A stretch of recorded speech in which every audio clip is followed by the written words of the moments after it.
Good morning, guys, and welcome out to Revolution. And so, if my internet does fail a tiny little bit, it's because for some reason, I'm on Wi-Fi, where usually I'm plugged directly into my system, and I just only noticed that. So I thought, well, maybe you guys in the comments can tell me whether I'm dropping in and out or anything like that. If I am, I'll just spend a couple of minutes just working out why I'm on Wi-Fi and not on the cable. Usually the Wi-Fi is like a backup if the cable fails. But anyway, welcome out to Revolution. So this video is called Erasmus on 1 John 5:7, the manuscripts Erasmus actually examined, part 3. And so we are looking at the annotations of Erasmus. So we're reading it line by line. We're going through everything. Now, what we did last time, we looked at this section of Erasmus's annotations. Now, we looked at the Rhodian Codex, and what I mentioned about the Rhodian Codex was that what Erasmus is actually saying here, he says, one thing I shall add, though my dear Stunica so often boasts of his Rhodian Codex, so Stunica, who worked for the Complutensian Polyglot compilers, he oftentimes would talk about the Rhodian Codex and talk about how good it was, and many times it does have very distinct Textus Receptus readings. So Erasmus actually thought perhaps it is a back translation from a Latin document. Yeah, he was making these type of claims and just pushing back at Stunica at times. But he says, which is very interesting here, he says, to which he attributes such authority. And then it says he has strangely not adduced it as an oracle here. So it doesn't have 1 John 5:7 in it. And some people have said that it does, but I think it's just a misreading. And even Brantley MacDonald, in Reason the Ghost of Arius, he seemed to claim that as well. But I think it's just because on that one page, we can clearly see it does mention the Rhodes Codex twice, but it's actually talking about different verses. And so what this does, it can cause people to look at what Stunica is saying and go, well, he's talking about 1 John 5:7. It's on that page. He's mentioning the Rhodes Codex, but he's actually not mentioning it in the section that he's talking about 1 John 5:7 there. And so, but here Erasmus is basically saying, especially since it agrees with our Latin codices so well. And so basically what he's saying is he's surprised that it doesn't have the comma. If it is a back translation from a Latin document, he's actually surprised that it doesn't have the comma in it. Because, of course, if you're going to back translate from a Latin manuscript, the vast majority of manuscripts, 95% of manuscripts have the comma Johannine in these Latin manuscripts. And so he's like, well, it's quite surprising that this Rhodian Codex, which he thought had a lot of Latin type of readings in it, doesn't have the comma. So he's actually sort of saying, well, this gives a bit of weight to that manuscript, because if it was just a back translation from a Latin document, then of course it would include the comma and have that type of reading in it. And so then we saw that he was basically talking about Codex Britannicus and Codex Montfortianus. Okay, so I went through some of Bible Highlighter's material showing how Codex Britannicus and Codex Montfortianus, they do have different readings. And so this has been something very interesting that I've been going through during the week. And so what I'll do, I'll just get my website up and we'll just look at Codex Montfortianus and Codex Britannicus. Now, a lot of people don't separate those, and a lot of Textus Receptus people actually don't separate those either. It's not just critical text guys who don't separate them and believe that when Erasmus is talking about Codex Britannicus, that he's just talking about Montfortianus. Now, my case is I'm 100% convinced that these are completely separate manuscripts. And what I'm finding is this seems to be something that has happened within the community of the critical text camp, I guess you would call it, that they do seem to label manuscripts as being, oh, so-and-so used this one, or the Complutensian guys use this manuscript, or and they make these claims, but when you look at all the details, it just doesn't match up. And so I'll just quickly go to my webpage here. I'll just show you what I'm looking at on the screen. So I have this article here, Codex Montfortianus. And what you can see here is a comparison. Now, I'll make this nice and big for you guys.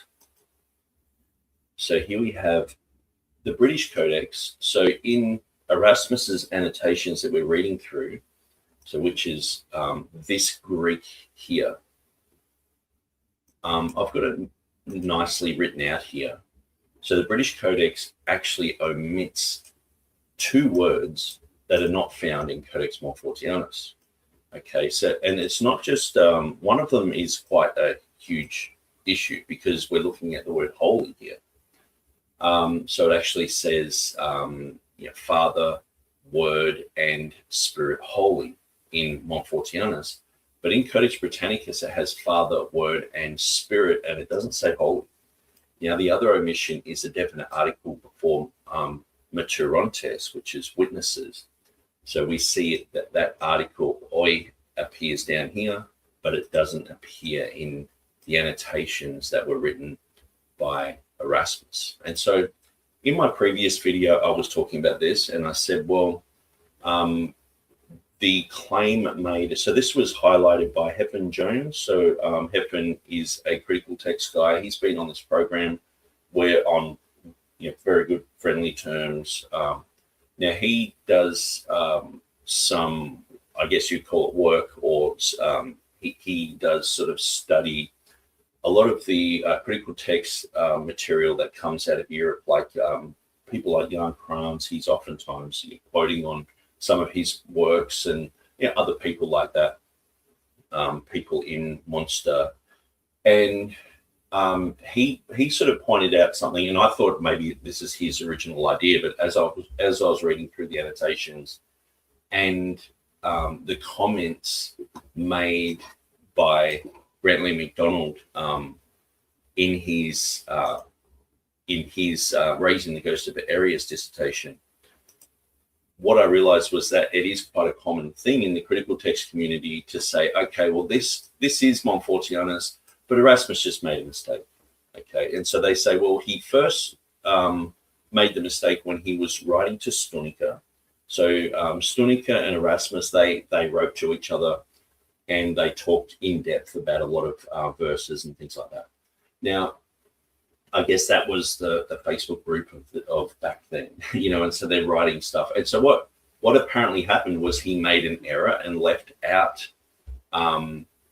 the word holy when it just has spirit. So it has Father, Logos, or Word, and Spirit, but it doesn't have holy there. So he just made that mistake, apparently. This is their story. It's not mine. And then in his 1522 edition, when he wrote this out again, he made the same mistake.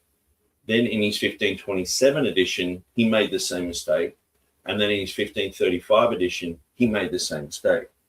So what's happened is hundreds of years later, someone has basically held up Codex Montfortianus and said, ha, we've found the manuscript that Erasmus used. But when you check the details, it's like, hang on, it doesn't have the word holy there. And do you think Erasmus is going to make this mistake like 4 times? Or do you think he's going to correct it? I think he is going to correct it. And one thing that's interesting is if you look at his 1516 edition, his annotations, his 1519 annotations, they're very small because he doesn't have the comma in it, because he didn't have that manuscript evidence before him. But then in his 1522 edition, his annotations explode and they're very big. But his 1527 and 1535 annotations grow as well. So he's constantly revising his annotations So do you think that he would not notice this? I mean, this is like the pivotal point. Like a lot of other stuff he's talking about doctrine, he's talking about Augustine, Cyril, Bede, he's talking about all sorts of different things. And these are things that we're going to look at more in depth a little bit later. Probably not today, but we will look at those things. So he's talking about all this other stuff, but then when it comes down to it, he's like, okay, he says, lest I should keep anything hidden, there's been found in England one single Greek manuscript in which occurs what is lacking in the commonly accepted text. So then he has this written out.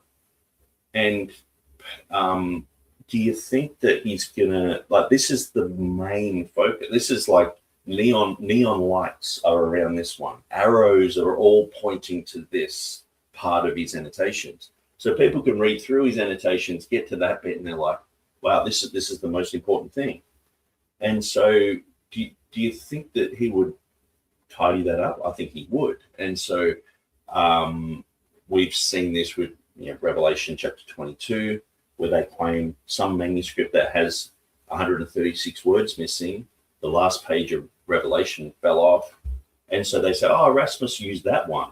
And it's like, hang on, how did he spot in Greek parablepsis in Revelation 22:19 if he didn't have any Greek manuscript that if it's fallen off, And so oftentimes we see that when you look at the details, the fine details, they don't match up. And so these stories sound great. And oftentimes these stories have gone down where, someone like Metzger and other critical text guys, Bart Ehrman, they run with these stories. So people go, well, they're the experts. But to me, that's just scholasticism. Oftentimes people like Dan McClellan, other atheists on the internet, they just go with the consensus because they know that the consensus is oftentimes very liberal, they would just be considered heretics if they walked into pretty much any church. Like if Bruce Metzger came to a church that I was running, I'd have to kick him out for being heretic. You know what I mean? Like he's off the wall. Carlo Martini, Kurt Aylin, these other guys are just absolutely off the wall. And then we got people like Bart Ehrman, and they just add all this spin to it. So what we're seeing is there's already spin, but then it's sort of like they're what's that verse where they're sowing to the wind, but they're reaping the whirlwind. We're seeing the whirlwind. We're like going to look into 1 John 5:7, and there's this whirlwind. It's like, whoa, what's happened here? So to me, the Codex Montfortianus is definitely not Codex Britannicus, and we're going to go through a little bit of pushback that Heffernan has shown on Facebook. Now, Heffernan said that he doesn't have a YouTube channel. He doesn't really have a blog or anything like a public sort of voice. And so I guess the only place he can really do stuff is on, these chat groups like Facebook and stuff like that. So I will go through his material. But yeah, you can clearly see here that this just doesn't match up with what Erasmus was saying. Okay, so then I've just shown where minuscule 61 and Beza's text, how they line up. So that's just like another different issue. And I did read through last time, Adam Clark, he said that he examined Codex Montfortianus. So what do I think of Codex Montfortianus? Well, one thing that I've said is, what if they're dating it to 1520? This is the reason that they want to keep this before the 1522 edition of Erasmus is because this is the whole story of, this was produced and given to Erasmus sort of like with the ink wet sort of thing. It's that story. So they want to keep all those little pieces in place because or else it ruins the story. And they're going to have to come up with a different story, So it's like, well, to me, why wouldn't they say, well, Codex Montfortianus might actually be a copy of a printed text that Erasmus did? Why would you date it to 1520? Why isn't it 1530? Why isn't it after an edition? Or why is the thing is Adam Clark? He dated it to the 12th century. When he looked at it, he said it was old. So yeah, Adam Clark's an interesting guy. He's not a TR guy, but he looked at Codex Morfortianus. Now, Codex Morfortianus is known as Codex Dublinensis. It is in the Trinity College in Dublin. Okay, the one with an amazing library. If you ever look at a picture, maybe I can quickly just show you to give you that mindset. Trinity College Library. It's an amazing library. So I'll just show you the picture of this. So let's just, check this out. That's just the Wikipedia picture of it. And they have books just going all the way to the ceiling on each level. Old, very old school books. And so no doubt they would have all the editions of Erasmus. They would have all the editions of lots of different authors, Calvin, etc. So it's sort of like a library and a museum in the same place. Very interesting. So that makes for an awesome picture. And so that's where James White went and did a pilgrimage to look at Codex Morfortianus because of this story. Because whenever James White's doing a debate, it's like, well, Codex Morfortianus is the one that was sort of handed to Erasmus with the ink still wet. And it's like someone's made this whole entire made to order manuscript to put the comma in. That's how desperate people were to put the comma in. It's like, let's do this to Erasmus and let's put pressure on him and let's put a gun to his head sort of thing and say, you promised you have to put this in. And he's like, oh, okay, drat, I have to do that now sort of thing. And so this is very important because what this does, if we can show that Codex Morfortianus is not the codex that Erasmus is talking about, the British Codex, then their whole story is just falling to pieces. Now, the story already falls to pieces. It's ridiculous. And when you hear this type of thing talked about by Dan Wallace or James White or Bart Ehrman, and most other people who just parrot this sort of stuff, that there are a lot of holes in this story, and the timeline doesn't really match up. But when you talk to people who are obviously more informed and not just doing things for sensational reasons, like I think Heffen is, I enjoy interacting with him. He's a smart guy. And what was interesting is that when we were talking about this on Facebook, I wrote on there to go to a certain book, and he said, I just read that today. So we're sort of on the same wavelength when it comes to this issue anyway, with materials that we're going to. And I guess we're doing, similar searches and, coming up with concepts and ideas of where we can get answers. So I'm just going to show you what he said this week about that. And we'll go through this and, okay, so I've just found those pages here. Now, actually, I'll just finish my Codex Morfortianus thing here. What else did I go through? Yeah, and I went through some of James Nett's material. So I read all that last time. Okay, so let's go to my Facebook. And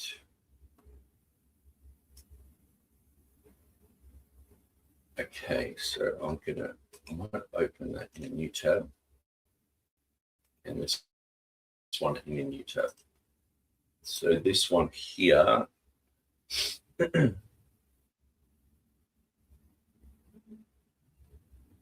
Yeah, so I'll go through this one here. So it says the text of GA 2815 and Erasmus's first and second editions is identical at 1 John 5:7-8. So what Heffen is showing first off is this is apparently, so I haven't checked this manuscript out to see, whether this is another manuscript that's just claimed to be what Erasmus used, but maybe it is, maybe it isn't, I'm not sure.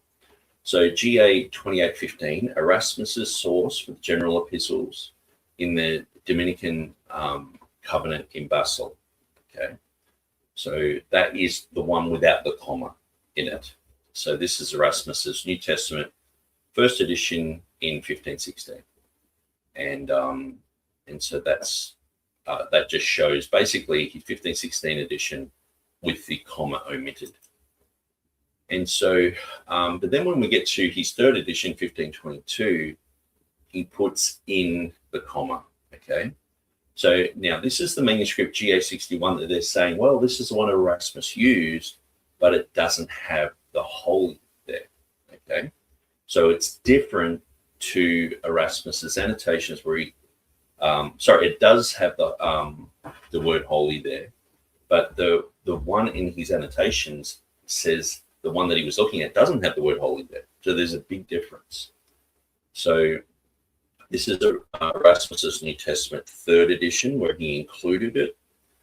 Here is the manuscript that they're saying he used, and that's the one that I'm saying he definitely did not use. Okay. Let's go to the next picture. Now it says here the full wording of the whole of 1 John 5:7-8 in Erasmus's third, 1522, can be directly explained from Erasmus's Basel manuscripts and GA61. So what he's saying here is, if you get the general manuscript that was used for his first two editions, whether it is that one or not, they pretty much are cohesive in the Greek. So you will get a lot of Greek manuscripts that say the same thing. So whether it is or whether it isn't doesn't really matter to what we're talking about. But then when you add apparently this GA61 to the mix, then you get exactly what Erasmus wrote in his main text in the Greek. And obviously his Latin would agree with that. He does that Latin translation of it. So he writes here, every single textual variation within 1 John 5:7-8 can be directly accounted from either GA 2815, the main manuscript Erasmus used for the general epistles, or from GA 61. This includes the non-use of the article in the two lists of the three heavenly witnesses. So the article is before Father and Son. In the Greek, it just has ho, which just means like the. So it's like saying, the Father, the Son. But even if you don't have the articles, you still would translate it the Father, the Son. That's just how it works. But of course, we want everything to be exact. And so having those articles there, we think is important. And I believe that the originals would have had those articles there as well. And so, but let's just keep reading. So this includes the non-use of the article in the two lists of three witnesses from GA61, and it includes the use of K, the and, throughout the second list from GA 2815. So it's saying, okay, we can look at GA61 and we can match up what Erasmus has in his main text. So that sort of proves that he was using this one that they claim. And then when we look at GA 2815, Erasmus has the and there in the earthly witnesses. They don't say heaven or earth when the comma's removed. It just has witnesses. But in what we would call the earthly witnesses, the spirit, the water, and the blood, it has the and there. So that comes from that particular manuscript. Okay. So this is the argument that Heffen's making. In the annotations, Erasmus is clear that he chose not to follow the British Codex's omission of kai oi tres eis to en esse, an omission also shared with GA61, but the text is supplied by GA 2815. Okay, so what is being said here is, and these three are one when it comes to verse 8. This is omitted in GA61, the one that claiming Erasmus used, but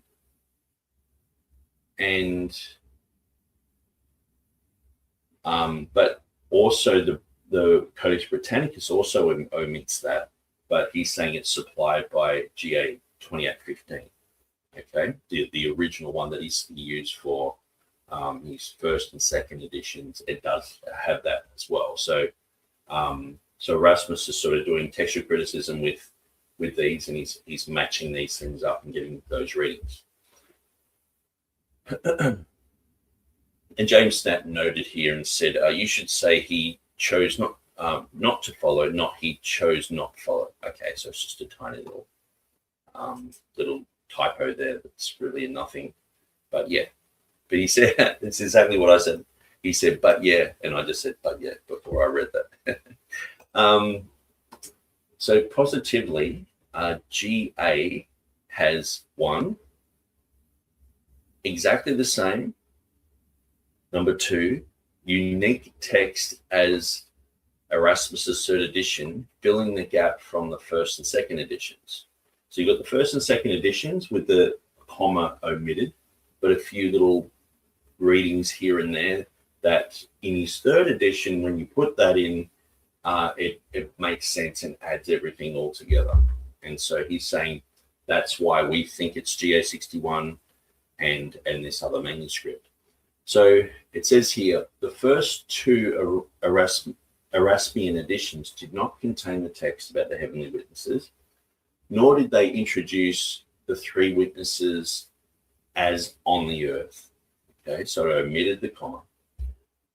The newly inserted wording in the third edition from in the heavens to on the earth is an exact match with GA61. So it's saying, okay, well, in the text part, so not in his annotations, but in the main text, it reads the same as GA61. So it must be that manuscript. But that's not necessarily the case. Just because there is an exact similarity, it doesn't mean that that is what he used. And that's what I'm saying. Why wouldn't they conclude that perhaps this is, if they're going to date it to 1520, why wouldn't they even just say, well, this is written after Erasmus did his printed editions? If they're dating it to 1520, surely they could date it to 1530 or 1540, or but they're not doing that because or else it messes up the whole story of the hot off the press manuscript thing that's going around. And so, but I do agree with Adam Clark at the moment that it is a 12th century document. I think it's just a completely separate witness to the comma.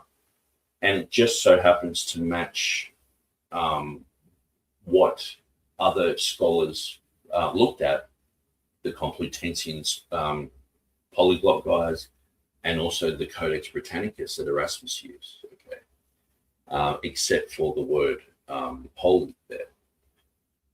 Now, it says here, I'll just read this again. So the newly inserted wording of the third edition from in the heavens to on earth is an exact match with GA61. So the area where it has the comma Johannine matches exactly to that. And it says here, this shared wording is unique to GA61 and differs from the earlier GA29, which is Codex Britannicus, which is a 14th century manuscript with the comma Johannine in it. Now, it is a diglot, but sometimes people, like if Erasmus does a diglot, it's usually word for word. But if sometimes manuscripts have a diglot and it's not word for word, it's just basically someone's got the Latin, they're copying that from a certain manuscript, and they've got a Greek document and they're copying that from a Greek manuscript, and they're putting them side by side, but it doesn't mean that they're absolutely identical. I guess it's like having, the King James on one side, but then having like a Spanish Bible that's not TR based on the other side. It's like there are going to be differences. It doesn't mean one's copied from the other. And we do see in Codex Britannicus that there are differences. And if you look through Acts, there are certain places where there's just whole verses missing in the Greek, but they're in the Latin there. And so we do see this type of thing. So it's not just slavishly copied over. So people in their mind go, oh, it's got Latin there, they must have copied from it. And they're just having a cursory look and making cursory assumptions. But when you study through that, Now, there have been whole conferences done on Codex Ottobonianus. Stephen Avery on his Pure Bible Forum, which has a lot of information on it. He has some information about that. But let's continue here. So this shared wording is unique to GA61 and differs from the GA 629 and the Complutensian Polyglot. So obviously GA 629 is just a completely separate witness to the comma that Erasmus he didn't use. It's sort of said that he didn't use that, but it was interesting that it has been said that it was in the Vatican, perhaps around that time. Now, perhaps the Complutensian Polyglot guys used that or looked at it. That's just something I would have to examine thoroughly. But regardless, these are two separate witnesses. And then it says, and later, and in brackets, Erasmus's 4th and 5th editions and the Stephanus to Beza editions, in bracket, and then it says versions of the Comma Johannine. So GA 61, it differs from GA 629. It differs from the Complutensian Polyglot, and it differs from the latter Erasmus 4th and 5th editions and Stephanus and Beza, and what eventually has become the known as the Textus Receptus that we believe is akin to the original documents that John wrote. And so let's continue with what Heffron Jones has said here. Did Erasmus always cite the British Codex with meticulous accuracy? So it says here, in the 1527 4th edition, his Greek New Testament and the annotation on 1 John 5:7b to 5:8, Erasmus makes contradictory statements about the content of the British Codex on page 697. So I actually haven't gone through this yet.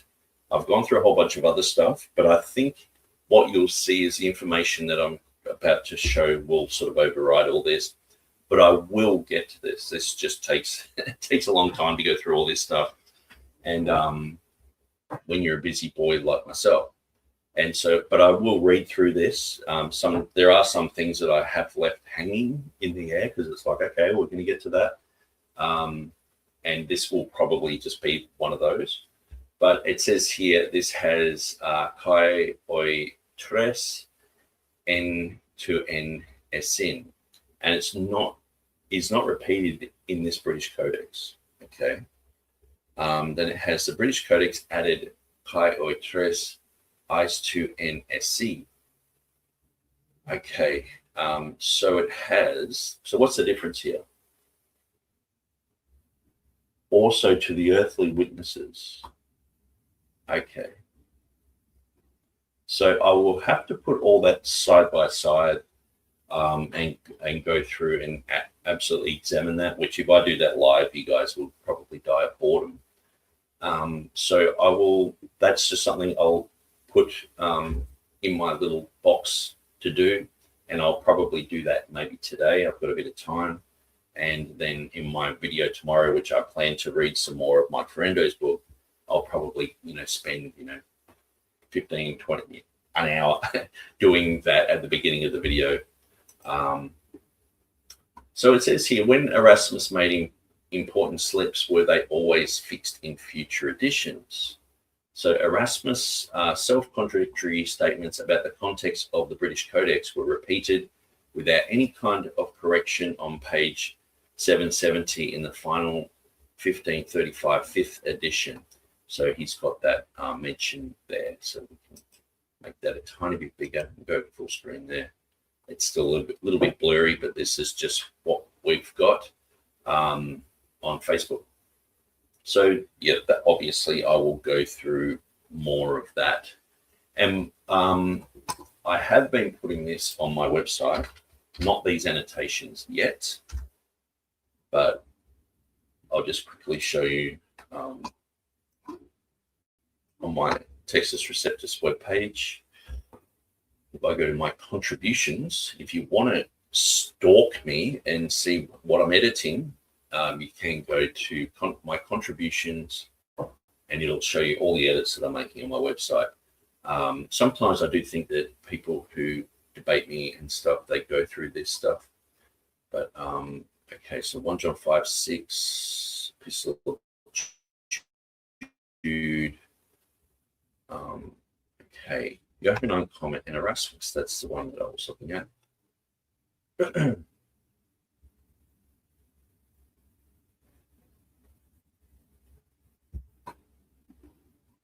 Okay, now I'm just got paranoid. I'm checking these comments. Yes, no one is saying my sound's not working or I'm cutting in and out. Yeah. So yeah, this page, what I did over the week, I went through these editions, 15, 16, 19, 22, 27, 35. Now, I double checked all of these with the pictures. So I've got lovely little pictures of the 15, 16, 15, 19 of all the Greek. And what I've done is I've put these little markers to show where there are differences in editions. So the Uda here, that has a comma here, but in the first edition, it doesn't have the comma. And so actually, I just spotted a little error, and I'm going to fix it. This is how easy it is to edit my site. I just go like this, and I put Uda up here. Now it's got nothing in between them, so I'll just put nothing. And the Ima here, up here, it has a full stop. So let's put a full stop there, and let's save it. So easy. If you've ever edited Wikipedia, it's basically the same thing. Okay, so there we have, it's got a nothing there. Actually, now it's got a little comma there, which is not good. Now I'm stuck in edit land, showing off. Okay, yes, that one doesn't have the little thing. There we go. Save changes. Okay, so you can see that one doesn't have a comma. That one does. This one has a full stop, and that one has a comma. I mean, tiny little details, but I went through all these, and I want to show you all those details. And so then we have the Johannine placed in there, which is a huge difference. Okay, but then we see in the 1527, it's basically the same, but the articles are added. The hot, pater, hot, logos are added there. A few little, full stops and commas change. But apart from that, the 1527 and 1535 are identical. Okay, and that is pretty much how it remained. Now, I should really show the difference between that and Visa, but that's just out of curiosity. So I go through the same in the Latin. And so we see a few little full stops and things like that change, but then the comma is added. And then what we see, the 1527 and 1535 are identical here. And so they don't have definite articles in the Latin. So it doesn't have hot, pater, hot, logos. It just says pater, sermo, and spiritus sanctus. Okay, so that's just how they write it there in Latin. Now, I have planned to show the differences in the annotations, but that's quite a bit of work. That's probably like a whole day's worth of work. So obviously I haven't done that yet. But if you want to go to this webpage, you can see, I'll just copy that for you if you want to do your own homework. You can see all the differences all basically copied out here. And so I'm going to go through every word. I'm going to look at everything here. But meticulously, probably first off, I'll go through the Greek that's written here from the Anglos Graecus Codex, so the British Codex. I will go through that, and because that seems like the main issue, and I'll just check out exactly what's being said there. what it says in the different editions, and we will go through that. Now, the 1535 edition goes for many pages, so that's the longest one. And so, yeah, apart from that, we will just get into, and what I did too is I started to put references, because sometimes in the Latin it will just have like QM, and I think it's got a nomina sacra line above it, so I have to still like make these absolutely exact, but that just means Quionium there, and sometimes it's Quionia, but it has a little tilde thing there to show that it's missing an M.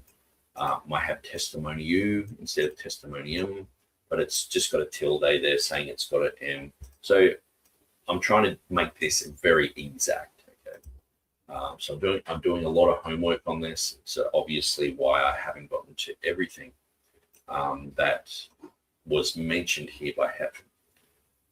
Okay, so let's go to the next slide. So it says, Erasmus made important slips, and they went unnoticed and uncorrected in 1 John 5:7-8. Erasmus made contradictory claims about the content of the British Codex. So I've got to double check that. These contradictory claims were on the same page, thus should have been easily noticed. But this is one of the things. Okay, so just say he's made a contradictory claim on the same page. I don't know if that's 100% exact yet. I haven't looked at it like I have with all this other material. But that's different to having 4 things where he made the same mistake. Okay. So when he's in his letter to Stonica, he's apparently left out the word holy in Holy Spirit. Then he's done it in his 1522, 1527, 1535, and it never got corrected. And so what makes more sense is that is not the manuscript that he used. Okay. So then we're sort of going on and saying, okay, but Erasmus did make mistakes. Here's a mistake. And it's like, okay, well, I'll double check that as well. But we will go on to looking at Erasmus and how he came to his exact reading in his 1522 edition, and then in his 1527 and 1535. But I'll just read through this because this is still Heffron Jones's material. Erasmus made contradictory claims about the content of the British Codex. These contradictory claims were on the same page, thus should have been easily noticed. These contradictory claims were not fixed in future editions. Erasmus demonstrably made slips that went unnoticed, and that is specifically, he made slips with the British Codex and the Comma Hennigan.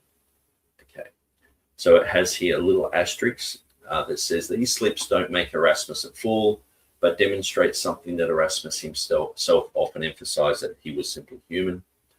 Now, when we were reading through the Raising the Ghost of Arius, there was a footnote when it's talking about the British Codex saying that there was a K, or the chi, the and there, and that was a mistake by Erasmus. Now, it seems like Brantley MacDonald got that wrong. And he was saying, see, if Erasmus can make a mistake here, he can make a mistake everywhere, sort of thing. And so Heffron actually said, no, that's actually a mistake in his book. That footnote should just be deleted. And perhaps it is deleted in the book that he printed, because we're reading the PhD dissertation. But the book costs $150, so I don't have that. $150 American, I think it is. And so, which is about $300 our money. Now, I'm yet to study these last 3 slides in depth. Like I said, I'm going to have to go through the annotations, extrapolate the Greek and all that. But I will go through that this week. So I'm just not sure about these claims yet. But there were claims, very similar claims. Erasmus has made errors elsewhere that we were looking at last week. Erasmus has made these blunders, and even Heffen himself has gone, no, that's not a blunder. It's like, okay, cool. So what Brantley McDonald was saying is just a nothing burger. But I'm just got to make sure that what Heffen's saying here is true and not a nothing burger. So I've got to look at all that in context and look at exactly what he's saying here. And so, okay, so then it says GA61 is likely to be Erasmus's British Codex.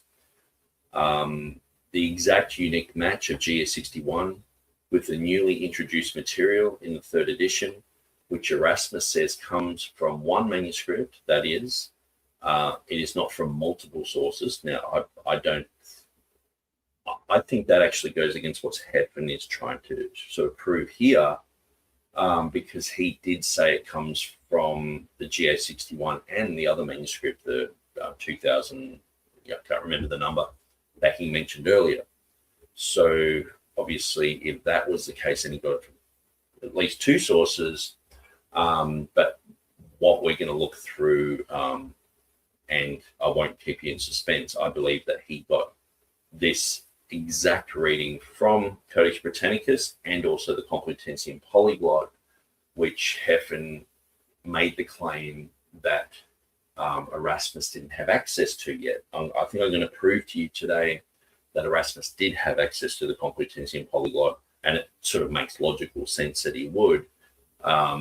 Considering all the other anecdotes that he's rushing to print to beat these guys, you would think that he would just, beg, borrow, probably not steal, but he would do whatever he can to try and look at their unique readings, So I think that we're going to prove that today through something that I've gone through during the week. I actually listened to a whole entire section of this book on Monday, put it into what's really good. You can get a PDF, and if you have Adobe, you can convert it into a Word document, copy that whole text and put it into an audio player.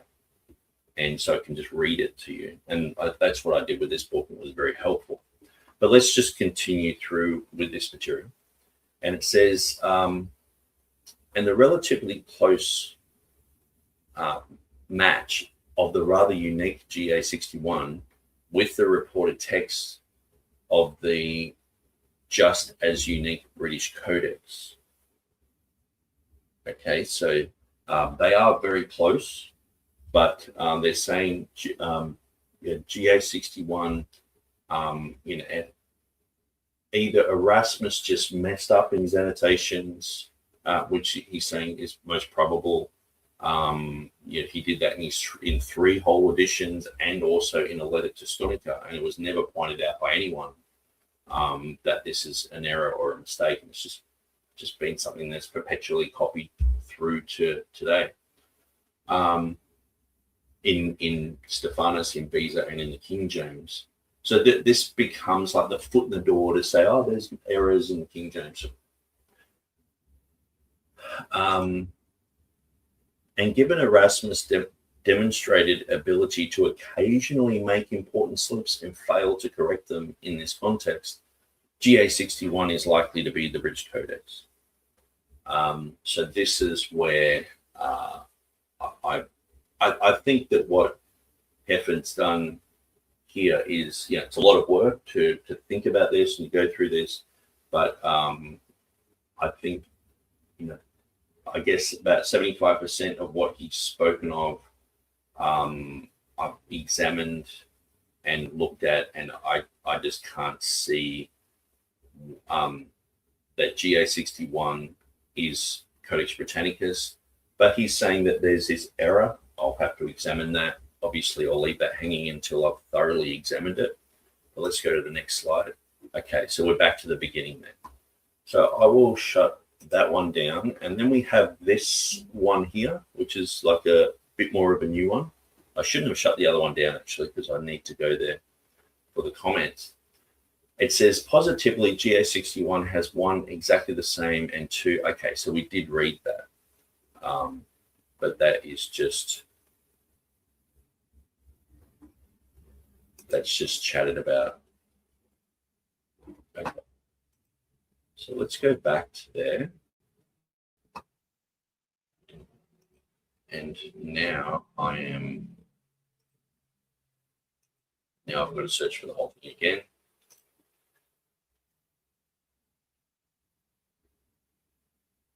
Maybe I can search for Heffen.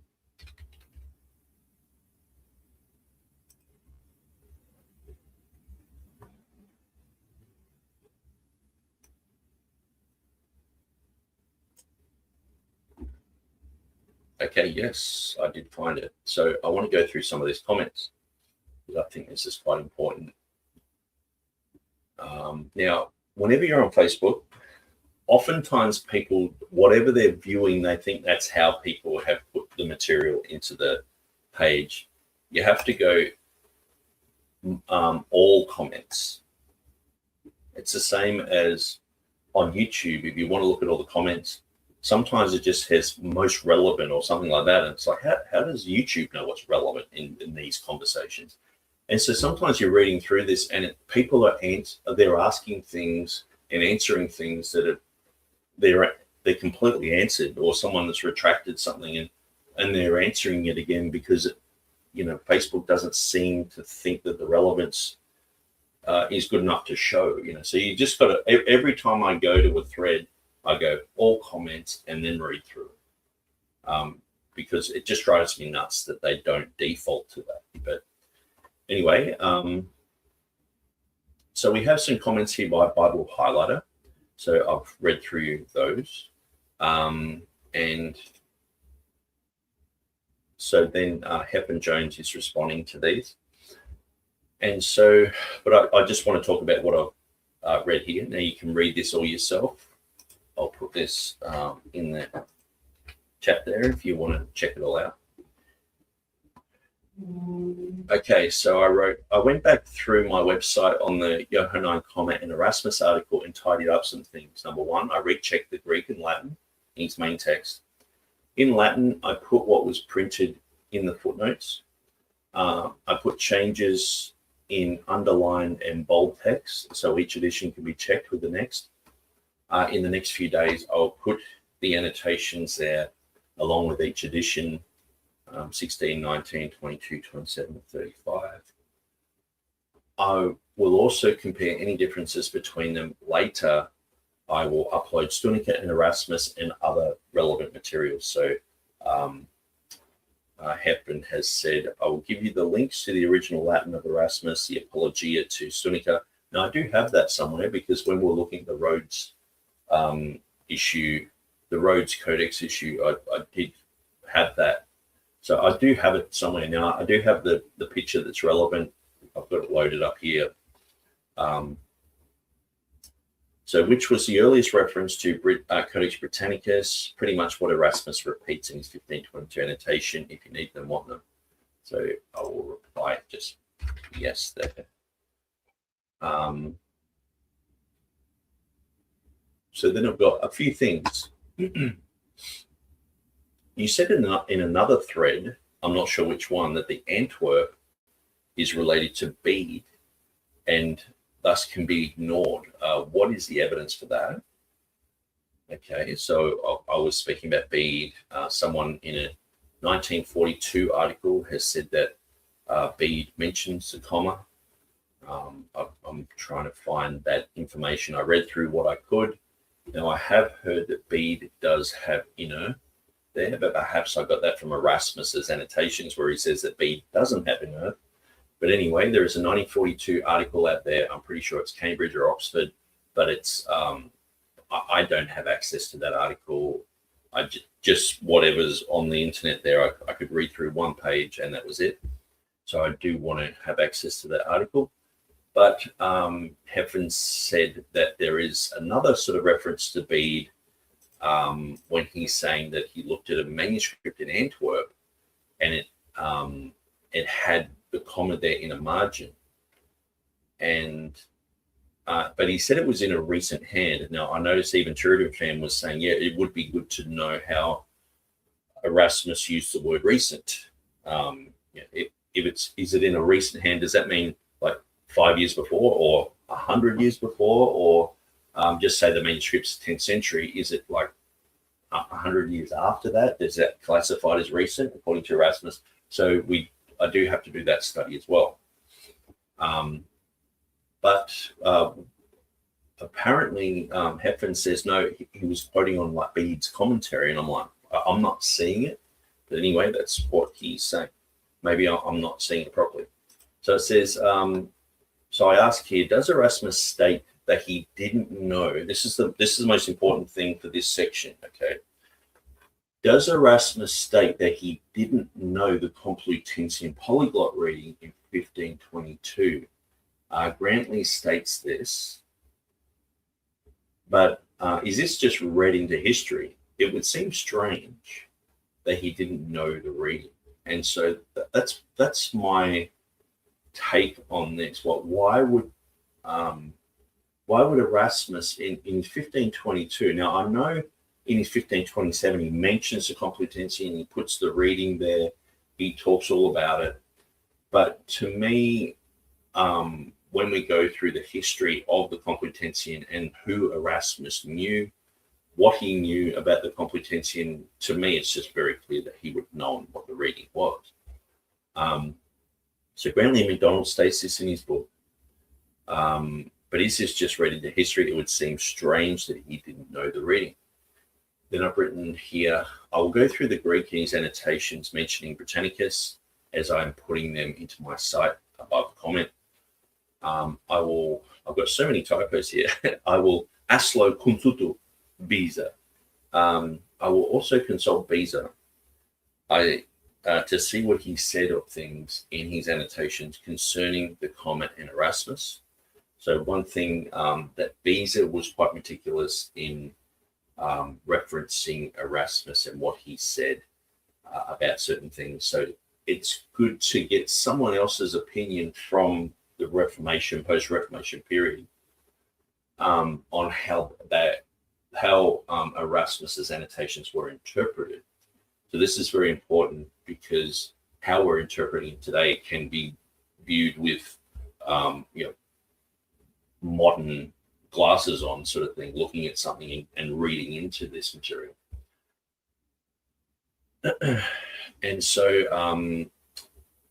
I have some older links. I will add material too. So I do have an article on the British Codex. And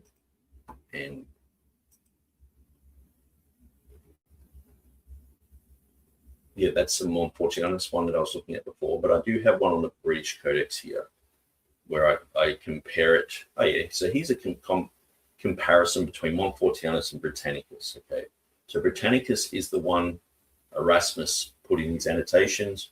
Montfortianus is the one found years later, and they said, oh, this is Britannicus. These are identical. So obviously, nomina sacra is usually extrapolated. You see heaven, Father, Spirit there, nomina sacra, and they would be lengthened.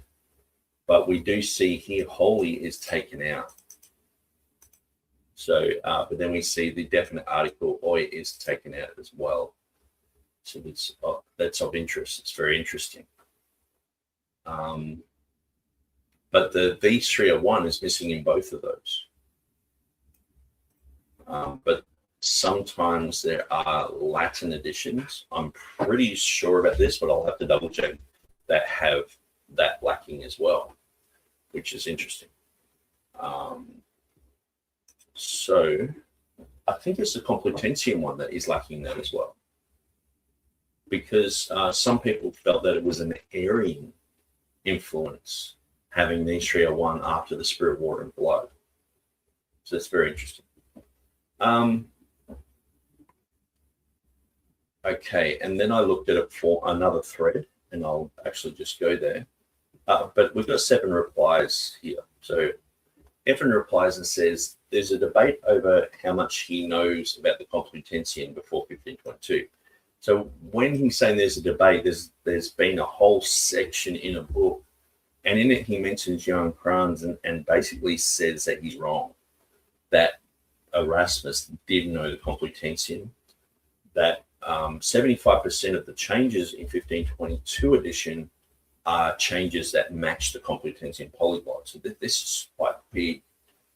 This is very interesting to me because someone's gone and done the homework and they're actually coming against the conclusions of the Academy. But to me, the conclusions of the Academy are not based upon this meticulous type of work, but they're just sort of to do with anecdotes and what they really want to happen because of these stories.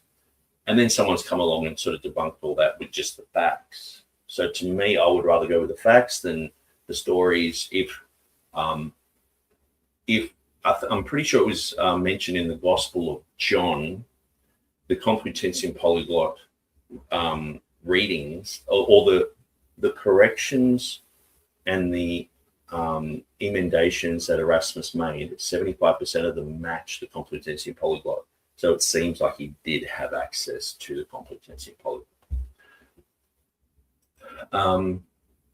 Heffen says there's a debate over how much he knows about the Complutensian before his 1522 edition gets worked on and printed.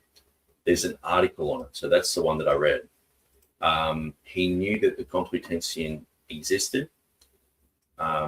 He probably knew some of its readings from correspondence with people who worked on it and meetings with some of them. So this guy called Vergara, he says, I think that was one of them. Vergara actually went on to help Tyndale with his work.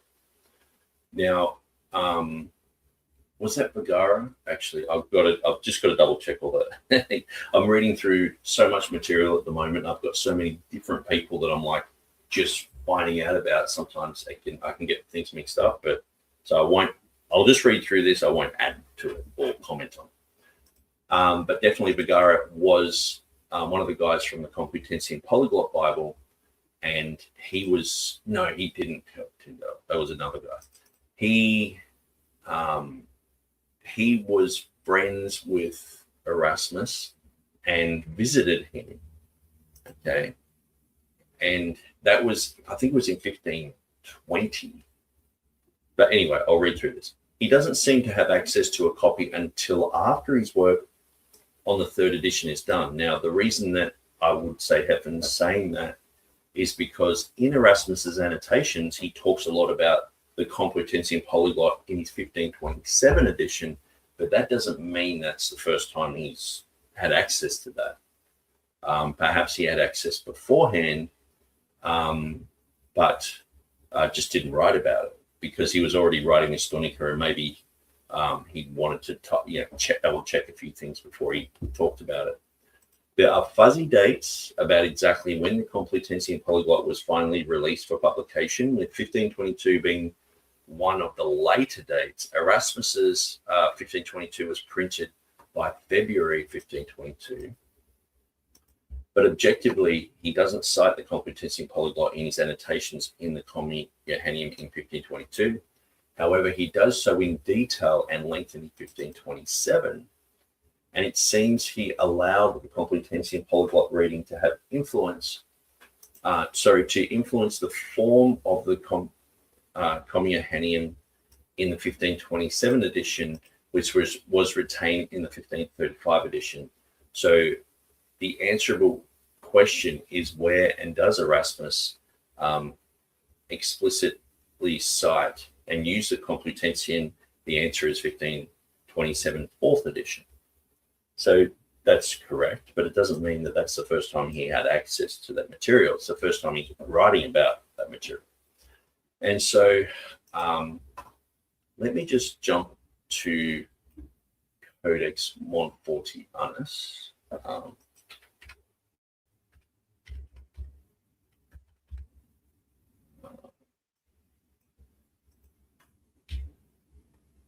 Codex Montfortianus here. And I just want to show you the difference between the 1535 edition.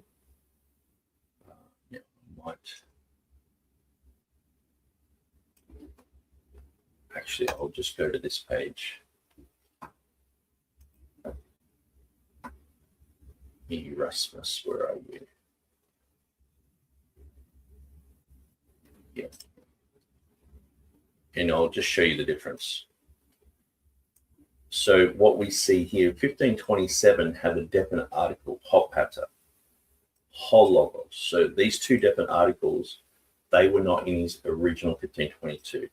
So what's said there is, well, he didn't have access to the Complutensian Polyglot because that has the definite articles and he didn't put them in there. Okay. And so, yeah, he's only mentioning this. He's not mentioning the hot logos, hot pater. So he didn't have access to Complutensian Polyglot, but that doesn't mean that he didn't. Okay, it just means that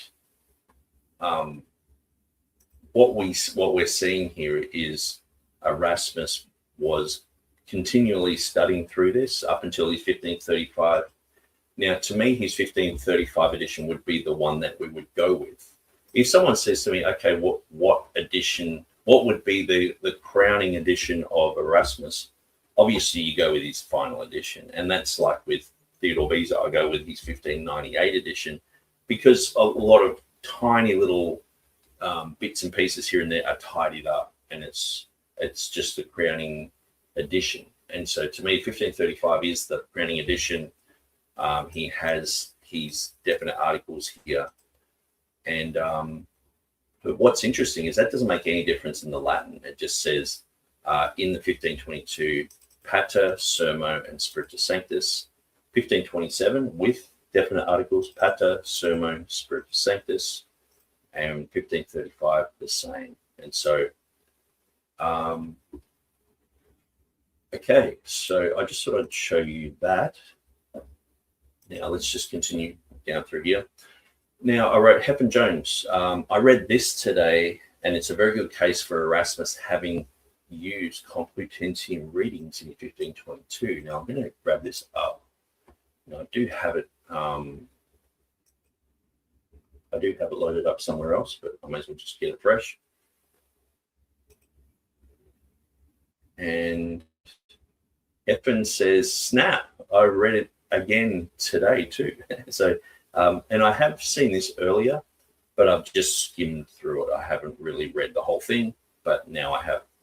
So my memory of a previous reading of it was decent. It lay behind my comments above. There is an article on it. And so this is what he said above. So I won't just read through that, but yeah, he had a very good recall of what he had written.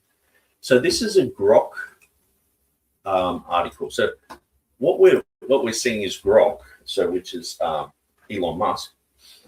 Elon Musk has made Grokopedia. So he was critical of Wikipedia because it had a lot of woke stuff.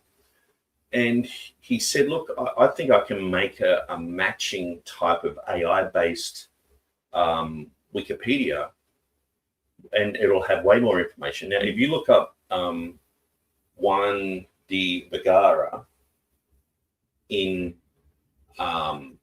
Wikipedia, there's about 3 lines, and that's it. Now, when I looked it up in Grokopedia, there's all this. So I'm actually going to read through this. This is going to be very interesting. And what's amazing is these guys are actually many times are referencing my website. And so I'm a little bit shocked at that. And every time it doesn't on this one, this particular one. Now it might later on because I just made an article on this guy. Now, I'm shocked, and what I'm doing is every time I see a reference, I'm going there and just trying to tidy it up. Because sometimes I just throw stuff up there at midnight. I'm like, okay, shut it down. But and one thing that was interesting, I remember one time I listened to James White, and he was teaching on the Quartodeciman controversy, and he said, look, you could probably even Google Quartodecimanism, and you know the website that comes up, it'll explain it to you. And so I did that, and my website came up first, my Textus Receptus website.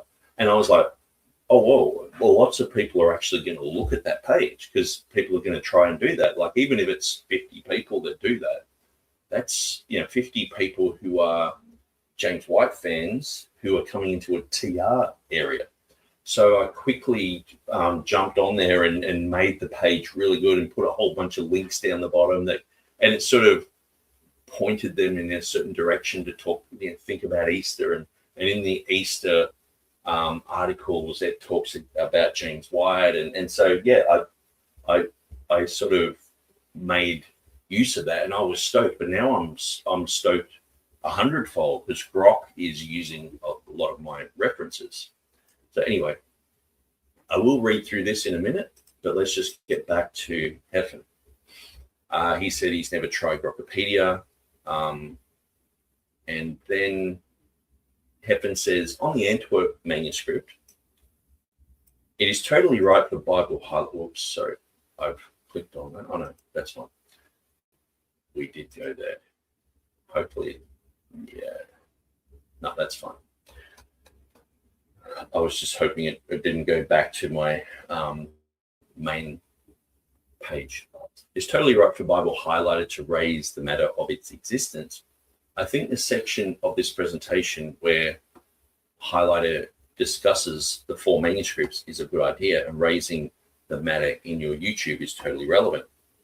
My point is simply that it is clear that from the context before and after, Erasmus is talking about the Venerable Bede's commentary on 1 John, and Erasmus is speaking about the fact that Bede skips commenting on the bulk of the Comma Johanneum. The Antwerp Minorite Franciscan manuscript is mentioned because the Comma Johanneum was in the margin. Now, Bede's commentary was in Latin. Erasmus doesn't specify in which language the margin comment was written in.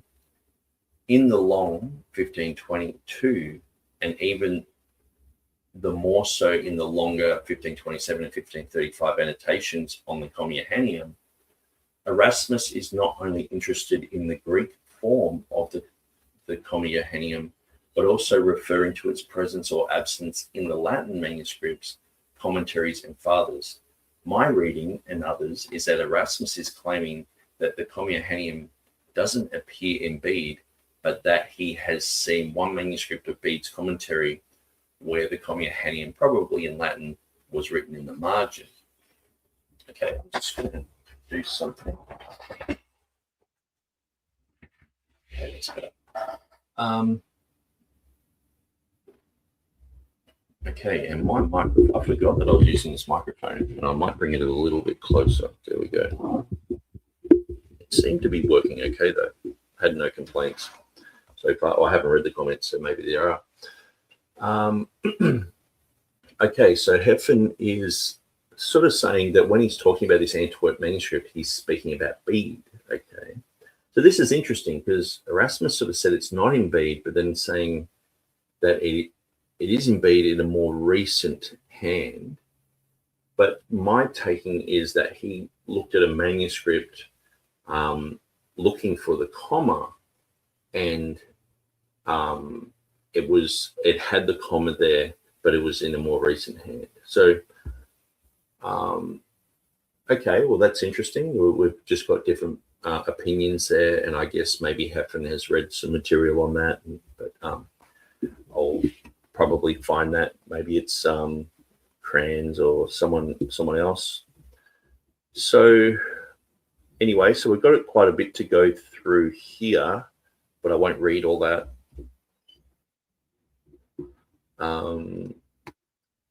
And I did find this other former thread, which I thought was interesting. So I wrote this back in 2021, so 5 years ago. So much ado is made about Codex Montfortianus and its influence for the inclusion of the Comma Johanneum in Erasmus's 1522 edition. But wouldn't the comma in the Complutensian Polyglot have been a large factor in its inclusion?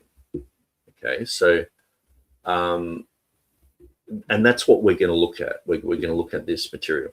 So Stephen Avery was saying true. Now, one thing is Stephen Avery and me, I'm pretty sure that Stephen Avery doesn't really agree with me that Codex Britannicus is not Codex Montfortianus. I'm not sure why he's come to that conclusion. I will read on his website and think about it. But he has sort of mentioned a few times like he thinks they're the same. And so, yeah, but I thought that was an interesting thing. I might just throw that into the chat as well if anyone wants to go through and follow through and read material on that. Got a whole bunch of replies on that. And Grantley MacDonald, who wrote Raising the Ghost of Arius, commented, the reading of the comma in the 1522 edition is adapted from Montfortianus, not from the Complutensian edition. So it does seem like that is the narrative that they're trying to defend. Okay, and that is the narrative that I think I can easily debunk. And I will show you why. Now, I will shut that down. And I will also shut that one down. Okay, so that's good. This is the research paper. Now, I will download the full text.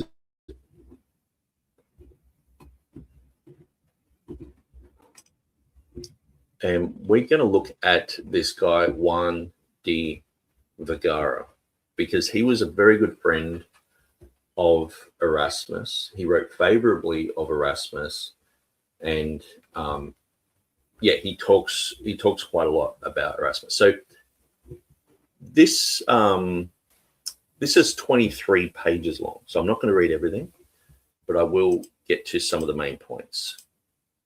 So Basel 1516, Erasmus's edition of the New Testament, and edited by these guys.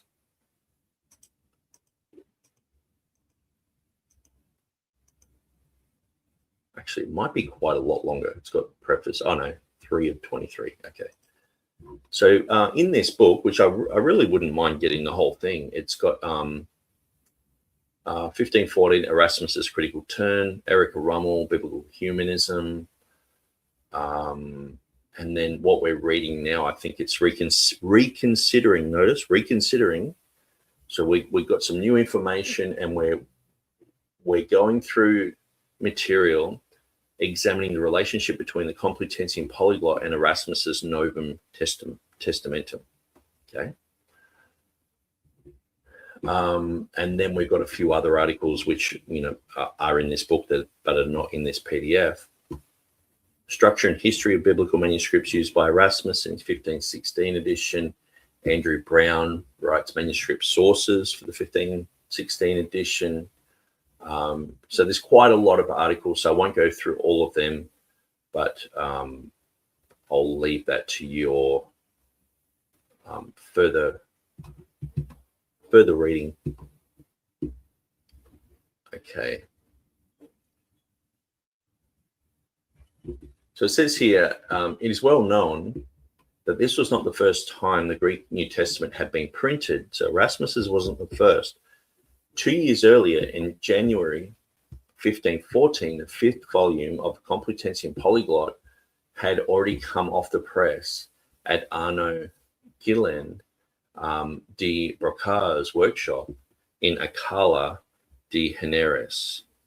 And so this explains why in 2014 they had the celebration of the 5th centenary of the Polyglot Bible. So just 12 years ago, they've had a lot of focus on the Complutensian Polyglot Bible. They brought out exact facsimile copies that you can buy from the library there in Alcalá. And so here is a picture. It's a little bit blurred because I'm on a PDF, but this is the front page of the Novum Testamentum, so the New Testament.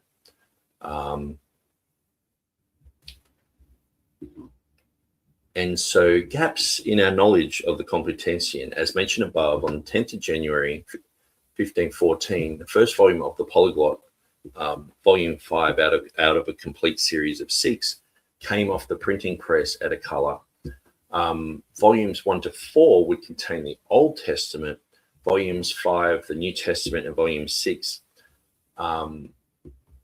but second in order of printing. So what they did is they printed the New Testament first. Now, this is one of the reasons a lot of people have these anecdotes that Erasmus was trying to beat the Complutensian guys, and that's why he was rushing around like Forrest Gump playing table tennis or something. He's just running around like a squirrel up a tree, trying to beat these guys. Okay, but when you look at it, these guys have been working on this since 1502. They've been working on it a long time. Okay, and then they brought out their 1514 edition. Or they didn't bring it out. They printed it, but you couldn't really just put that out as a single volume. I mean, they could have done that, but what they wanted to do was bring out a Hebrew-Latin dictionary, a Hebrew grammar. That was brought out in, like, if you actually look at the Complutensian Polyglot, that's attached to the New Testament. So then they've done the Old Testament printing. It's a lot of work, but you had to bring it out as a whole volume. Okay, so it came out in 6 volumes. So you couldn't just bring out volume number 5, and it's like, there you go. That they wanted to bring out all 6 volumes. And so this is a mammoth project, and this is the reason why they didn't bring it out before Erasmus, sort of thing. Because this story, Erasmus, he's rushing to print, he's running around everywhere. I think it just gets blown way out of proportion, where Erasmus was just working on what he was doing, and so were the Complutensian guys. And this is just the history of what happened. I don't think Erasmus compromised, rushed around like an idiot to beat these guys, because they wanted to complete their material. So the Old Testament wasn't finished until 1517, after Cisneros died. Okay. The printing of the entire Bible thus took 3.5 years. But they were not published, listen to this, this is very important dates, until the 22nd of March, 1520. Okay, so you're looking at 1517, people who worked on this. There's apparently 42 guys who worked on it. It's quite a big project. And if you look at it, it's huge. It's got Greek and Hebrew, Aramaic. It's got a whole bunch of stuff. It's got Latin. So soon after the cardinal died, at 1517, it was finished. So anyone working on that project had access to those readings, and could just write them down, and could send them to Erasmus if they knew them, or just know what was said. So then it says here, so the printing of the entire Bible thus took 3.5 years. However, the complete works were not published until the 22nd of March, 1520, when Pope Leo X finally issued a motu proprio, approving all the works of the polyglot. It was at that time that open distribution began. So anyone could buy it. So who do you think would want to have a look at that? Do you think Erasmus would want to have a peek? I would say yes. If the story by the critical text guys is he's rushing to beat these guys, like if you're playing soccer, like the World Cup's been on, if you're playing soccer, you want to know what the other team are doing. If this is the story that they're telling, hey, that they're neck and neck. Here's Erasmus. He's wanting to beat these guys. He's rushing around everywhere.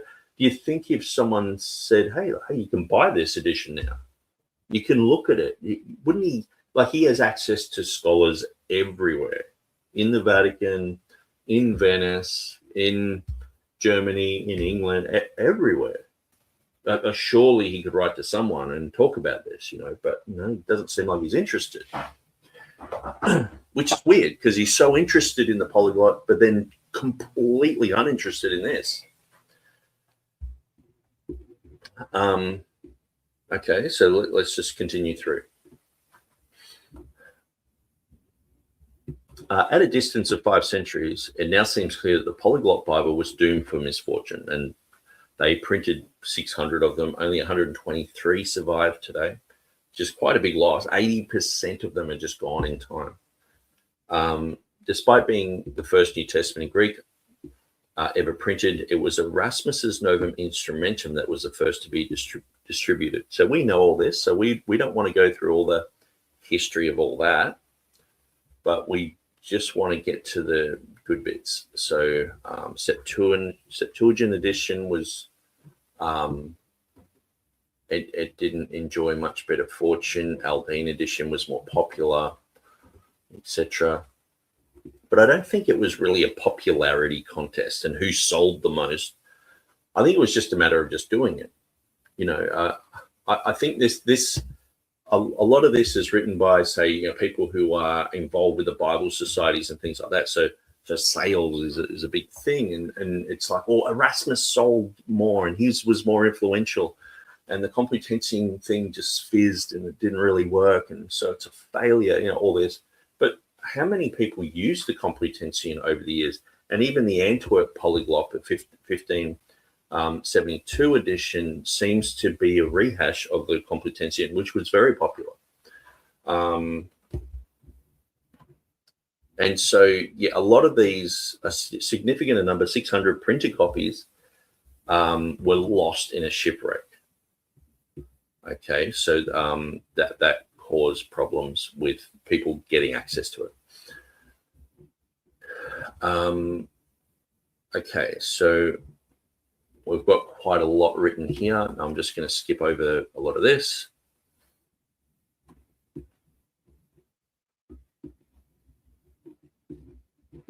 Okay, Latin interlinear, Septuagint. There's quite a lot. This is a very good article. I would encourage anyone to jump onto academia and download this. Okay, so we're looking at different columns, different things that are being written in the LXX, comparing these things.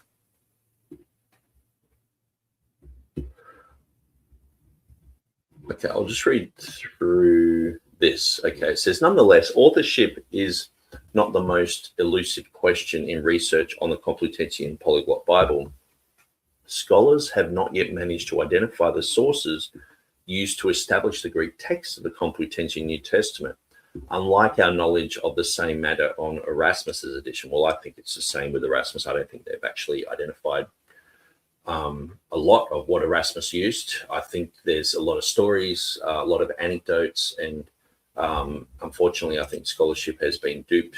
There's so much fluff around what Erasmus did that it's quite incredible. Going through, you have to sort of go through everything. Yeah, it's like peeling an onion. You peel one layer, and there's another layer, and you keep peeling it, and you're like, man, when are we going to get to the truth on this issue? And a lot of people tire of that, and they can't be bothered going through everything. But we are going to go through everything.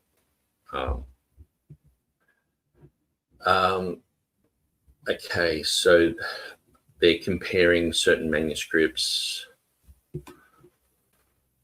And one of the things is the Complutensian Polyglot didn't use Vaticanus. Now, if Erasmus knew of Vaticanus in the Vatican Library, he had access to that through Paulus Bombasius. He had access to that through Sepulveda. Why didn't the Complutensian Polyglot guys use Vaticanus for the New Testament, for all these readings? It didn't. So they didn't see it as a valuable manuscript, and neither did Erasmus.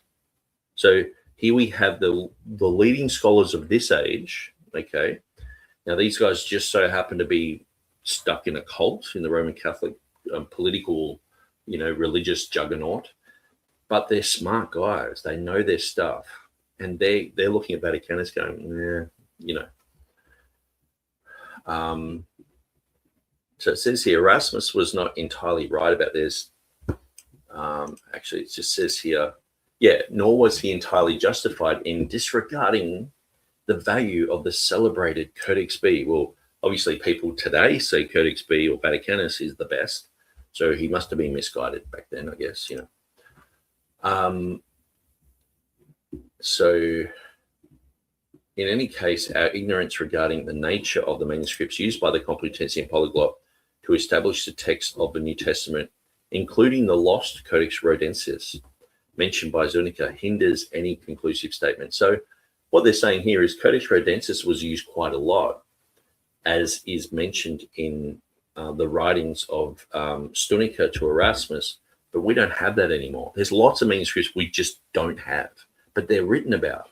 So people today are going, okay, well, let's just, maybe someone will say, oh, this is Codex Britannicus, but it won't match with the annotations. And they'll say, oh, well, those are just mistakes. You know, that's what I see happening with Erasmus. See, with Erasmus, you don't seem to get the same mistakes when it comes to the Complutensian. You don't seem to get the same mistakes when it comes to a lot of other historical manuscripts and writings and translations and things like that.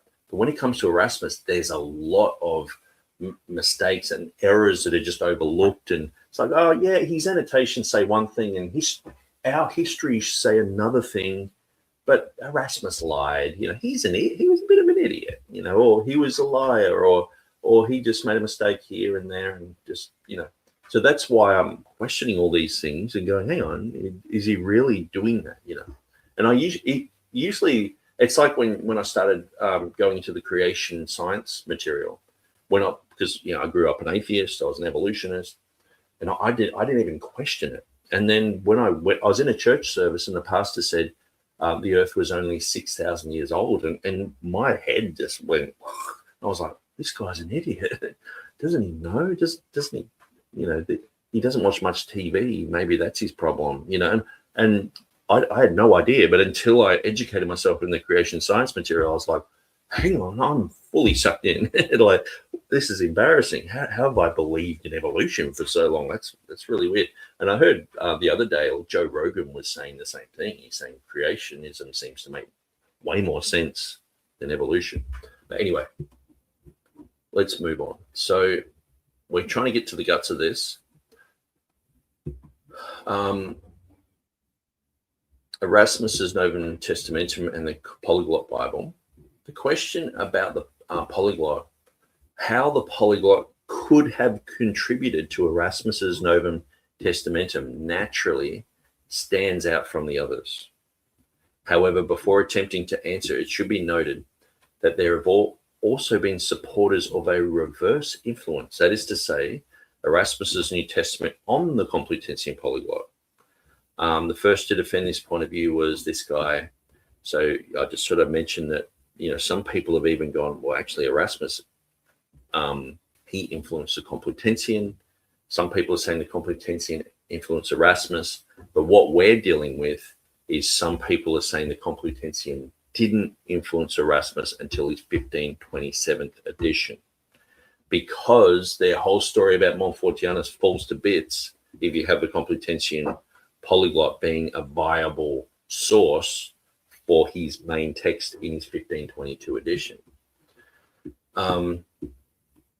Okay, so let's skip over some of this.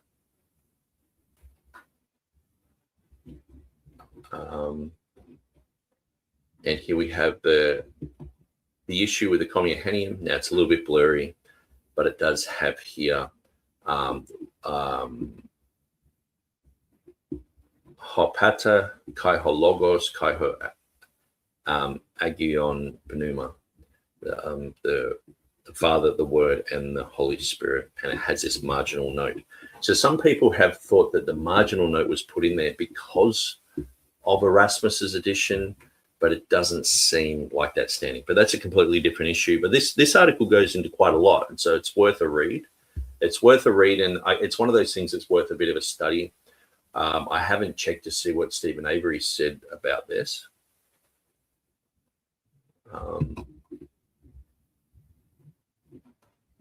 Okay. So here we go. Returning to the main question of how the polyglot may have contributed to Erasmus's Novum Testamentum, it is important to stress the figure of Juan de Vergara, who was the only contributor to the polyglot, albeit a minor one, who also knew Erasmus in person. Okay, so I know he's saying this, and to a lot of people, it's like, oh, cool, this guy knew Erasmus in person, which is enough for our case. But to me, Erasmus knew a lot of people.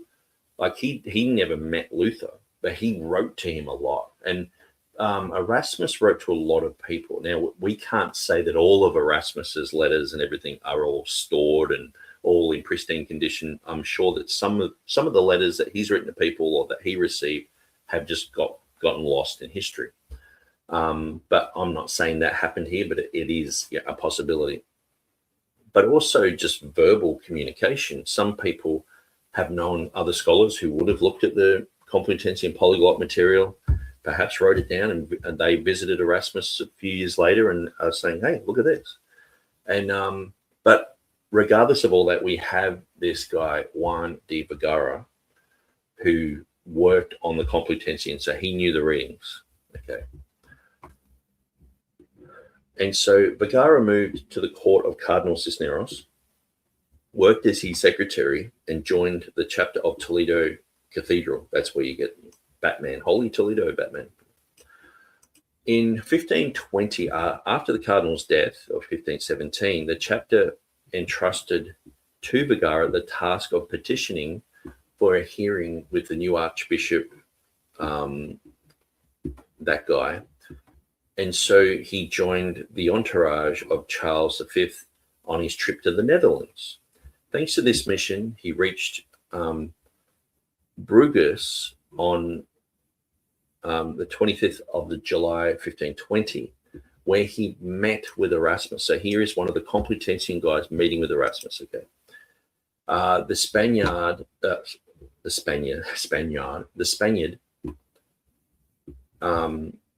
had to begin by presenting his apologies for forgetting a copy of the Annotationis Jacobi Lapidus Stonicae contra Erasmum Rotterdamum.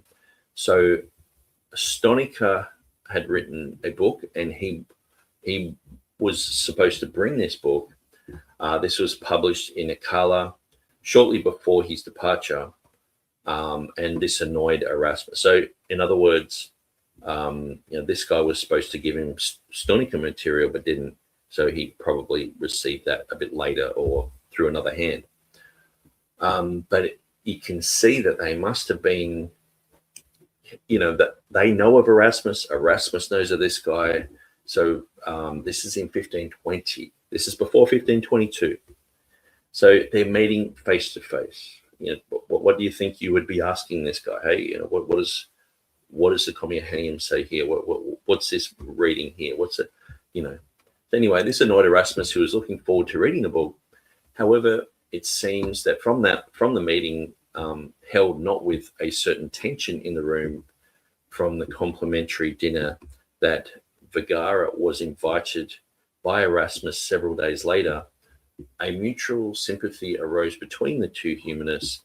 This resulted in a year-long epistolary contact, which just means they're writing letters to each other, despite their age difference. So this started them writing to each other for a year.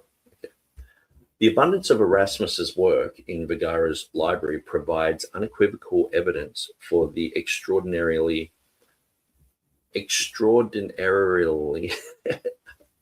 I'm throwing an L in there and there's not. So obviously I've got problems. Pray for me. Appreciation he felt for the Rotterdamus. He's putting in some long words there that I should really know, but I just can't be bothered embarrassing myself over and over. To learn what exactly happened in that first meeting, we rely on a single letter from Vergara to Stunica. This letter was written over a year after the meeting in early October 1521, after a second meeting between Erasmus and Vergara, which this time took place in Leuven. This missive provides but a constrained and cautious account of that dinner, limited to the matters directly related to the controversies between the two humanists.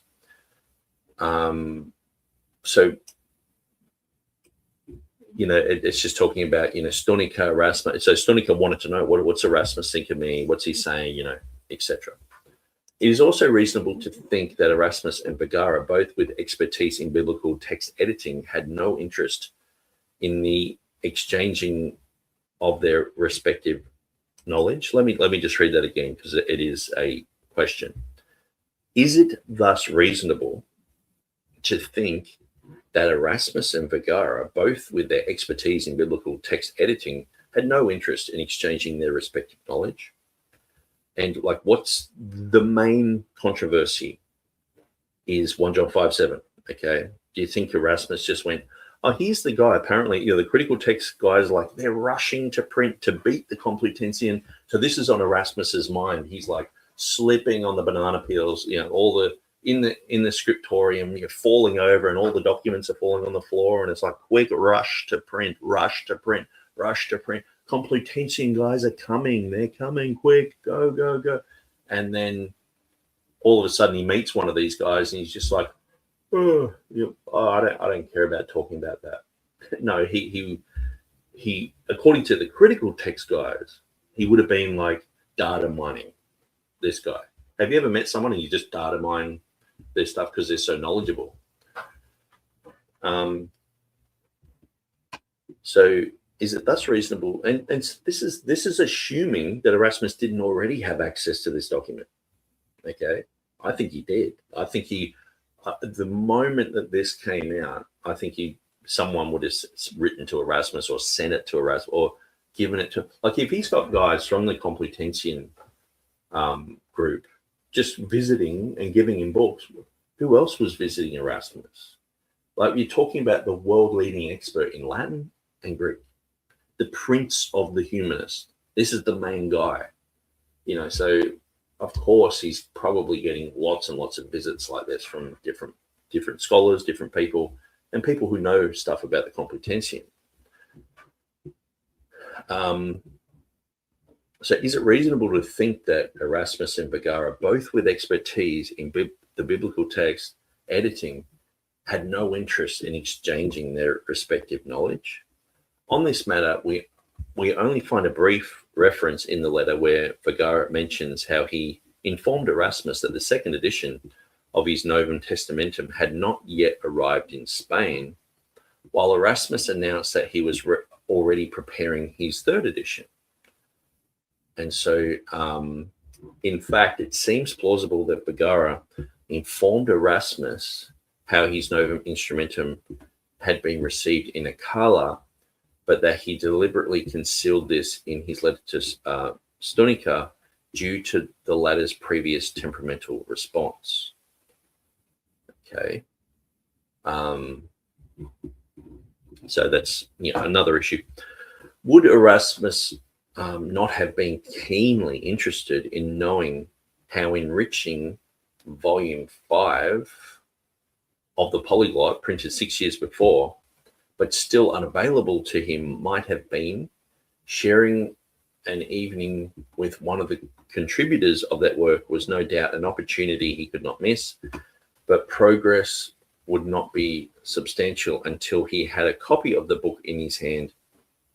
It is obvious that Erasmus would have sought a commitment from his guest to have a copy sent as soon as possible, or if that were not possible, at least a detailed description of the work. So what I think happened, Erasmus had access to the reading of what the Complutensian Polyglot guys had. But by the time he got that, to change his annotations, it's not just like a Word doc where you can just add a bunch of things. When you've got stuff sent to the printers, to add a whole bunch of material talking about the Complutensian Polyglot, that changes everything. Unless you're going to have 2 or 3 pages of information, you might be able to stretch it out and have half a blank page or something. But it's if you've got stuff that's in Latin on one side, Greek on the other, and all the letters are backwards, and it's that's a huge thing just to move everything. It's like trying to edit a PDF. You change one little letter, everything gets messed up. And so I think that Erasmus he had this material, he used it, he worked on the Complutensian material for his 1522 main text reading, but he didn't change that in his annotation because it's a huge chunk of text. So he just put it in his next edition. To me, this makes sense. And he actually went with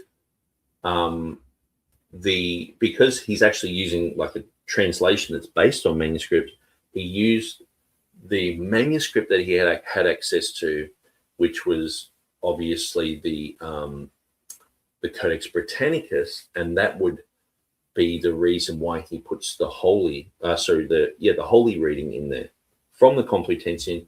So what you've got to understand too is 1 John 5:7, it has, just like any verse, has variants. But you can go through and you can clearly see, it should have Holy Spirit there, but it doesn't, or we're getting that from this reading here. But the main bulk of it is put in from Britannicus. Okay.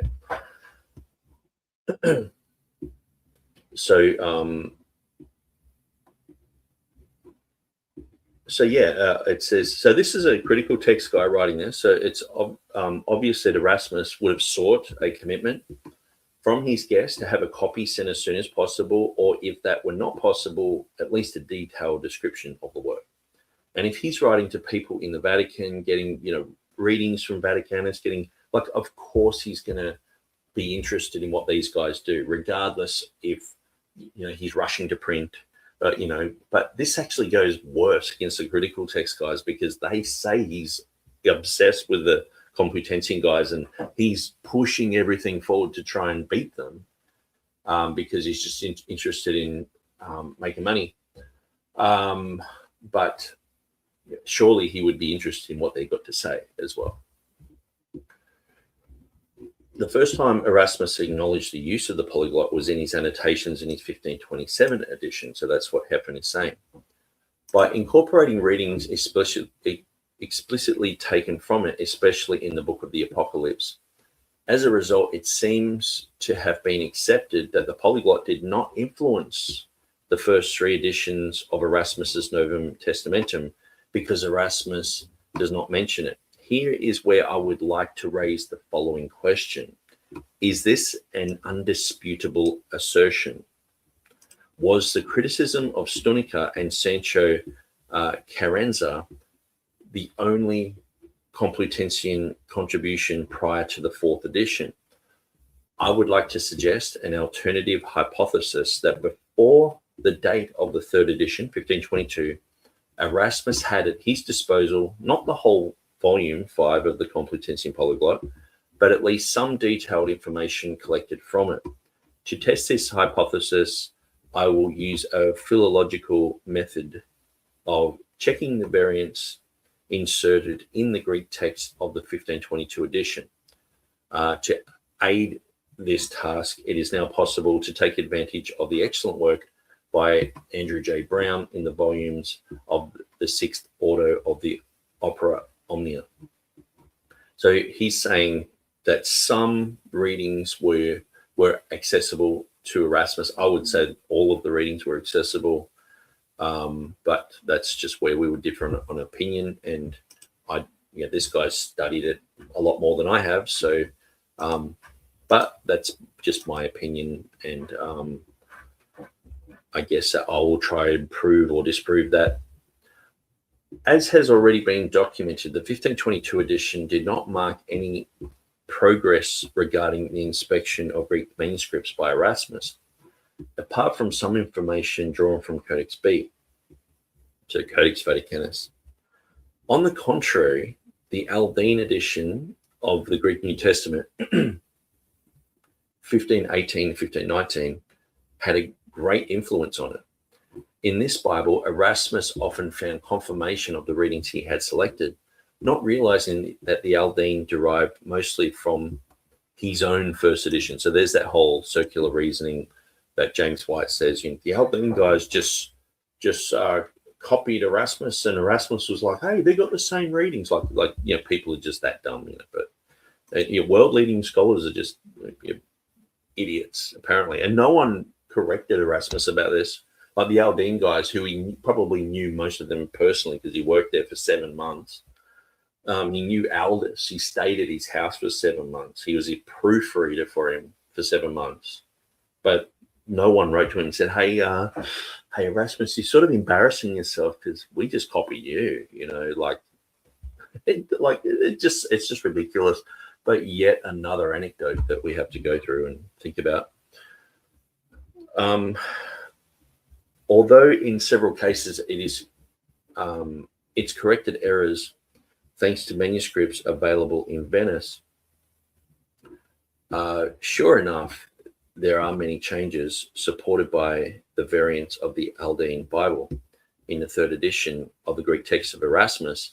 But in that same edition, there is another large group of corrections that do not have the support of the Aldine, but are found, however, in the Complutensian Polyglot. So that's what we're looking at. Basically, this guy has discovered that these readings don't really come from anywhere, but they match with the Complutensian in his 1522.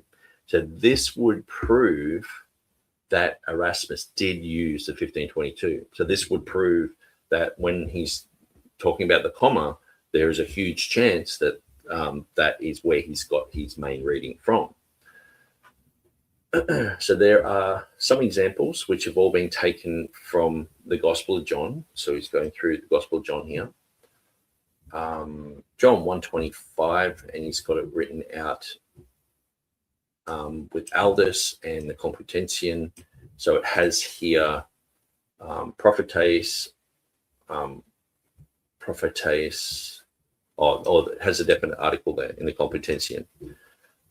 Brown considers that the suppression of the article here and in John 7:40 was possibly unintentional, perhaps a slip made by the printers. Despite this, and given a long explanation in the annotations, Erasmus did not doubt, having established this reading in the first edition, that it was intended, indeed, the reading he had found in the manuscripts. Okay, so I'm going to go over some of these details, but I think you get the drift. And he's just showing, John 2:22, where you have a reading like Ufdois in the Complutensian, but in Aldus, this is omitted. Okay, so where did he get this this reading from, the Ufdois reading? Well, he didn't get it from Aldus, he got it from the Complutensian reading. So there's these examples of that. So I'm going to skip over these examples. So he gives quite a lot. So I want to get down to some of these summaries. So it says many similar examples can be found. If we discard obvious mistakes and iticisms, we find 31 significant new readings in the 1522 edition of the Gospel of St. John. In 26 of these places, Erasmus adopted a reading to be found in the Polyglot, but unsupported by the Aldine, which simply reproduces the reading of the first 2 editions of Erasmus, which is a conspiracy theory that's unproven. Then it says the overlap is thus 84% of the changes in these cases it's polyglot reading.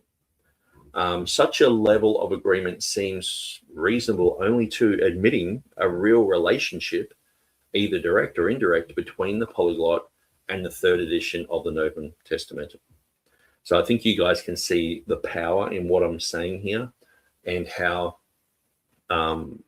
like the critical text guys are saying, 1522 did not use the polyglot, and that, Grantley MacDonald, even on that thread that I put up 5 years ago, he's like, no, they didn't use the Complutensian polyglot.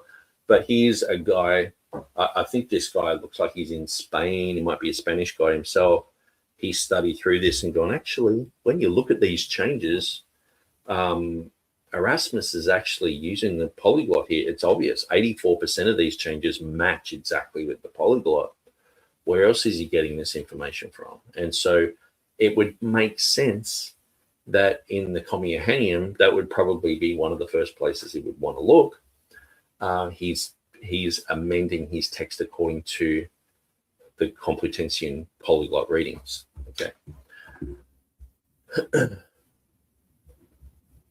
So that is to say that either the text of the Complutensian Polyglot was available to Erasmus around 1521, or both used a common source, although that seems highly unlikely. Even the sources of the Greek New Testament of the polyglot are still unknown to us. So maybe he did have access to other manuscripts with other readings or whatever. But when you look at the comma, he's sort of saying, hey, I've got Codex Britannicus. And he's not really mentioning that anything else is found in the Vatican. Now, he has looked at Vaticanus. In 1521, he wrote to Bombasius, and Bombasius wrote back to him. And so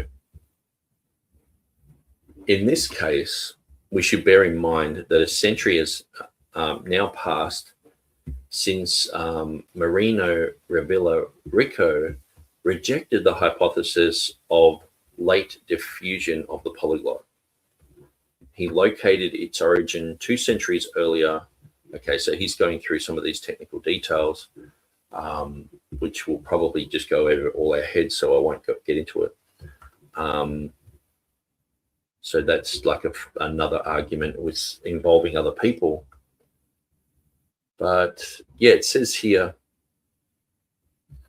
an intermediate position is that occupied by the Acts of the Apostles, where, leaving aside questions regarding the form of Moses's name, there are 9 cases out of a total of 23 where the readings of the 3rd edition agree only with those in the polyglot. This represents 40% of the cases, far below the 84% of the Gospel of John, but it's still significant. So what he's saying is, even in Acts, there's 40% of the changes agree with the polyglot. So this guy is saying, I see this when I'm studying through this, the changes match with the Complutensian Polyglot. In Acts, 40%, it's not as much as 84, but it's still significant enough to point this out. And then he's saying, now, if we remove from that list 6 cases of obvious misprints in the 1522 edition, presumably unintentional, the percentage of matching variants between the 1522 edition and the polyglot climbs to 53%. So half of the readings are from the Complutensian. I think you can see where I'm going with this, and I'm nearly finished, so then I'll get to reading some more of the annotations of Erasmus. So finally, if we combine the data from both historical books, the percentage of new readings of the 3rd edition coinciding with the polyglot rises to 73%. I have not been able to take into account the Synoptic Gospels because the first volume of the Amsterdam edition had not yet been to be published. There is no doubt, however, that the examination of the first 3 Gospels will provide useful information regarding the possible influence of the polyglot on the 3rd edition of Erasmus's Novum Testamentum. He's saying that the Complutensian Polyglot influenced Erasmus's 1522. So I am in 100% agreement with this guy. I think these facts, stats, and figures just disprove the popular anecdote about Erasmus that he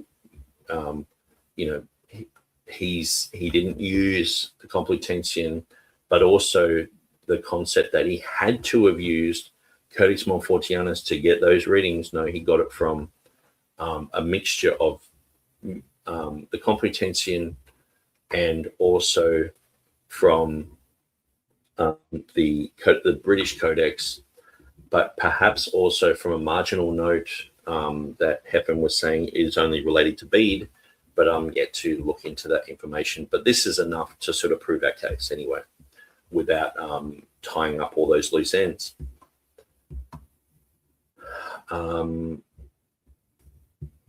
By examining the distribution of variants in different quires, the theory that scattered printed parts of the polyglot could have reached Basel can be rejected. Surely Stonecker was not the only one in Akala who had analysed thoroughly the Novum Instrumentum when the first copy arrived, and it might not have been difficult for Vergara, while he was in Germany, to ask one of his friends in Akala, or even his own brother, Anyway, so I'm just sort of reading through that and I'm not really thinking, which means it's not really impacting me or you.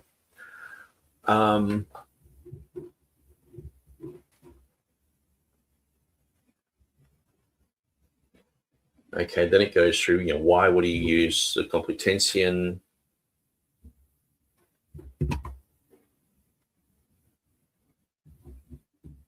Okay, yes, this has been translated. So I think this was originally written in Spanish.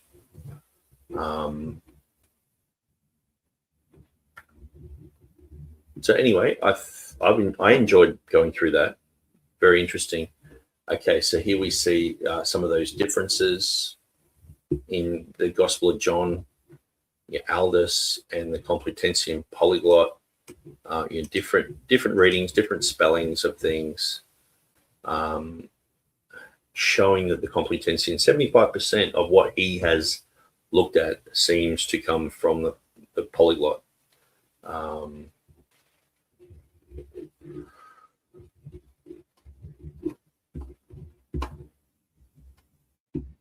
Okay. All right, there's a bit of a summary there. So I just want to type in yarn. He does speak about Jan Kranz here, which is of interest. Yeah. More recently, Jan Kranz has suggested that something similar could have happened with the gloss to Matthew 6:13b in the Polyglot. He writes that in that place, Erasmus's remark seems to have influenced the Complutensian Polyglot. So when he mentions Jan Kranz, he's saying that perhaps Erasmus is influencing the Polyglot. But it must be stated that the reasons provided by the gloss in the Polyglot to athetize the words are not the same as those in Erasmus's annotations, especially in the first two editions of that work. So I like this guy. He's going to the annotations and saying, he's saying this, he's saying that, rather than, well, he's just made a mistake. And, Revelation chapter 22, the annotations there are almost ignored by people like Jan Kranz, just to squeeze this story in and to put this Reuchlin manuscript there with 136 words missing.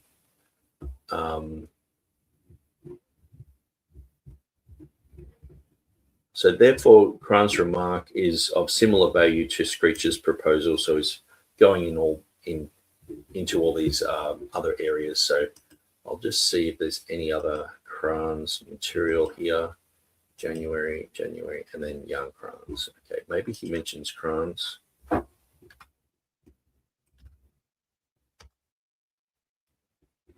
4 times, for Kranz, beyond what he's written.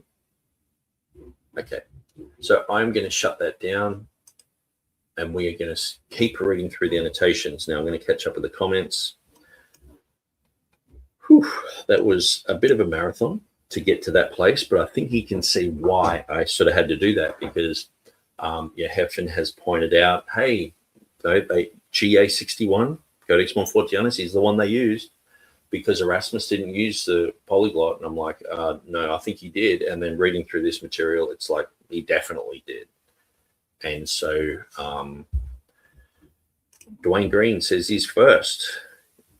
And Dwayne showed me a video of Dan McClellan today. He's saying, chuck the Bible out. Like he's a Mormon. I mean, how could you even, like, imagine being a Mormon missionary going door to door and telling people that Jesus was in America and, the planet Kalob and all this other weird rubbish. And you've got no archaeology. You've got no evidence for what you're believing. It's just like Scientology. But then you become a critic of the Bible, and all you're doing is projecting onto the Bible, or you're saying weird stuff that you believed in Mormonism, that there's just no evidence for it. But it's okay. You can still sort of, become part of a religious community, I guess, for fun, but don't get too caught up in it, And so, Dan McClellan, he's just using all the liberal stuff that's coming out and just spreading it around, using Bart Ehrman's rubbish.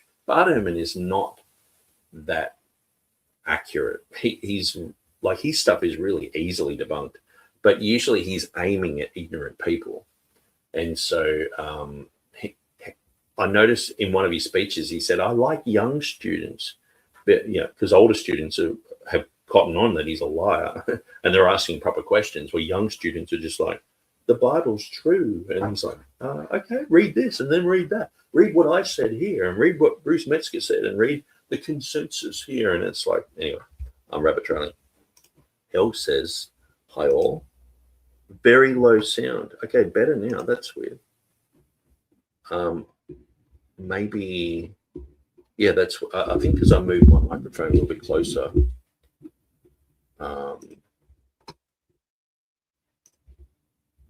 Hell says, oh no, I wasn't the first. You did beat me to the game, Dwayne. Yes. You guys have got to get your act together, especially you guys from Norway. You should be doing some push-ups through the day, getting yourself ready for these type of moments. Hello, everyone. Nameless is in the house. Bible Highlighter says, I believe when Erasmus may be referring to an interpolation for verse 8 with Britannicus when comparing it to the Complutensian Polyglot. Yeah, what I find with that, like, because I haven't looked into that at all, I just sort of, well, I won't even brief through it or else I'll make silly comments on it. I'll put it all side by side and line it all up and all the rest of it.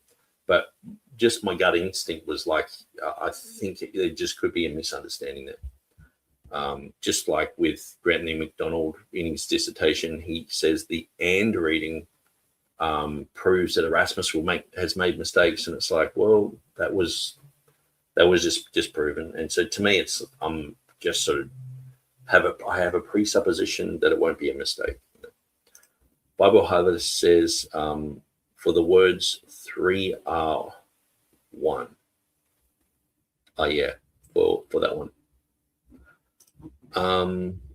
David First says, hi all. Bible Highlighter says, he said it did not have it when comparing Britannicus to the Greek copies he had. Okay. Bible Highlighter, the words and the 3 are 1. Okay. Everyday Man of God Ministries is in the house. Hello, Nick and everyone.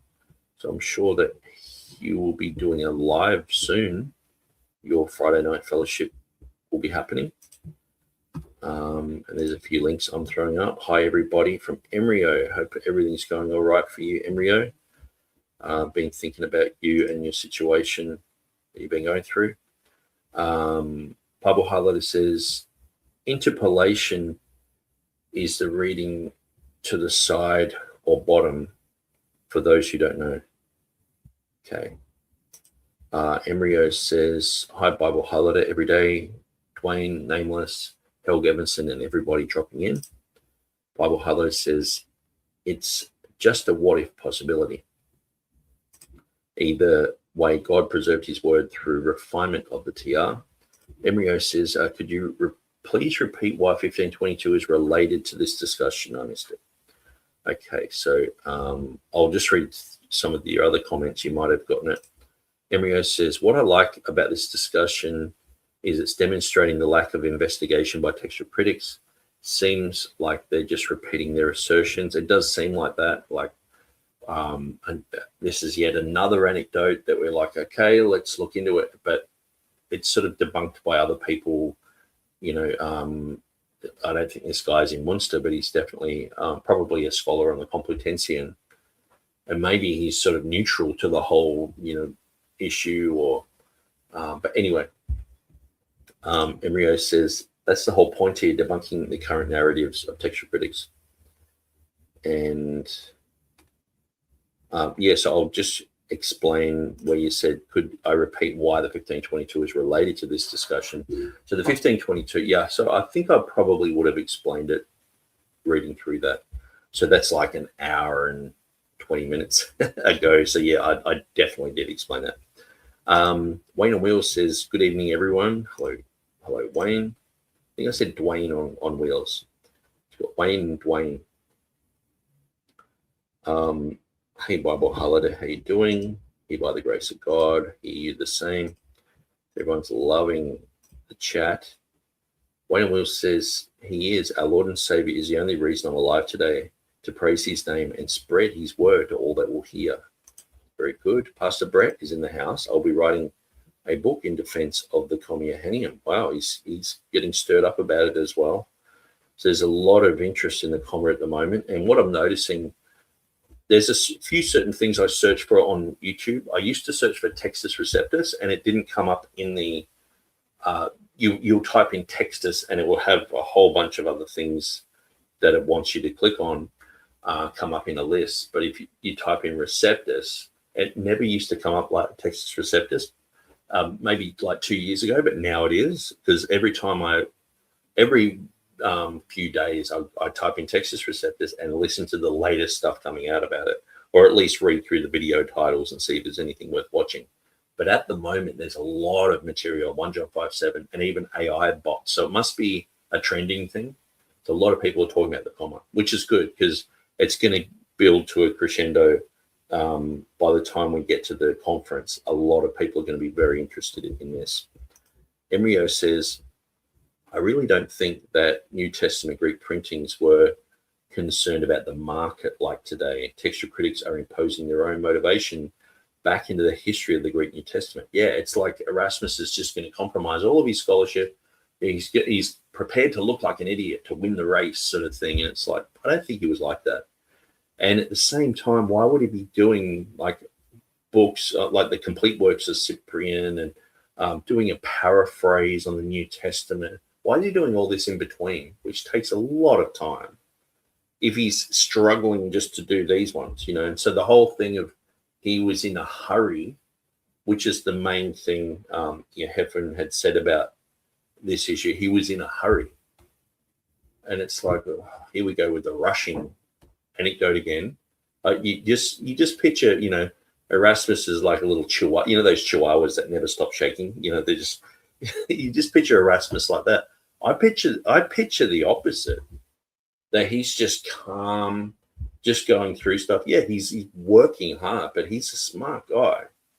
Like you don't get the picture of like, say, someone like Noah Webster, who wrote the English dictionary, the Webster's dictionary, like just frantically running around, like panicking and crying, and that's sort of how the critical texts make him out. So whenever there's a situation, and I've seen this sort of copied and pasted onto Beezer at times, but especially the whole, he just forgot where he was, and Joe Biden sort of concept. I agree, Emrio. Autocorrect, my bad. New Testament Greek printers. Following Truth LJ is in the house. He's late to the party. Question, Nick. McDonald said that Erasmus forgot that his manuscript didn't have these 301 in his 1527 annotations. He apparently said that his manuscript did have those words. Yes, so that's something that was pointed out by Hepburn Jones. And as I've mentioned, I'm going to do a thorough study into that this week. And so that's where I'm questioning that type of thing. So I was going to go through the whole thing of Montfortianus and look at all that. But I think what we're really looking at is Montfortianus.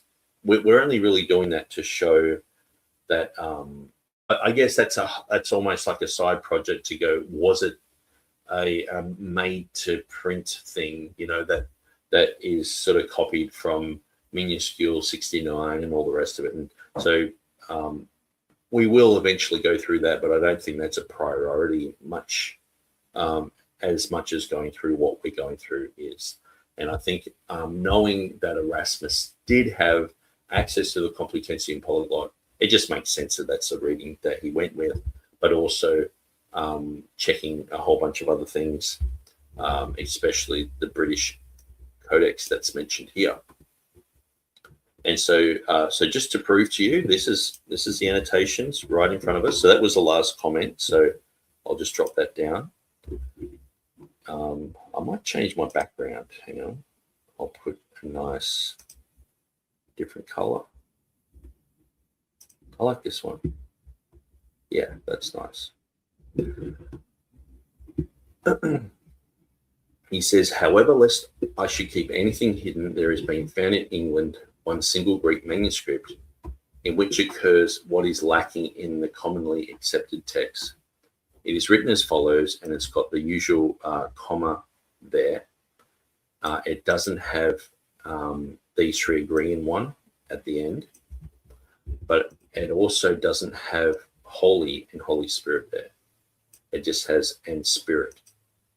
And so that's where I think that's the smoking gun against this manuscript, the British Codex being Codex Montfortianus.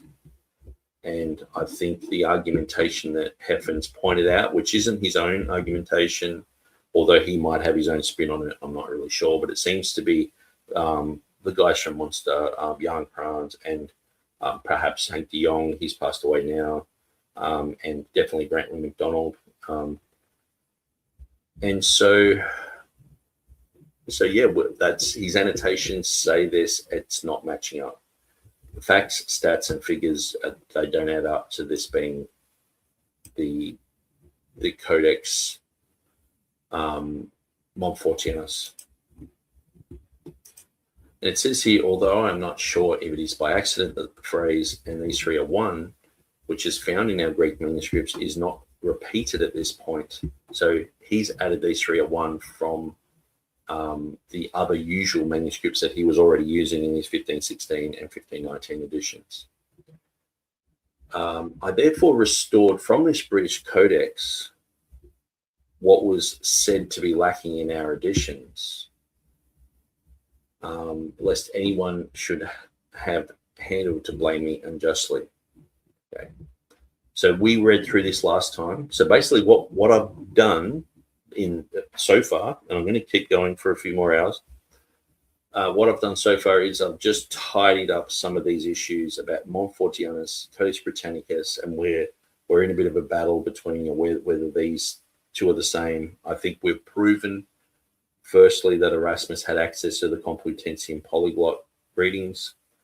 Secondly, that Codex Montfortianus and Codex Britannicus, that there's really no logical reason why we think that these should be the same, except really the only reason that people would say they're the same is because there's already a funny narrative, an anecdote that seems to go along with that. Again, that sort of makes Erasmus to be wrong, that sort of makes Erasmus to be pressured, and that causes people who are against the comma to sort of mock our side.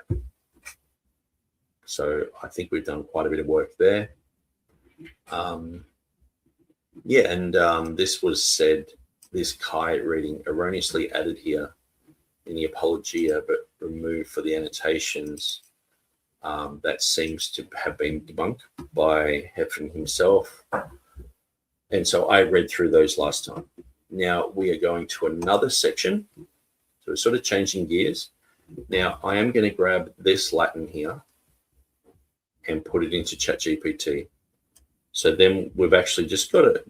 Like, I don't mind the readings of Brantley and MacDonald here, but I really do want to get it like a sort of a second opinion. And ChatGPT is very interesting for doing that. So I'll grab that. Let's jump into here.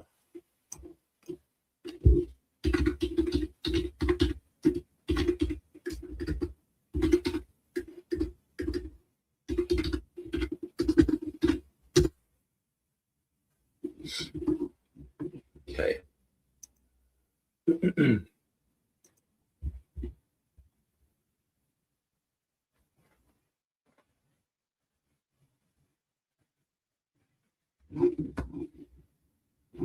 So I'll read through Brantley's material, then I'll go paragraph by paragraph, and we'll look at everything. It says here, I have consulted two extraordinarily old manuscripts in the library of Saint Donation in Bruges. Neither had the testimony of the Father, Word, and Spirit. One of them did not even have the phrase on earth. Simply, there are three that bear witness, the spirit, the water, and the blood. Okay, so that's interesting because he's saying specifically one of them didn't have on earth.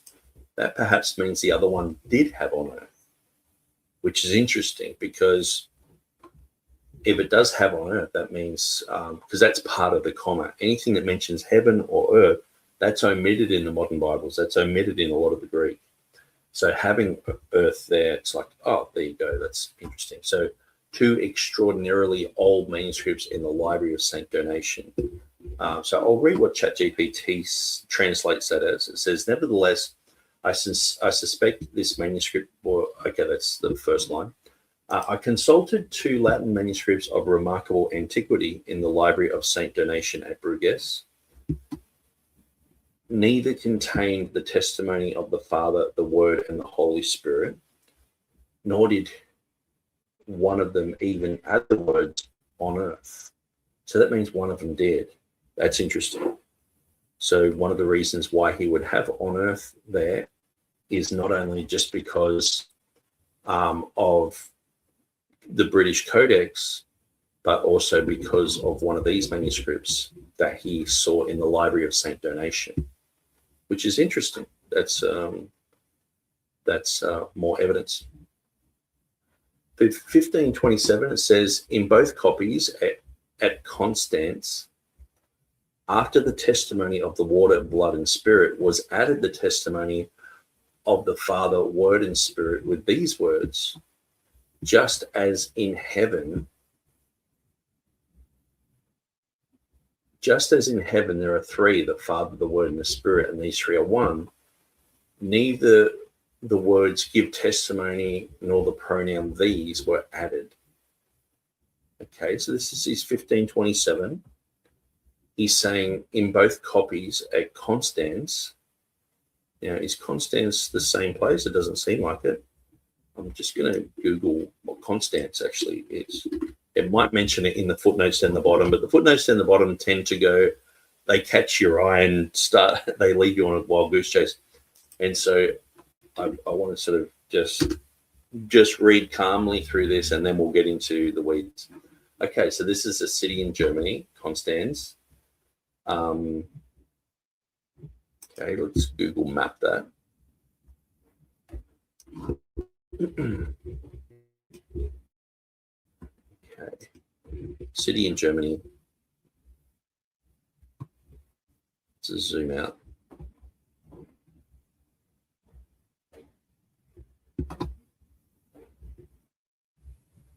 Okay, so sort of near Zurich. Okay. Now, where was that other place? It was in Bruges.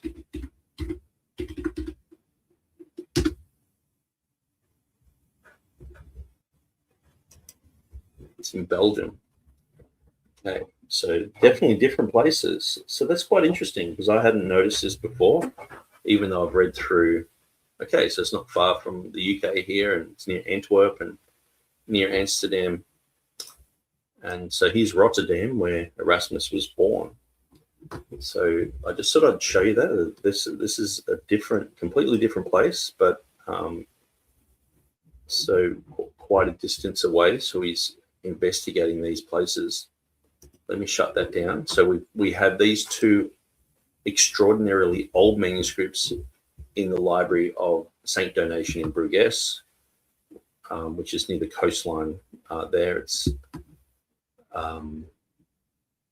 It's far away from Constance. So these ones don't have the Father, Word, and Spirit. One of them seems to have on earth. Okay. Then in the 1527, so this is the after he's put the comma in. So this is the second time he's put the comma in. It says, in both copies at Constance, after the testimony of the water, blood, and spirit was added the testimony of the Father, Word, and Spirit with these words, just as in heaven there are 3, the Father, Word, and Spirit, and the 3 are one. So it's very interesting. And then it says, neither the words give testimony, nor the pronoun these were added. Okay, so it just says just as in heaven. So it doesn't say there are three that bear record in heaven. It just says just as in heaven there are three. It has Father, Word, and Spirit, and the three are one. So it doesn't have the pronoun for these. Okay. So, but he's clearly seen two more copies, isn't he? I didn't notice that before. How are you reading that? Are you seeing that he has Father, Word, and Spirit in two more copies of 1527? That's something that I've completely missed. I've overlooked that. So when it comes down to it, by 1535, he's got, according to my estimation, Codex Britannicus. He's got the Complutensian Polyglot. He's got a marginal note in the Antwerp copy that he looked at by a later hand. So might be hundreds of years before him, might be recent, but we said in a more recent hand. Okay. So, Codex Montfortianus is just another witness to the comma that Erasmus didn't have access to. Codex Ottobonianus in the Vatican, that's also another one that he didn't have access to. But then we have these other ones, both copies at Constance after the testimony of water. So it's saying that the heavenly witnesses and the earthly witnesses are reversed. So this is a common thing that can happen in some verses. So you have the water, the blood, and the Spirit at the top, and then you have the testimony of the Father, the Word, and Spirit. Okay, and so in both of these copies, it seemed to have had that. In both copies at Constance, after the testimony of the water, blood, and Spirit was added the testimony of the Father, Word, and Spirit, with these words, just as in heaven there are three, the Father, Word, and Spirit, and the three are one. Neither the words give testimony nor the pronoun these were added. Very interesting. So I think in just reading this, according to my mind, I've just found another two witnesses for the Communion. Now, let's just see what ChatGPT says here. 1527 edition. In both manuscripts from Constance, however, after the testimony concerning the water, the blood, and the Spirit, the testimony of the Father, the Word, and the Spirit has been added in these words. Just as in heaven there are three, the Father, the Word, and the Spirit, and these three are one. The words bear witness were not added, nor was the pronoun these.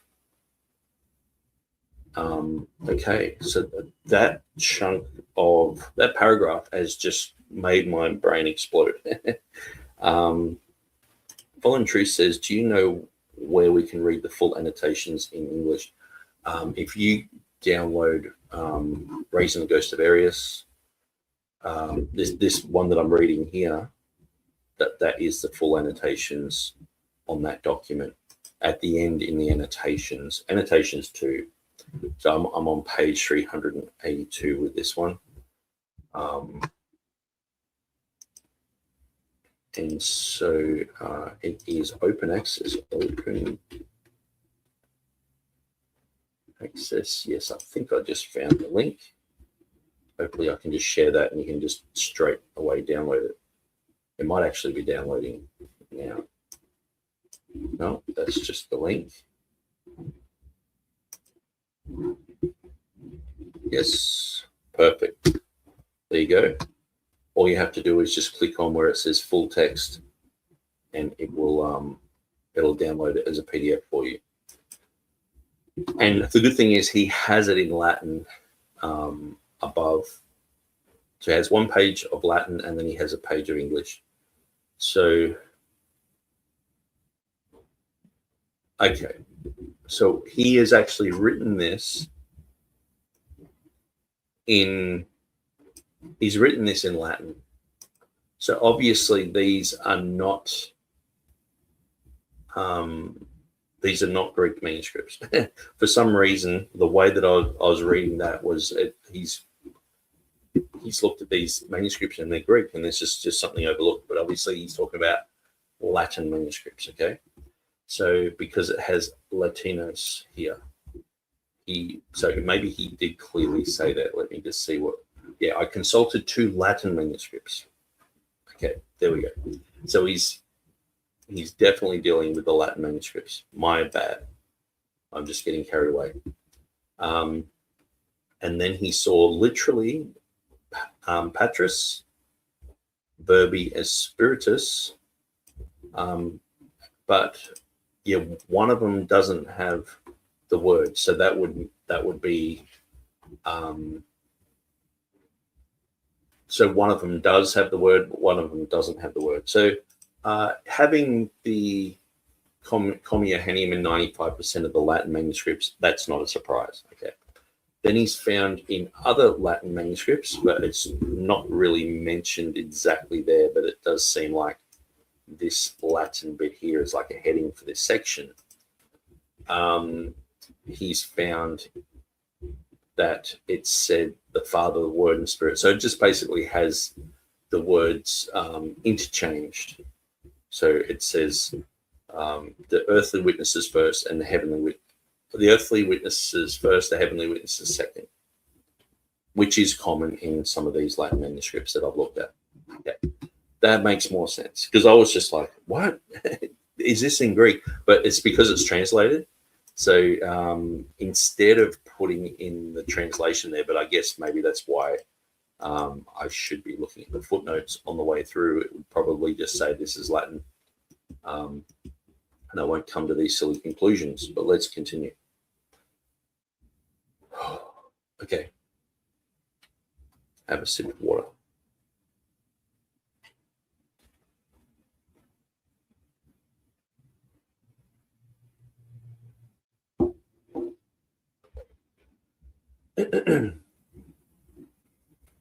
In the copy available for view at the public library of the University of Basel,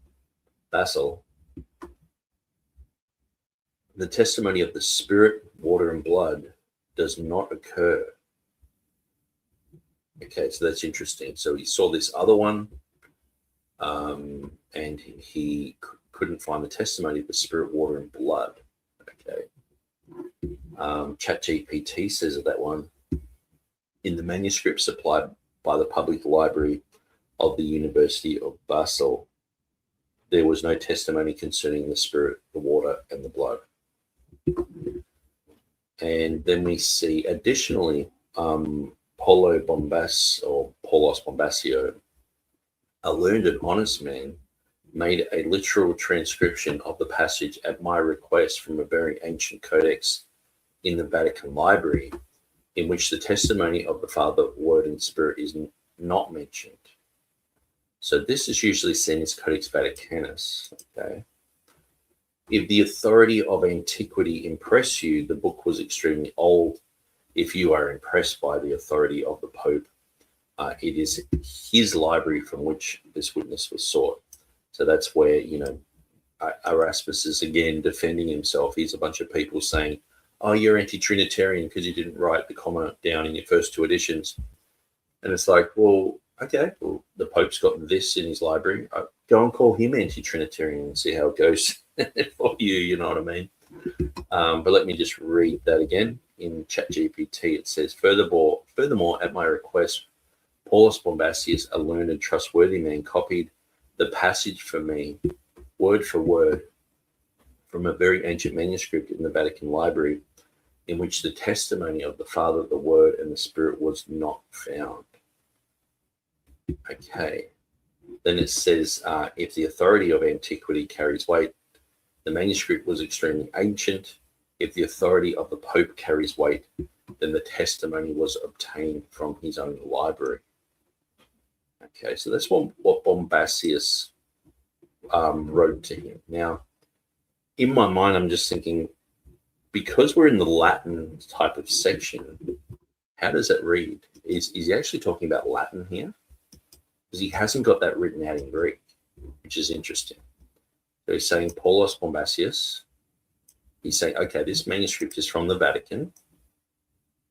And he's saying it doesn't have the patris verbi et spiritus. So it's not found there. And then he's talking about the issue of, if you've got an issue with me, have an issue with the Pope, same sort of thing. Okay, but is he actually talking about a Greek document? Like I'm just trying to think out of the box here. Right? Now I know the story is that he contacted Bombasius. He looked at Codex Britannicus and said, "Hey, it doesn't have this reading in it," and that's affected his first 2 editions. Now that can't be right because he only wrote Bombasius's information only came back to him in 1521 after his first 2 editions. So James White's wrong about that. And his anecdotes about that just get flushed down the toilet. But I'm just sort of thinking outside the box. Now, maybe there is a ton of information against my thoughts, but I'm just thinking here, is he talking about a Latin manuscript? Maybe he's looked at an old ancient Latin manuscript and Paulus Bombasius is saying, hey, it's got these readings, because it doesn't really, we're looking at the Latin here. It doesn't say it has this reading in Greek or anything.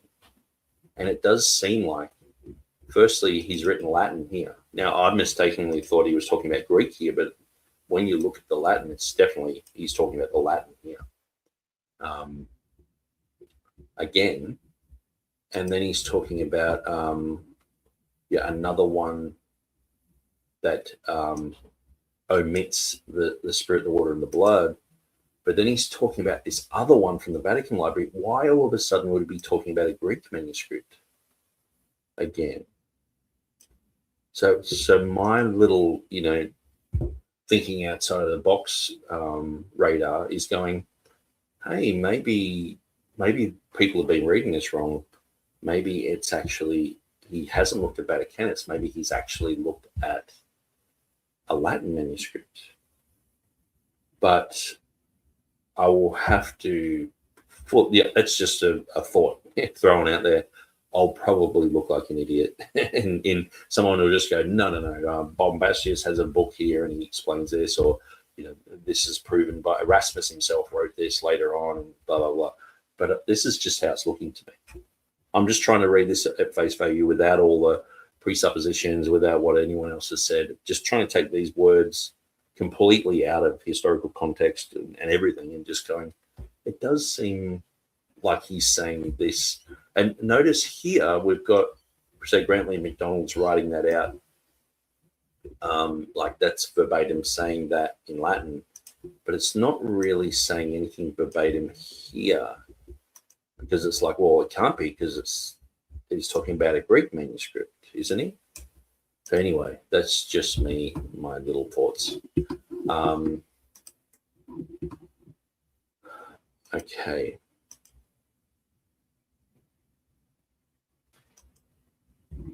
But then he goes on to talk about the Aldine edition, which is obviously in Greek. So maybe the next line disproves me, and he does talk about a Greek concept, because here we have the Aldine edition agrees with this reading. So the Aldine edition agrees with this reading that the Father, Word, and Spirit is not mentioned. What Lorenzo Valla read is not entirely clear. And so I think Lorenzo Valla doesn't talk much about the comma.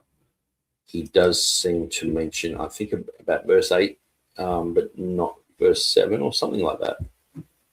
But Lorenzo Valla's annotations weren't fully detailed. He would just focus on a few things here and there. And sometimes you're like, oh, he's going to talk about this, and you look and there's just nothing, a whole section where he doesn't have anything written about something that you would think he would write about. But so he's just saying he's checked Lorenzo Valla. He's not really clear about that. Okay, so, and ChatGPT just says The Aldine edition agrees with this reading. What reading Laurentius had is not sufficiently clear.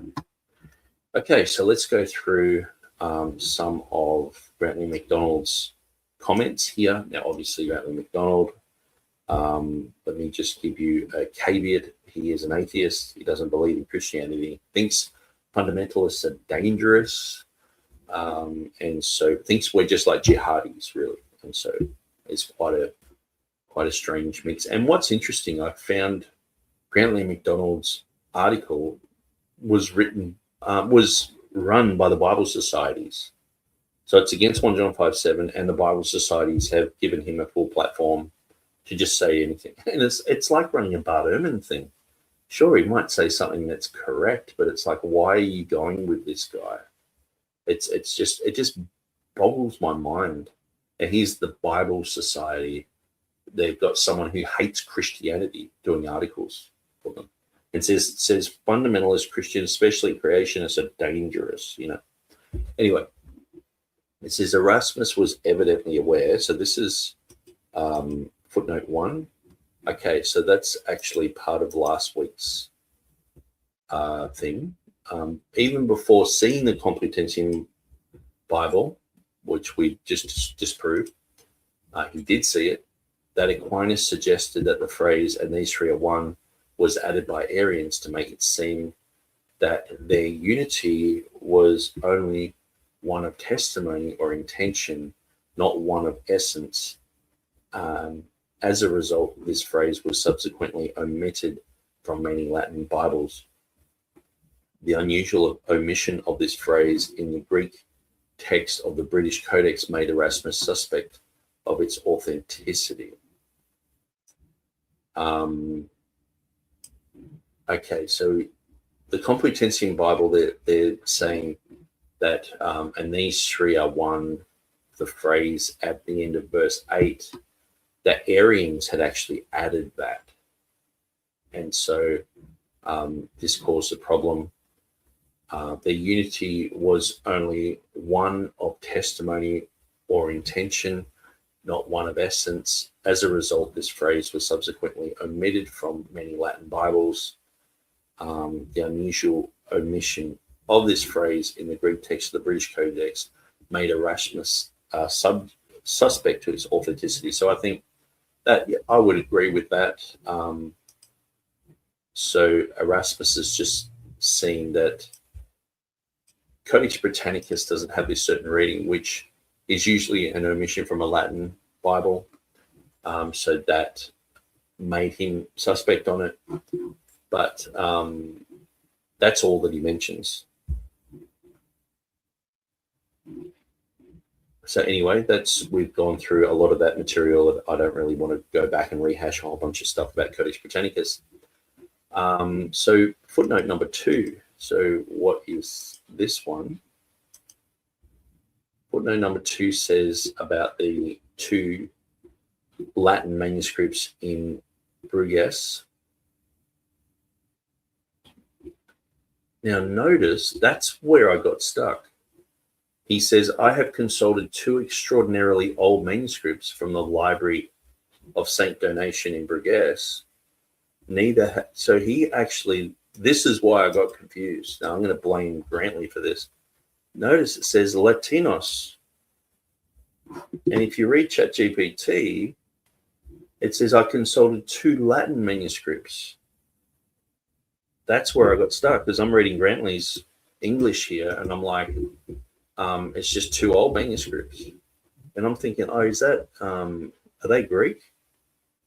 But obviously they're Latin. It clearly says they're Latin. So I just found a mistake. And maybe Grantley, see, this is Grantley's PhD dissertation. He's written a book. This is like the draft. So he says, if you're ever going to critique my work, go to the final work, obviously. So I don't want to say that this didn't get finished in his other work, but I just thought I'd mention that threw me off a bit. So I was in my right mind when I got thrown off there. I'll blame Grantley for that. Okay, yes. And so where was I going with that? We were looking through the footnotes. So footnote number 2 is there are 3 that bear witness to spirit, water, and blood. And it says here, the information on the codices at Bruges, I'm probably saying that wrong. You got to say it with an Arnold Schwarzenegger accent, which I'm not in the mood to do, is first mentioned in Erasmus's Apologia ad Annotationis Stonicae. His writings about the annotations of Stonica. De Jong notes that this passage refers to a visit to Bruges in August 1521. This passage was written in September 1521. Okay. And so he visited there in August, and then in September he wrote about it. Now, whether we know exactly what he looked at, that's a whole nother story. Oftentimes, just because something is in the same library doesn't mean that that's exactly what was looked at. You can have things with similar information and people look at it and go, that's exactly what that is. But like we like to look at all the details and check everything out. And like we just did with the Complutensian Polyglot material. And sometimes these things don't match up. And, there's been wars, there's been all sorts of things. And I'm sure that these universities at times have hit hard times and they've sold things and swapped things, and things have just been stolen and destroyed. And so we can't guarantee that what the critical text guys are saying about this is 100% accurate. But, I'm sure there is material out there that we can study it ourselves and come to our own conclusions on. Perhaps they are right. Footnote number 3. Okay, so footnote number 3 is talking about the very ancient codex in the Vatican Library. Okay, it says here the information on the Vatican Codex inspected by Bombasius is mentioned in Erasmus's Apologia ad Annotationis Stonicae by De Jong. De Jong in his works notes the letter from Bombasius containing this information was dated 18th of June 1521. So what you got to understand, even just with that overrides James White's thing that his first 2 editions didn't include the Comma Johannine because he wrote to Bombasius and got this information and was like, it's not in Vaticanus, so I'm going to follow Vaticanus. That's what James White says. So he's wrong, isn't he? Because this was the letter from Bombasius was dated 18th of June 1521. So, sorry, James White, you're wrong again. And what I'm starting to see is James White's wrong on so many things. But what we're looking at is we're going a level above James White. And this is the stuff where he just has a cursory look through this and just gets anecdotes. And, he's just running with all sorts of, stuff to win a debate. It doesn't matter if it's true or not. He just wants to win a debate. But this is more scholarly material, but sometimes this is exactly where those type of lower hanging fruit arguments can be debunked just by what's said here. Like if James White has said that this is the best book on the comma, well, he should read it himself and debunk himself there. If he just read that footnote, he would go, hang on, I'm wrong. His timeline doesn't work, So anyway, number 4 is the Aldine edition and then Lorenzo Valla. So it says here, Lee had argued that if this variant was so important, it would have been mentioned by Valla, who had seen 7 codices of the Greek text. See Erasmus 1520, 200 to 201. In his reply to Lee, Erasmus points out that Valla was a fallible human and that he himself had seen more than Valla's 7 codices, all of them lacking the comma. Okay, so that's interesting. So he's seen lots and lots and lots of manuscripts and they all lack the comma.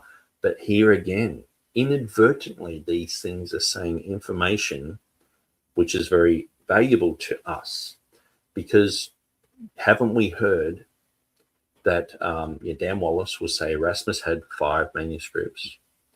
James White will say 6. Then when you push him, he'll say between 6 and 12. Then when you really push him, he'll say maybe up to 20.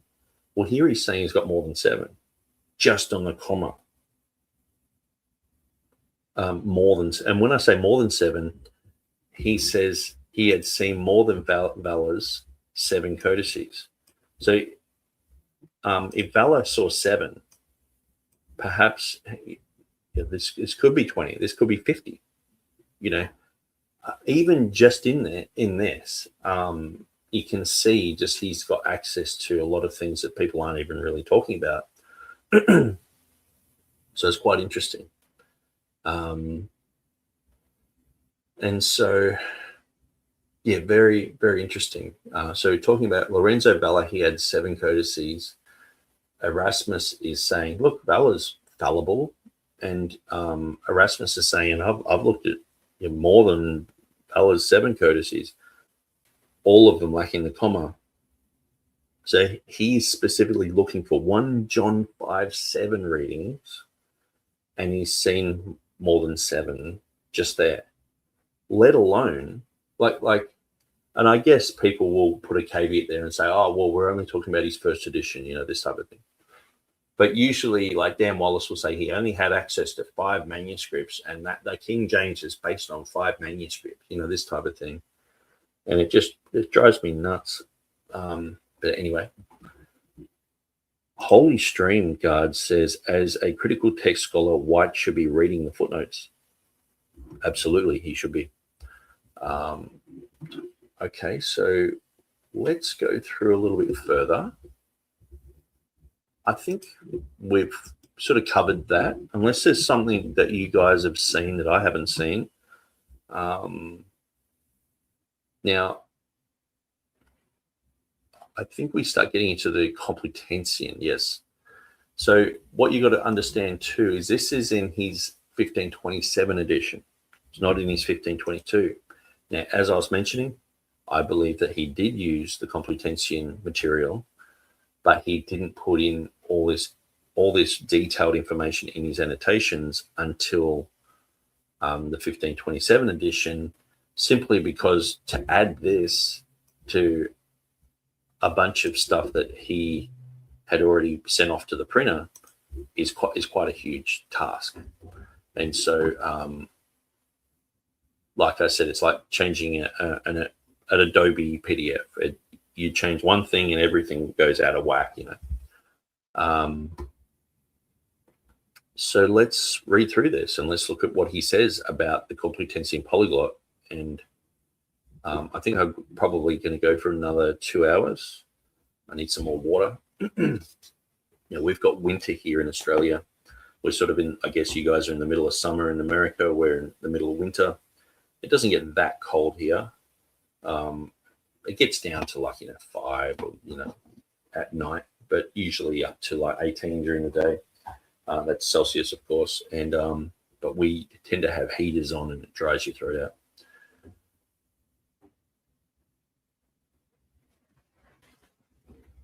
Okay. In the meantime,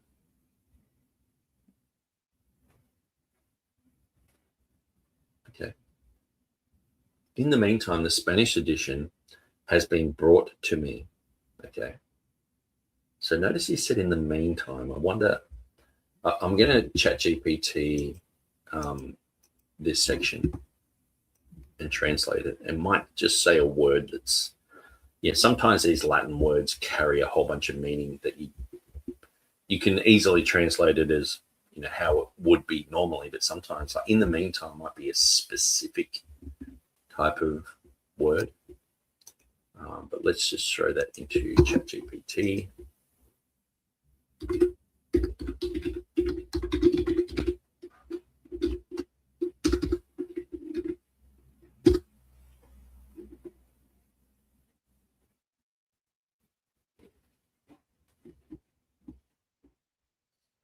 Okay, so ChatGPT just summarized the former bit that I did. So I might just quickly read through that before we get caught up in this. It says, the paragraph is often misunderstood. Erasmus is not saying that the Johannine Comma is false. Instead, he is fully cataloguing the evidence available to him. Notice he mentioned he personally examined 2 ancient Latin manuscripts at Bruges. He reports 2 manuscripts from Constance. He cites the Basel University manuscript.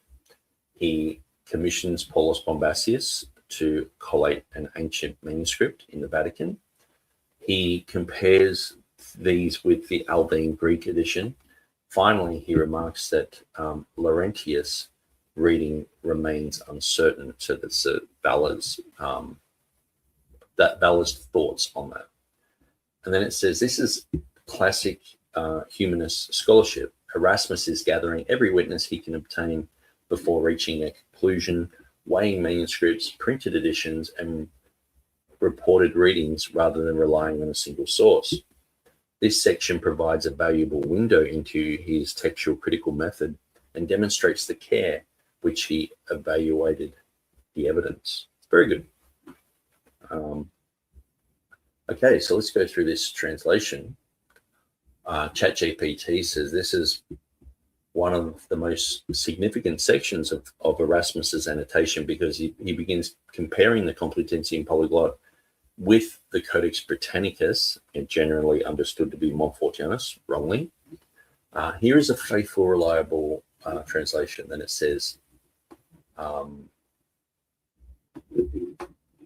okay, meanwhile, the Spanish edition has reached us, and it differs from all the others.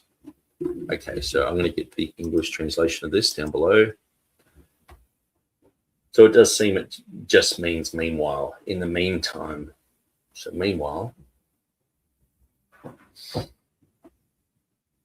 in the meantime, the Spanish edition has been brought to me, which conflicts with all the rest, for it reads, and it's got the Greek there.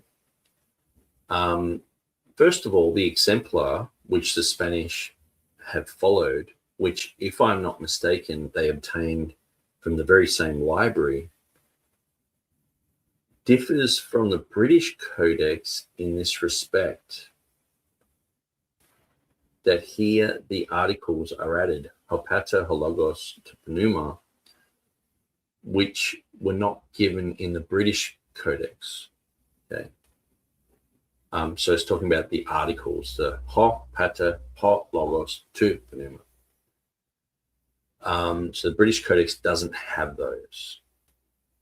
Secondly, where the British Codex has utoi, oi, tres, the Spanish exemplar has simply kai, oi, tres. And the same thing happens with the Spirit, the water, and the blood in verse 8. Furthermore, where the British Codex has an esse, the Spanish edition gives ice to an esse. And then lastly, where the British Codex added kai oi tres ice to an esse, also to the earthly witnesses, this phrase is not added in the Spanish edition, at least not here. I'm quite certain that the phrase ice to en is a Hebrewism, so that's very interesting information. I shall be as a father towards him cannot mean anything but I shall be his father. Okay, so that's another aspect that we'll have to look at is Erasmus, who's a brilliant guy. You know, he knows all throughout his annotations, he's quoting Hebrew. And so he's saying that this is a Hebrewism.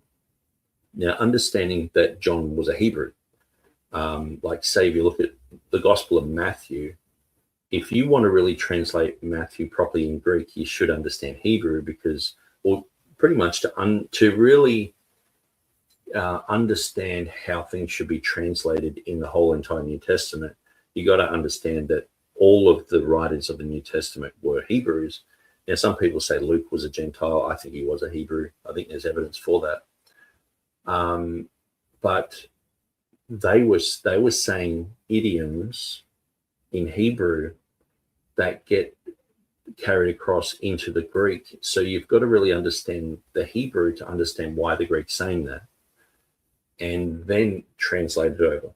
So there in Matthew, there's lots of Hebrew idioms there that get carried over into the Greek, and understanding those Hebrew idioms help you to translate the Bible properly. So having here John saying I's to N is a Hebrewism, that's very interesting. Now, I'll just continue through and read this whole thing through, and then we'll go and break it all up. But it says, now the Spanish edition added a scholium from the Decretals attributed to St. Thomas. It declares that in the testimony of the Spirit, the water, and the blood in carefully copied codices, the phrase Annotation 1 is not added, and it seems that this was added by those who favored the Arian teaching. So that's what the Complutensian guys thought. I won't go through the footnotes just yet, but I'm just going to see if this thought continues on through to the next page. Yeah, it does. It says, for if it were added here, it could only be explained as referring to the consensus of their testimony, for spirit, water, and blood cannot be said to be one in nature. And from this, it would follow that the preceding statement too, concerning the Father, Son, and Spirit, and these three are one, could be understood as indicating the consensus of their love and witness. Now, with these words, John asserted that the essence of the Father, the Son, and the Holy Spirit is the same.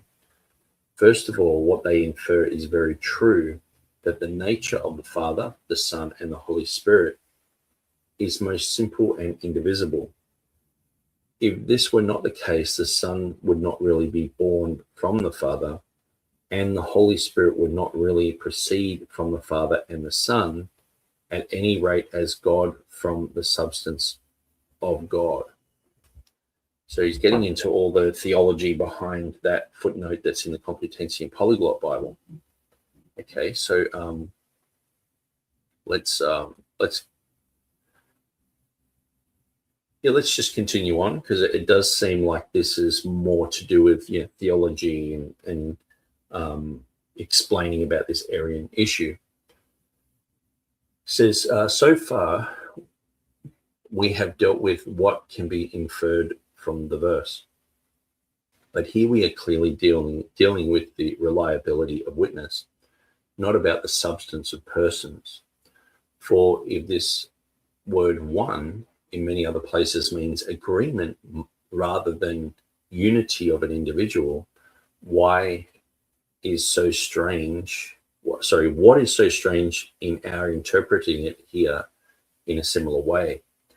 How often do we read in either testament, one heart, one spirit, one soul, one voice, one mind, when this signifies agreement and mutual love? Since this trope is so familiar in the scriptures, what is stopping us from assuming the same meaning here? In John 10, the Lord says, the Father and I are one. How is an Arian going to be vanquished by this evidence unless you tell him that the word one in the scriptures can only mean what is of the same substance?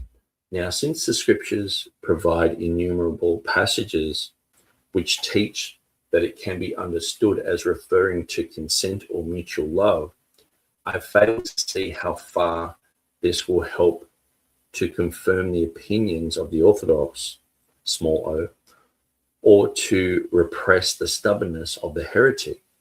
However, that Christ is speaking there of the concord which he has with the Father can be inferred with a high degree of likelihood, since he is not referring to his statement about being one with the Father, but to the fact that he called God his Father.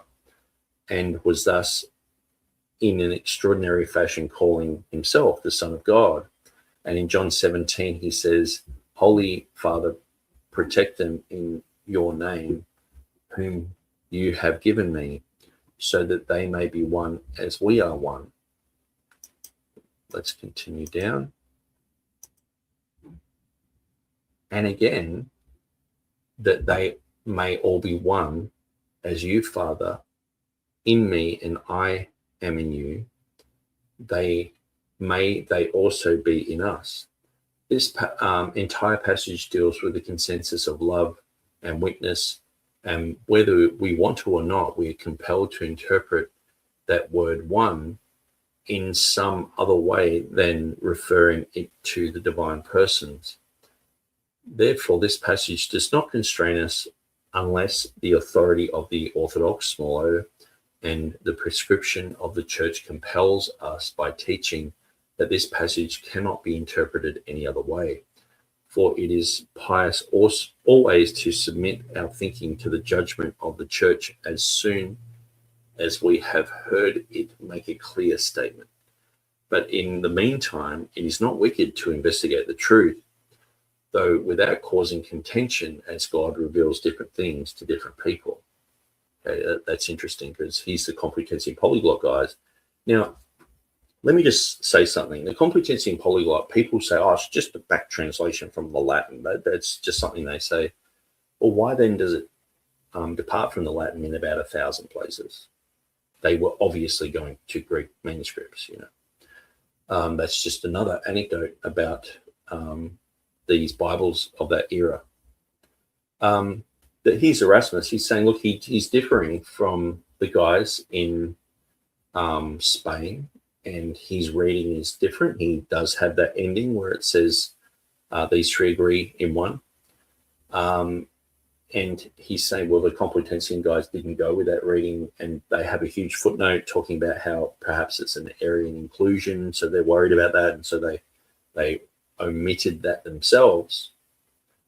But he's clearly saying here that in the meantime, it's not wicked to investigate the truth. And he's saying God reveals different things to different people. So he's sort of saying, you know, hey, look, he's not saying that these guys are completely off the wall for what they've done, but it's like, I'm seeing it this way. Okay. And then the reason I'm reading this whole chunk through is because it's mostly dealing with the Complutensian. So that's what we really want to deal with. It says here, but to return to the business of this reading, the evidence we have recalled here shows that the Greek and Latin codices disagree. And in my opinion, there is no danger which reading you embrace. For as to what Thomas says, that the passage was added by heretics, first of all, he does not affirm, he simply states, it is said that. Otherwise, the Catholic or general church throughout the entire world would embrace what was adulterated by heretics. And then we get on to the grammatical issues, which I think is the end of his annotations, actually. But yeah, I'm pretty sure that's the end of the annotation. So I probably will finish the annotations today. That's cool. There's a whole lot tied up in that issue of the footnote in the Complutensian Polyglot. Now, from what I can understand, there's a whole bunch of theology here, and we're talking about the guys from Spain saying a certain thing. This goes back to the Lateran Council, like 1200 or whenever that was, 1250. And then we also have Erasmus giving his opinion on this. And basically, when he's saying, you can read the passage one way or the other, what he's saying is when it comes to heresy, okay? Because the Complutensian guys were like, well, was it Thomas Aquinas is saying that heretics put that section of that verse in, so they're worried about that, and they're worried about committing heresy and getting in trouble for it, because, he's Erasmus, some people have said he's going to be pulled over the coals for things that he said. And the Valladolid conference in 1527 pretty much did that. They went through and to see if Erasmus was Trinitarian or not, because of his non-inclusion of the comma in the first two editions that he did. And so here we see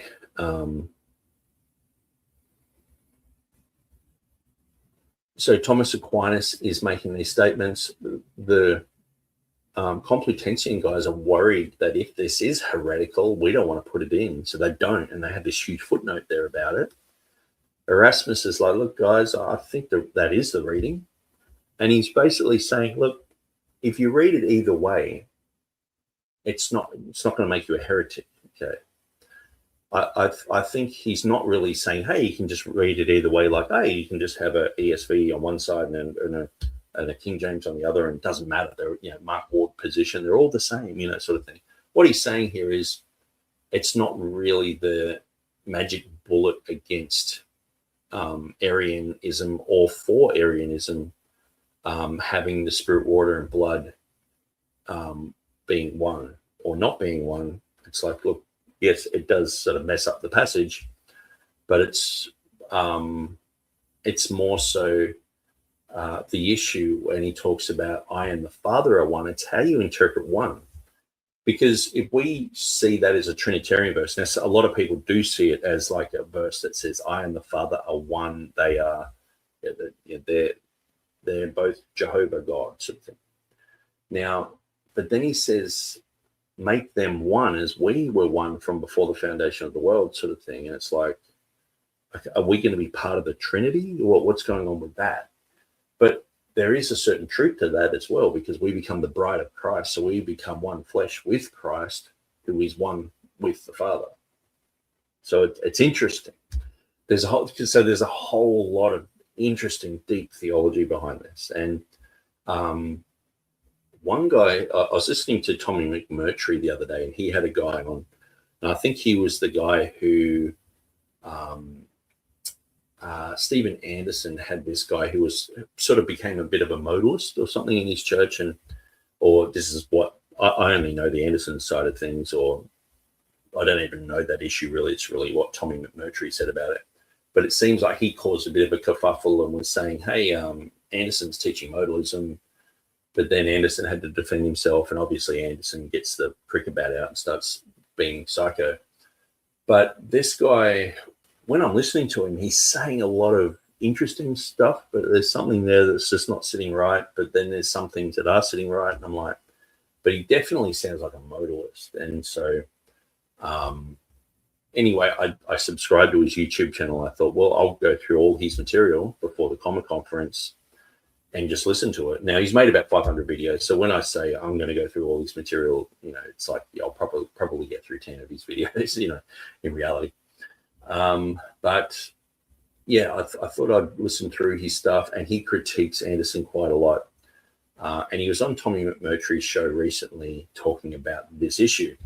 And so it is one of those things where understanding how to define the Trinity, understanding how to define things like modalism, this all comes into it. But Arianism is basically saying that Jesus is a created being.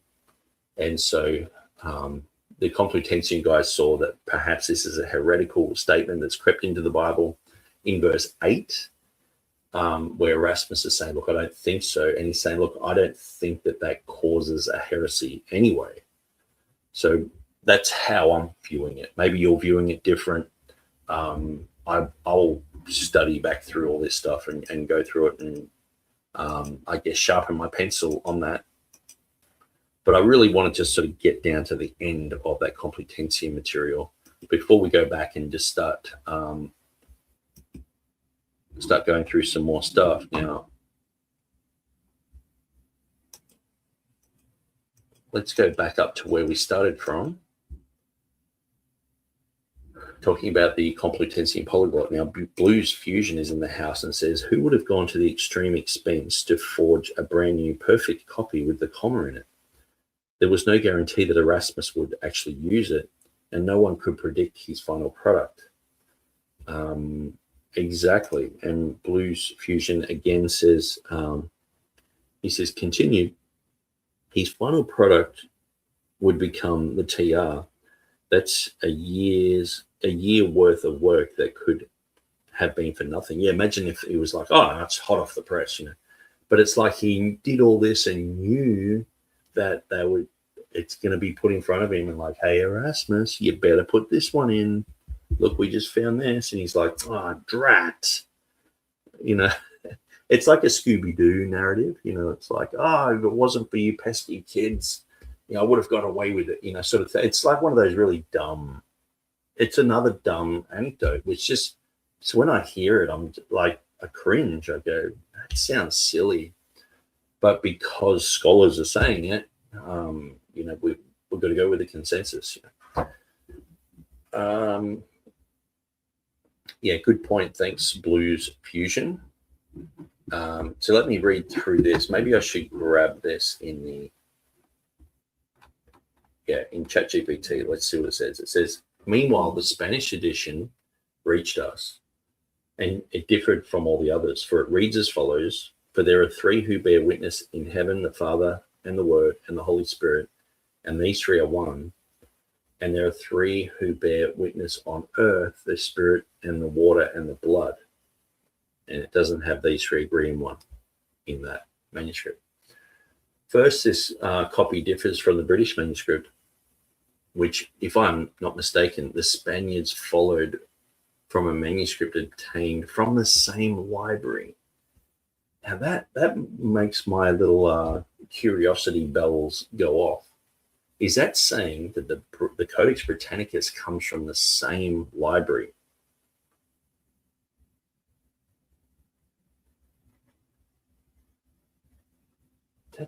I don't know what he's saying. Now, Bradley McDonald has a footnote here, so maybe usually when I see a footnote there by someone who's on the critical text side, I'm like, well, there's going to be some spin on this. But I just want to try it without getting into the spin.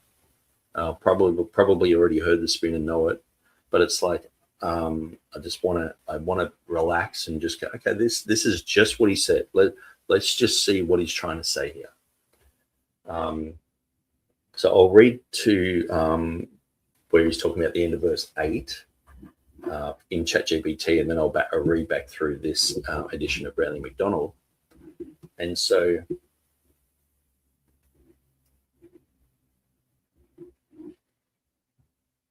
okay, so first, this copy differs from the British manuscript, which, if I'm not mistaken, the Spaniards followed from a manuscript obtained from the same library, in that here the articles are added, ho pater, ho logos, to pneuma, the Father, the Word, the Spirit, whereas these articles are not added in the British manuscript. Secondly, the British manuscript read, so that's why I've heard some people say Codex Montfortianus ended up going to Rome. It went from Britain to Rome and then back to Dublin. Anyway, maybe I'm having a ChatGPT hallucination. Maybe I just had too much water, but so whereas these articles are not added in the British Codex, okay, so the Father, the Word, the Spirit. Secondly, the British manuscript reads these three, or utoi, oi, tres, whereas the Spanish edition has only kai or tres and the three. The same difference also occurs in the testimony concerning the Spirit, the water, and the blood. Furthermore, the British manuscript reads en esse R1, whereas the Spanish edition reads eis to en esse are unto one, or are directed toward one.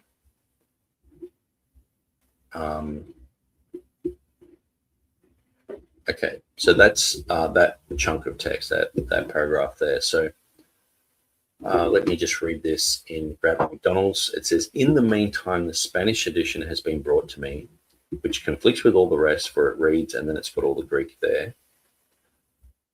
First of all, the exemplar which the Spanish have followed, which, if I'm not mistaken, they obtained from the very same library.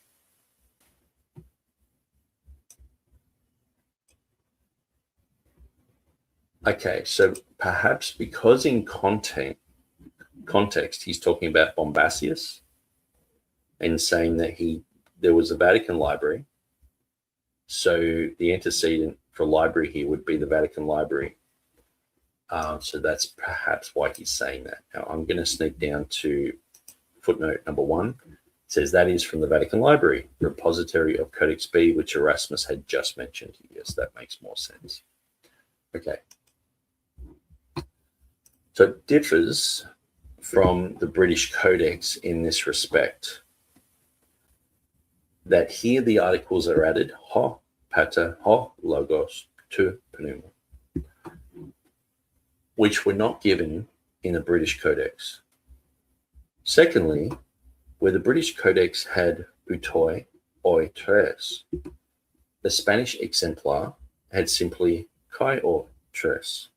And the same thing happens with the spirit, the water, and the blood in verse 8.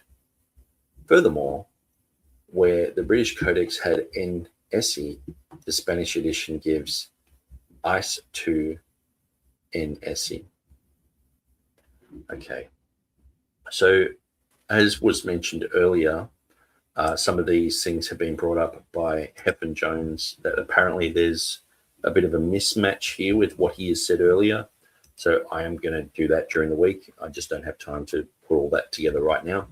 But we're just going to take this at face value that this is what's been said now. So what we're seeing is the Complutensian Polyglot has this reading. Now, that would be an interesting thing to just match all that up and see if there's any type of error there. I can't see any, or it would be footnoted or something like that. We see the British Codex doesn't have the articles, but the Complutensian does. And it seems like the 1527 is just really talking about those articles. I think the whole concept of having Father, Word, and Holy Spirit is from the Complutensian, is from the weight and authority of Jerome, saying that this type of thing is being taken out of the manuscripts by unfaithful scribes, unfaithful translators, really. And so the overarching concept has, the whole concept is changed in Erasmus's mind because of that weight. But also he's seen manuscript evidence, and he's also seen what the Complutensian guys have worked on as well. So this is very convincing to him. And then he's just showing differences between Codex Britannicus and the Complutensian Polyglot. Okay. So let's go to the next line. And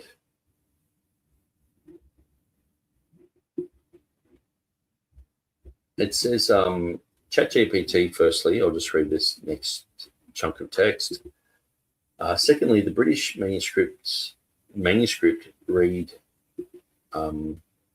Oti oi tres, B3, whereas the Spanish edition has only Kai oi tres and the 3.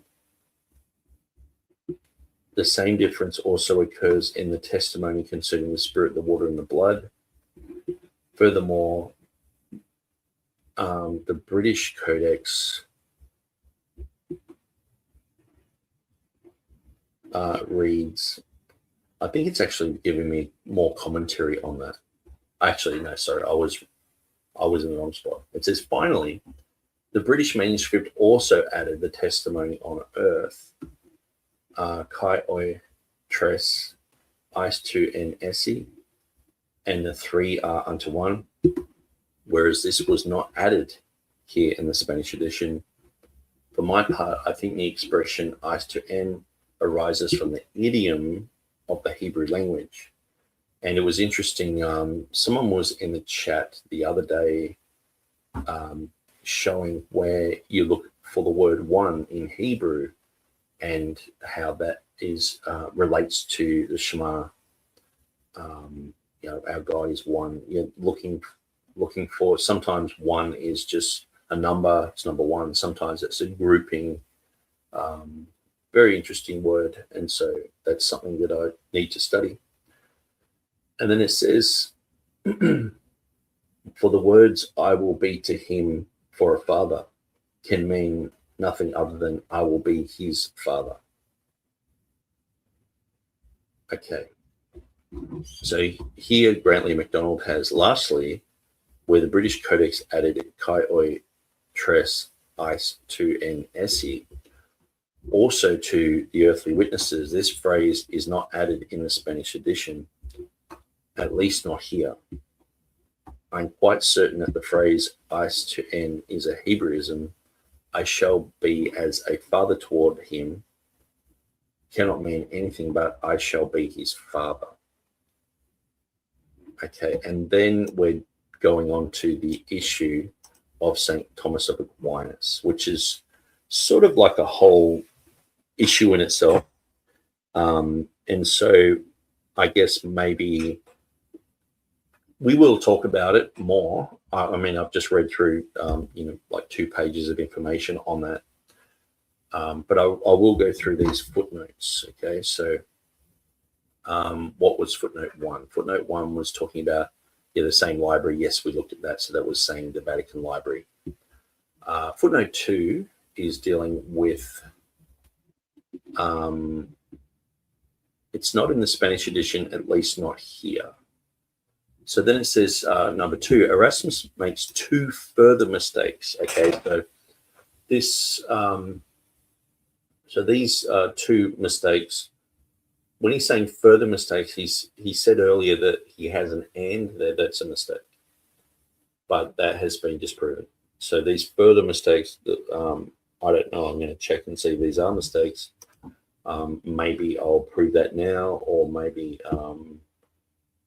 we'll have to just deal with that during the week. But definitely I will examine these things, and this seems to be where Heffernan Jones is sort of repeating this sort of material. So it's not original to Heffernan. He's probably just read through this or some other work by someone similar. It says here, Erasmus makes 2 further mistakes in comparing the readings of Montfortianus and the Complutensian edition. Just like the Complutensian edition, Montfortianus lacks the phrase kai o tres eis tu en esse in 1 John 5:8, as Erasmus had already remarked in the Apologia ad Annotationis Stonicae. So obviously I think that should say Britannicus. Now I'm pretty sure Britannicus has this issue as well. And he's mentioned it. So sometimes, like, because these guys are adding this thing and saying it is this thing, it's like it can be confusing.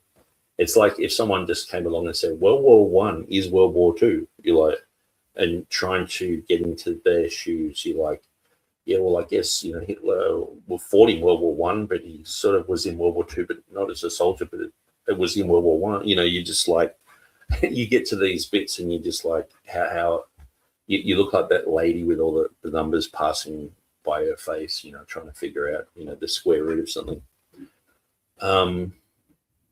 Okay, so he makes 2 further mistakes, in 1 John 5:8, as Erasmus had already remarked in his Apologia Annotationis Stonicae, and his comments in the 1522 annotations, just a few lines above. Okay, so this inconsistency can be explained by the fact that these observations were written at different times. By the time Erasmus saw the Complutensian edition, he no longer had access to Codex Montfortianus. So here we go. It's saying the one that they think is the British Codex, okay? But Erasmus, apparently with Codex Britannicus, he didn't have access to that, so he started to forget what was written in it. another, Erasmus on the crack pipe again, which Clement had taken with him to Italy. So that's where I got that thing. It was taken to Italy. Like, where was that? When was that? When did that happen? Where's the history of that? I've just got to. That's why I was saying before. Apparently this British Codex got taken to Italy, and that's why when we were reading before, it's from the same library. And I was checking this, and he's like, "No, it's from the Vatican Library." And it's okay, but maybe he is saying that it's from the same library. Anyway, I seem to have missed the big picture there, but anyway, I'll just keep reading. I'm starting to befuddle myself. So Clement had taken with him to Italy. I've got to study through all these other things and see what's real and what's not. By 1527, he had evidently forgotten. Ding ding! Oh, he turned into Joe Biden by then. He was an older guy and just started mumbling and bumbling around, slipping on the banana peels again, and forgot, and probably was in a hurry. Maybe he was busting to go to the toilet again, and this was like, oh, just put in whatever, and just ran out of the room. And I don't know. He'd forgotten that the phrase "kai oid tres eis to en esse" in his text was carried over from the 1516 and 1519 edition. This should not be taken as evidence that Montfortianus and Codex Britannicus are different manuscripts, only as proof that Erasmus sometimes made mistakes. Okay, so this is a difference between Britannicus and Montfortianus. So let's get back to my page on this.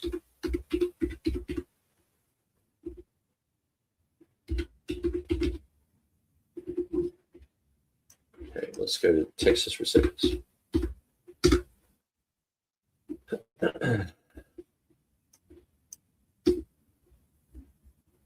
Okay, where are we? Comma. Erasmus. All right, I need something better than that. Montfortianus. Here we go. This is on my website.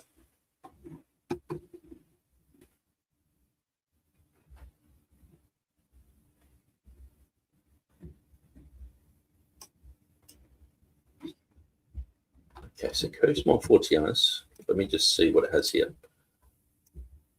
So I've stopped at the blood and blood. Let's open it up.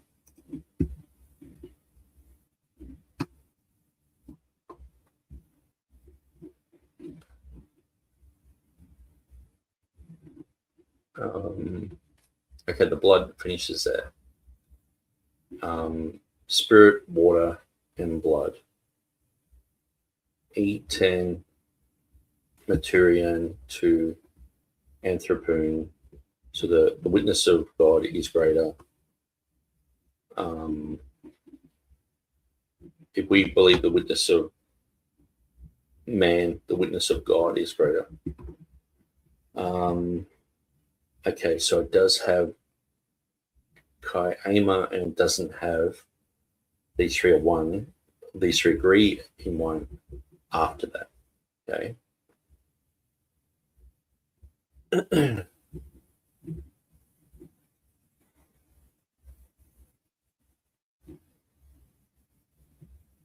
Okay. And so that seems like what Erasmus has written here.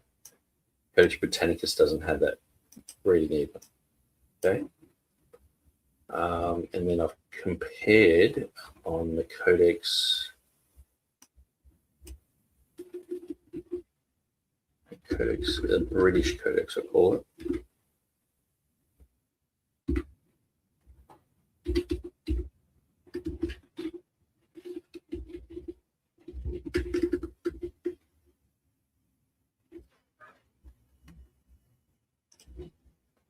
Okay.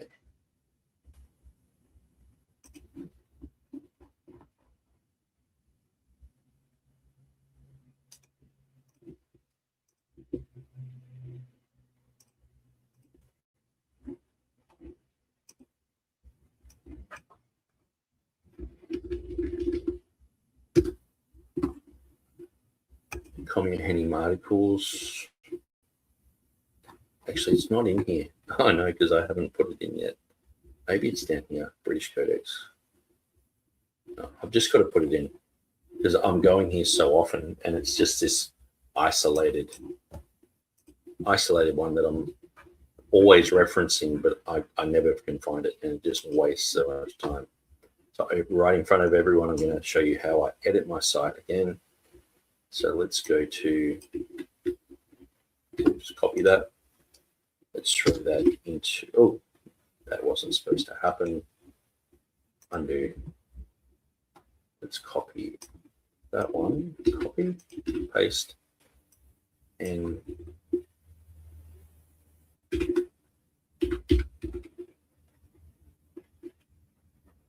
British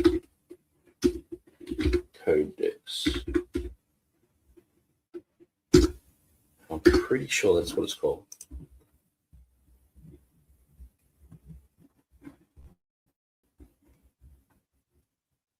No, the British Codex went nowhere.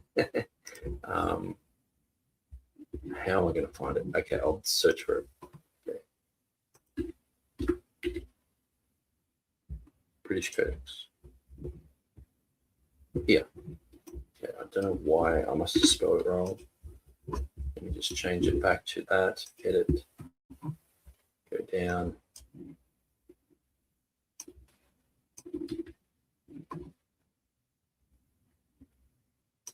Where have I got the British Codex? Still not working. Oh, it's just called British Codex. No wonder.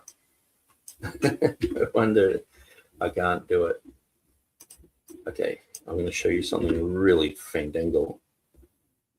If I go edit, grab the whole page, and put British Codex down here,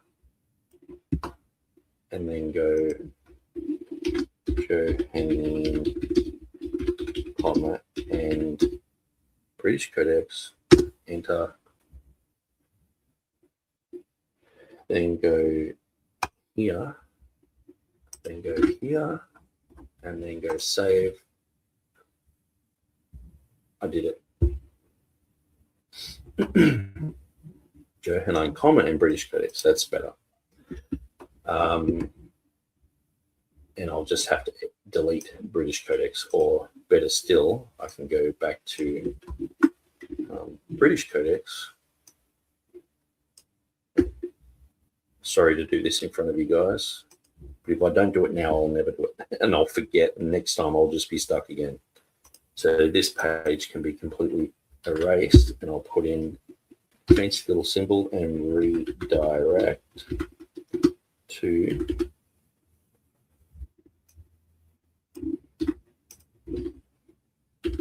Johannine Comma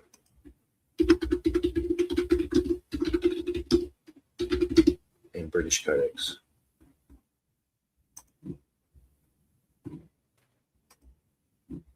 Continue. There we go. So that now redirects to that.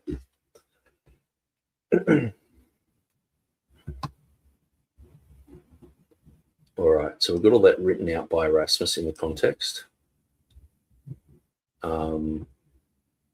Comparisons with Montfortianus. Here we have Montfortianus and Britannicus side by side, right up until the last little reading that they talk about. Now, so Grantley MacDonald has said here,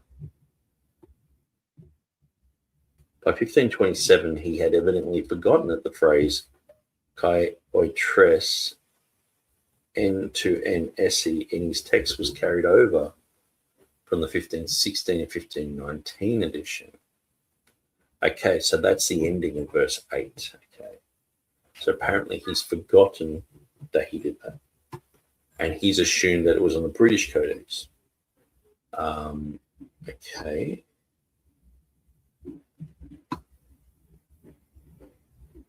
So this is a pretty big claim.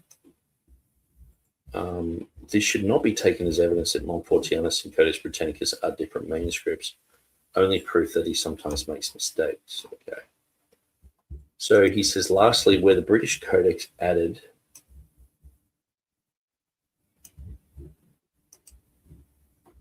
well, how's that translated? Could that be translated as lastly, where in the British Codex, I added that. The phrase is not in the Spanish edition, at least not here. And then he's talking about the Spanish edition. So let's just look at that. Perhaps it's the way it's translated. So finally, the British manuscript also added the testimony on earth.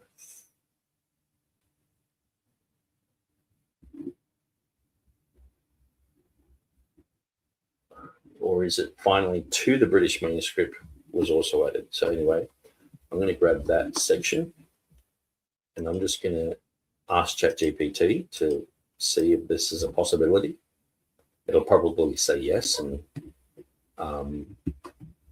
adhere to my delirium. Okay.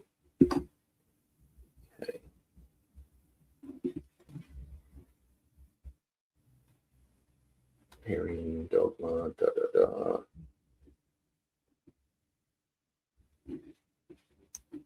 This section here. So ChatGPT, this section,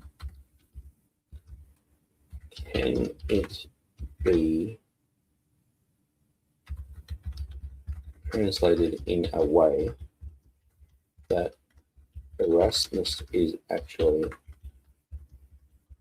saying that he added to Britannicus, not that Britannicus had this reading. Be a Latin expert.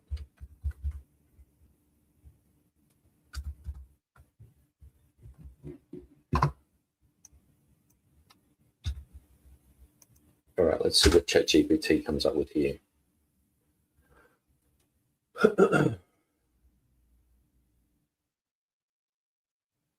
This is an excellent question, and it is exactly the kind of issue a Latin philologist should examine.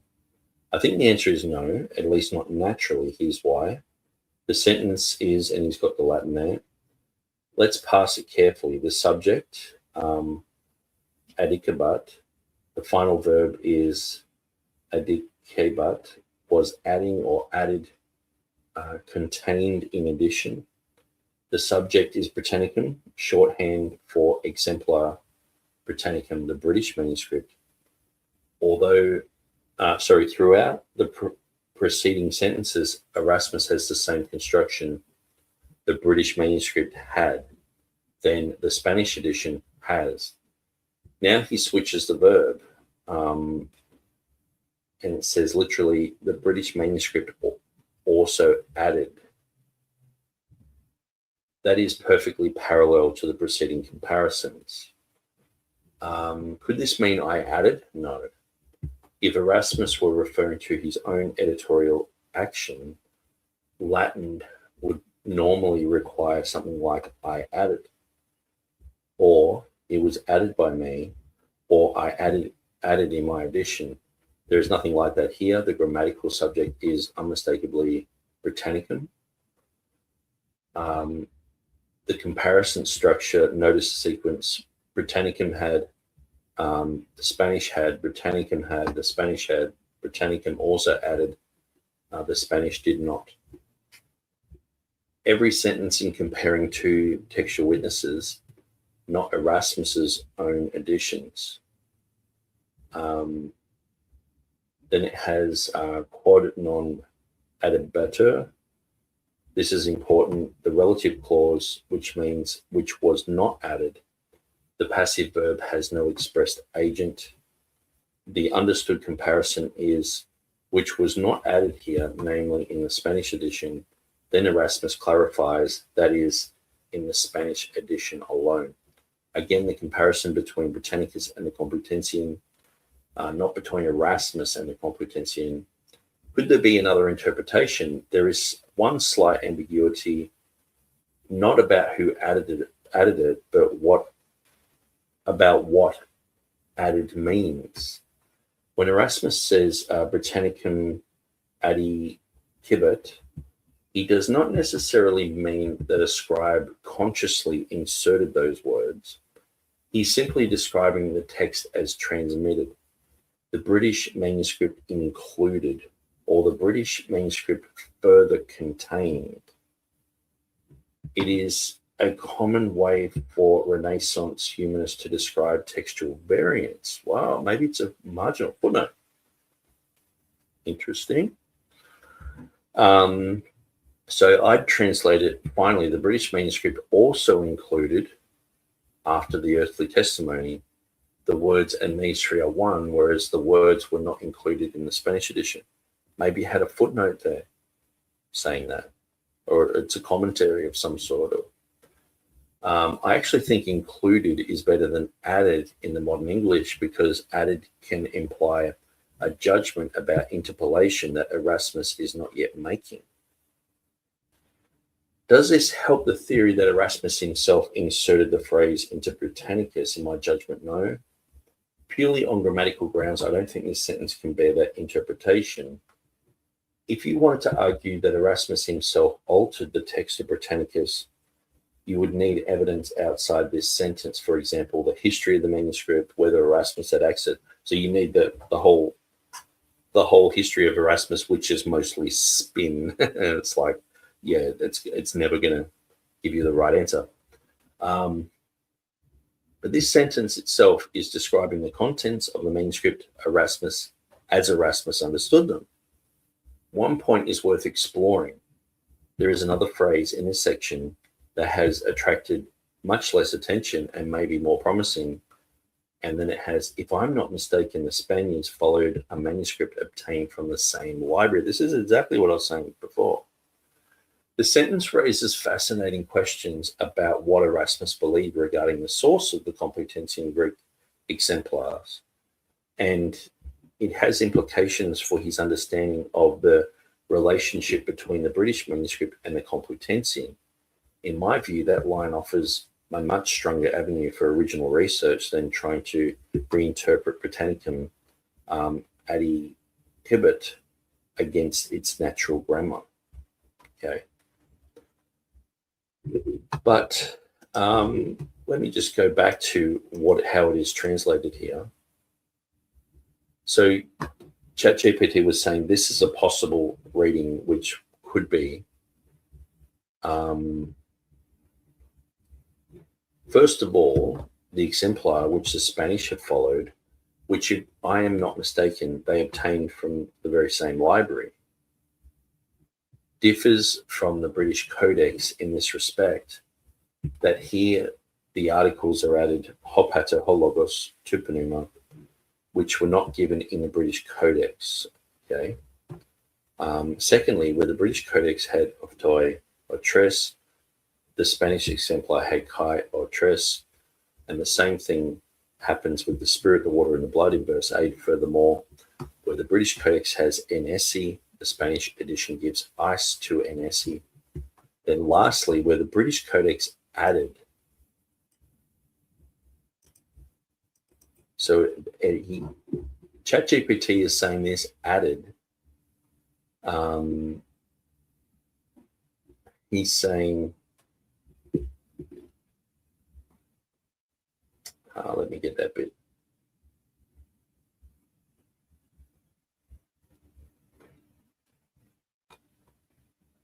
So he's saying it's in the British Codex, but it's also something included. So instead of added, the possibility can be, lastly, where the British Codex included this also to the earthly witnesses, this phrase is not added in the Spanish edition. Now, I wonder if at the added there is the same in the Latin. Let's just jump up and see if it is.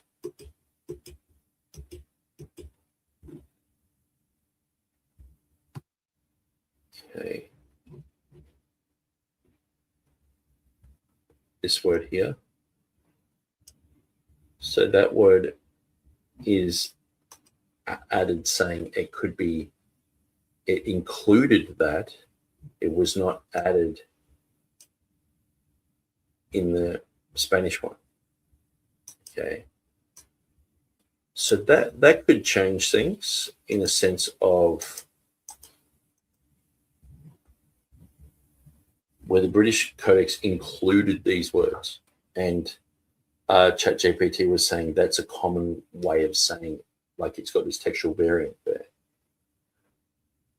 So maybe someone has written out that whole section from the British Codex and written down the bottom, this is in a footnote, and he hasn't mentioned in his first one because he didn't really need to, because he's comparing that with the Complutensian. But then here he's explaining absolutely everything, and he's like, well, the British Codex, it has included this word, and this is sort of like a footnote, and to the earthly witnesses, but it's not in the Complutensian, at least not here. So that's interesting that he says at least not here. I'm just thinking about the Complutensian edition. At least not yet. Anyway, it's another side thought. I'm quite certain that the phrase "Ice to N" is a Hebraism. I shall be. So he's going in depth about this section. So what are the options that we've got here? That perhaps this has been mistranslated from the Latin or misunderstood. So what I will have to do is look at how other people who know Latin very, very well have interpreted this part of the annotations. Like say Theodore Beza and maybe a few other people have talked exactly about this. And so this has to do with verse 8. Okay, so that's where I would tend to gravitate toward, to look at that, to see that's an option. Or the other story is he's having a Joe Biden moment, and he's talking about something that didn't even really exist, and he's made another blunder. So it's quite interesting. The fact that this word added can be used in that sense of maybe some sort of textual variant. And so, okay, and then basically we're talking about the issue of Thomas Aquinas, the footnote down there.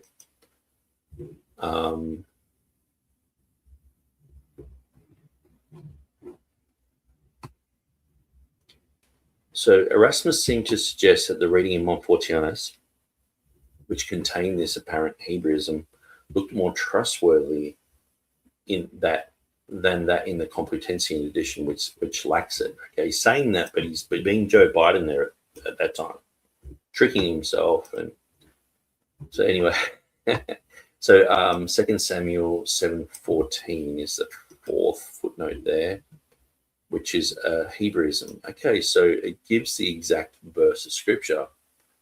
I shall be his father, or I shall be a father toward him.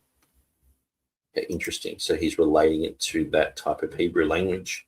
So that will be an interesting study to do. Maybe what I'll do is I'll get that verse up, so I'm reminded to look at that. And if we just read in the King James, I will be his father, and he shall be my son. If he commit iniquity, I will chasten him with the rod of men and with the stripes of the children of men. Okay, interesting. He will build a house for my name. I will establish the throne of his kingdom forever. Okay, so talking about David there. Interesting, the father and the son concept. All right, so let's go I won't read back through all of the issue to do with Thomas Aquinas.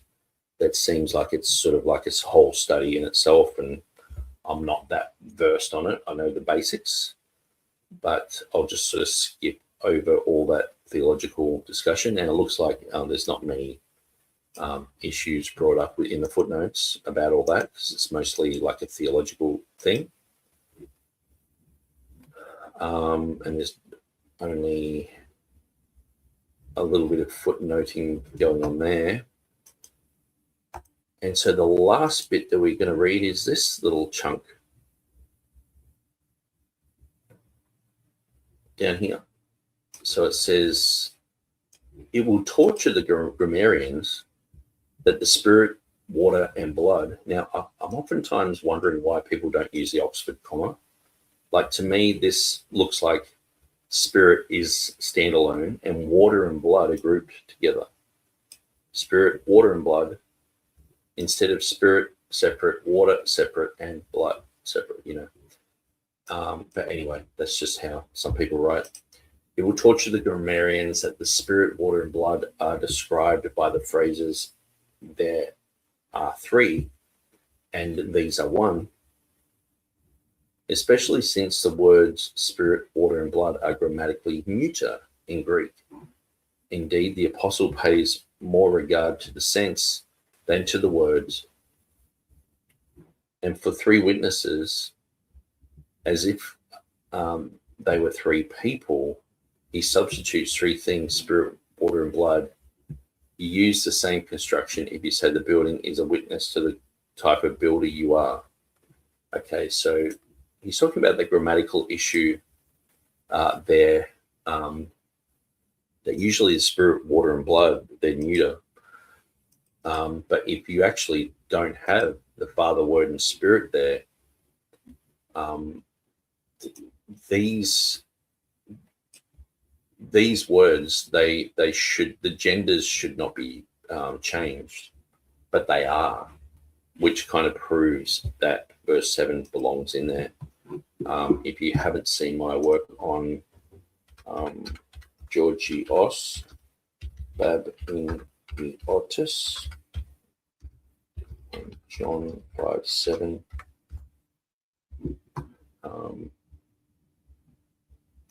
I'll just throw this into the mix.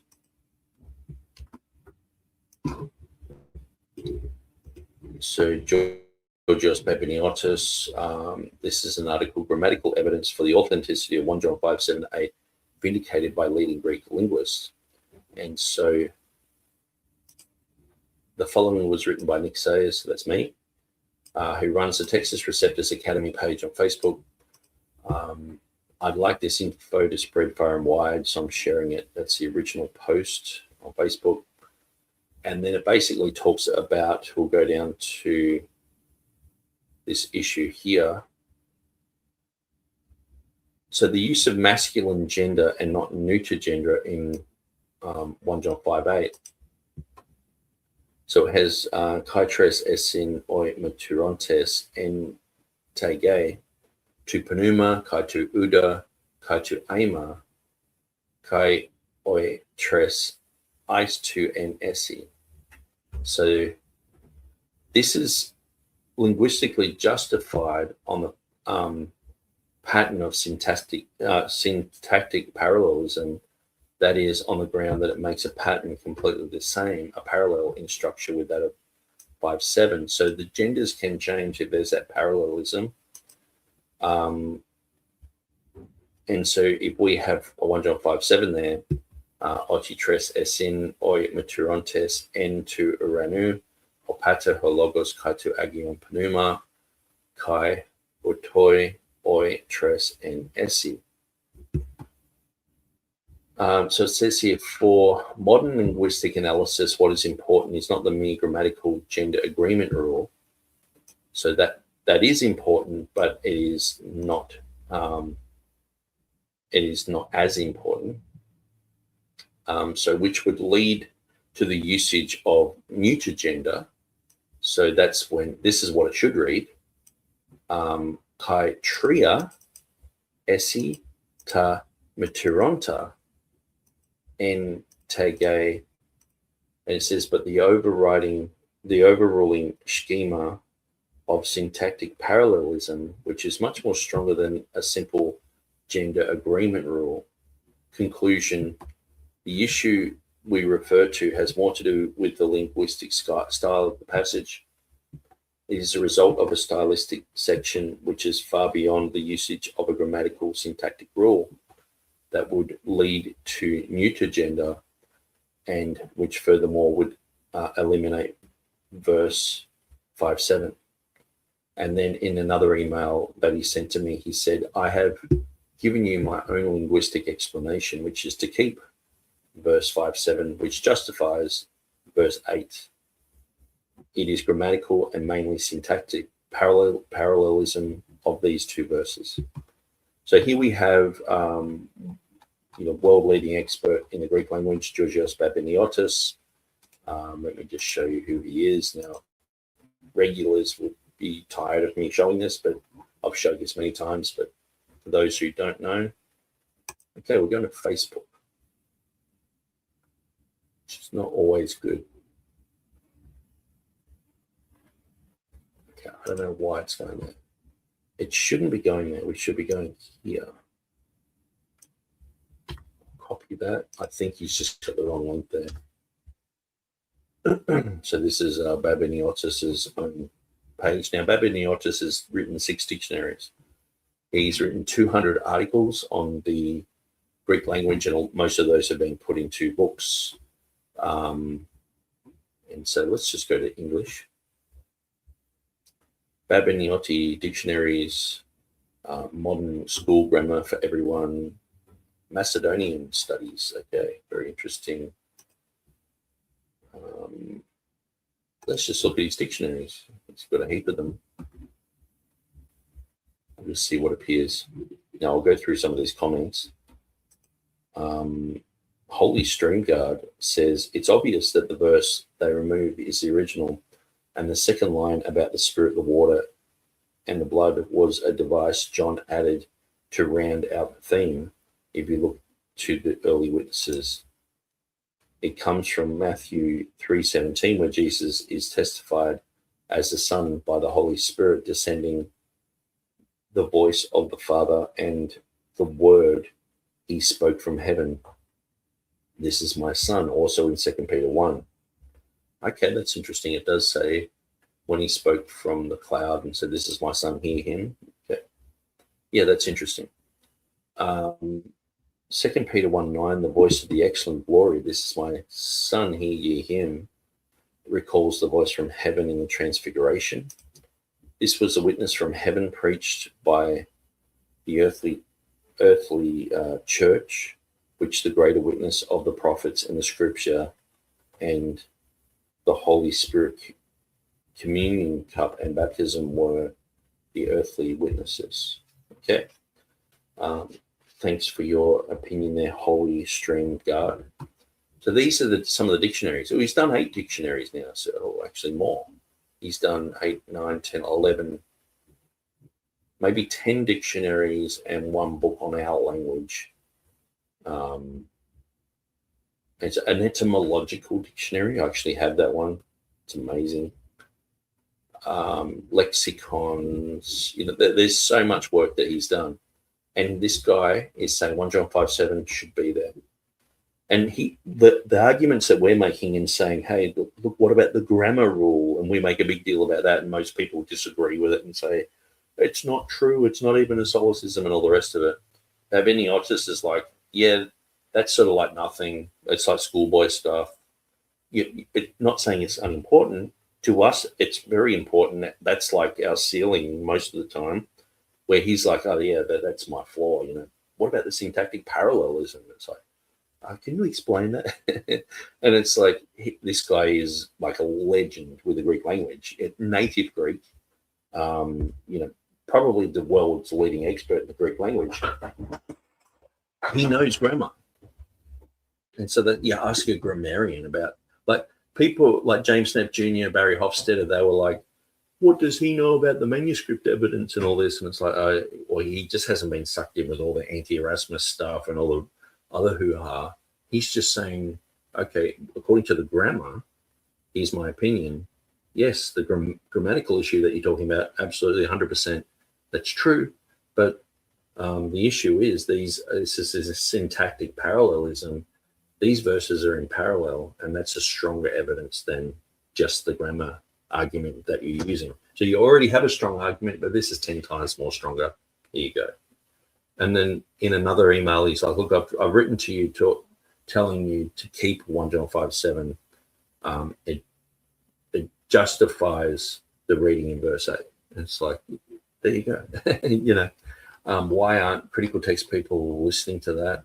I guess they don't want to listen to it. How can you respond to a world-leading expert like this? What sort of Greek are they gonna dance around his Greek, his credentials? I mean, he's an expert in ancient Greek, Koine Greek, the Macedonian influence on Greek. Like he's brilliant. And so anyway, let's look at some of the other books that he's got. Workbook, like just grammar books. And if you don't want to buy his dictionaries, maybe you want to get some of his books on grammar. Like imagine being a native Greek, and you're writing a whole book in Greek on Greek grammar. And then someone from the Anglo-Sanhedrin come along and say, hey, who are you? It's like, okay, well, if you're not going to, this is the thing. We're going to world-leading experts here. When I did my article on Easter, I went to David Crystal, and he said my article was good and accurate about Easter and how it should be in the King James as Easter, meaning the word resurrection. He said it was good and accurate. And I was like, wow. And at the time, I didn't even think about it, but he was the world-leading expert, and probably still is, on English language. And here we have, again, going to world-leading experts, and the critical text guys are yawning at it and going, oh, alpha, beta, gamma, delta, in the Erasmian twang. And it's like, come on, guys. What would convince you? Nothing. Anyway, what else have we got here? Workbook, books. Maybe it's just a ton of books. Okay,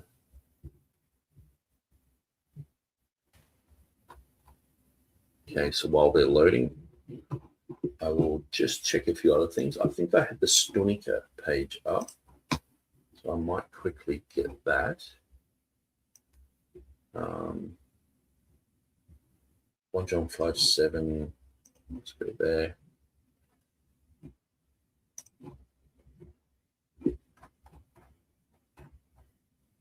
I did see stuff. There we go. Comia, Henia, and Stunica. Yes, this is good. So anyway, I'm just showing off with the Babiniotis stuff. Looks like his page is not really loading there properly, so I'll just shut that down.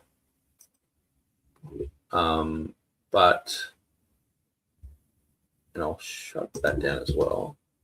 We're going here. So this is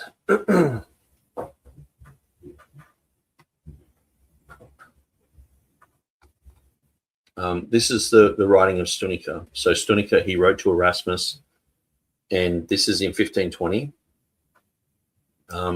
Writing to Erasmus concerning the comma. Okay. I'll just show you this fancy little picture of that. And so this is where it is talking about Caelo, Pater, Verbum, and Spiritus Sanctus. They're talking about this issue. So 1520, he's written this material. And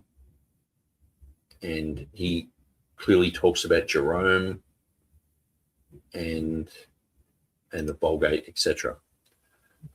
So he wrote half a page response to Erasmus concerning the comma. Now I'm going to get that edition up because I want to share a little bit about the Rhodes thing. But this is translated as the old translation, because there are three who bear witness in heaven, the Father, the Word, and the Holy Spirit, and these three are one. And there are three who bear witness on earth, the Spirit, the water, and the blood, and these three are one. Then it has John, and it's got that written in Greek here, and it says, for there are three that bear witness, the Spirit, the water, and the blood, and the three are in agreement. Erasmus, because there are three who bear witness, the Spirit, the water, and the blood, and these three are one. And in the annotations, in the Greek manuscript, I find only this concerning the threefold testimony. So Erasmus is not hating on this verse. This is where I think people have overreach, and they're saying, oh, Erasmus hated this verse and he was trying hard not to put it in and all this. No, he just didn't have the manuscripts in front of him. Simple. Case closed. Like if I was doing an Arabic Bible and I had 20 Arabic manuscripts and none of them had this certain word in it, it's like, what do I do? Do I just put it in there? People are going to say, hey, it's not in there. So that's all he's doing. He's just saying it's not in there. But then other material, like the work of the Complutensian guys shows up. The work of Codex Britannicus shows up. Other heavy information about Jerome shows up. And so Stonica replies and says, it must be understood that in this place, Greek manuscripts are most plainly corrupted. But our manuscripts truly contain the truth itself, as they have been translated from the very first origin. And so Latin manuscripts, obviously, the letter from Paul to Rome, the epistle to the Romans, that was most probably translated from Greek into Latin around 60 AD. That's early. And what do you think the Christians there just wanted everything in Greek? No, they would have said, translate this for us. So they would have translated the Bible very early, and Latin documents prove that. This clearly appears from the prologue of the Blessed Jerome upon the canonical epistles, for he says, if these things, as were arranged by them, were likewise faithfully translated by the interpreters into Latin speech, they would neither create ambiguity for readers, nor would there be conflict of wording, especially in that place where, in the first epistle of John, we read what is set down concerning the unity of the Trinity, in which place also we have discovered that the unfaithful translators greatly departed from the truth of the faith, placing in their edition only the three words, namely water, blood, and spirit, omitting the testimony of the Father and of the Word and of the Spirit, by which testimony the Catholic or universal faith is especially strengthened, and the one substance of the divinity of the Father and of the Son and of the Holy Spirit is proved. So there we go again, going back to Jerome, going back to the prologue, written about 400. That has massive weight because it's saying that that the truth has been translated from Greek manuscripts of that era that had it, but now the Greek manuscripts since then have been corrupted. But Jerome is very, like, this covers so many bases. This covers like 85% of all the issues, probably more. It's just one of those things where if you go, okay, Jerome 400 said unfaithful translators from Greek into Latin, they're mistranslating things, they're leaving things out, like the Father, the Word, and the Spirit, and they're leaving behind only the Spirit, the water, and the blood. That's the whole issue. And so this is not pseudo Jerome, this is Jerome. And in about 400 he's saying this. So this has huge weight over everything. And once your mindset is changed to go, yeah, that actually was the issue back then, and that's what's really happening. Inadvertently, you're saying the Greek had the reading. Inadvertently, you're saying that the Latin text Jerome was faithfully translating it, but some others weren't. Arians, and he's saying the unfaithful people, they're coming against the unity of the Trinity, the Arians. This is a huge thing. This is massive. And so Stunica is saying this to Erasmus, and Erasmus repeats this in his annotations and says, yeah, I can't get past the authority and weight of Jerome. This is huge. He's basically, it's like having a Trinitarian Bible Society tract in your Bible, wherever it's got this preface saying 1 John 5:7 is being mutilated. We shouldn't do that. And it's in the year 400. Doesn't that just explain everything? Case closed sort of thing. But so anyway, I thought I'd show you Stunica there. And yeah, this is his actual page. So I'm going to get this up. Now, one of the reasons why I think that, say, Grantley MacDonald, I used to think this as well. I know Mike Holmer is still sort of questioning this, because some people in history have thought that the Rhodes Codex was used. Now, here we see he's talking about 1 John, but he's talking about chapter 3 here, and you see he mentions the Rhodiense Codex, Codice Rhodiense. Okay, so that's a Greek codex that he often talked about. Now, if you read through this whole annotation, he does not mention the Rhodes Codex when he's talking about 1 John 5:7. Okay, that's chapter 5. So this is back in chapter 3. He's saying the Rhodes Codex. But then if you read after that, he's saying again, where is it? He mentions the Rhodes Codex here. So this is chapter 5, but this section here is not about 1 John 5:7. This is talking about something else. Like, I think it's like verse 13, chapter 5, verse 13 or something like that. But so this is all to do with 5:7, but this here is not.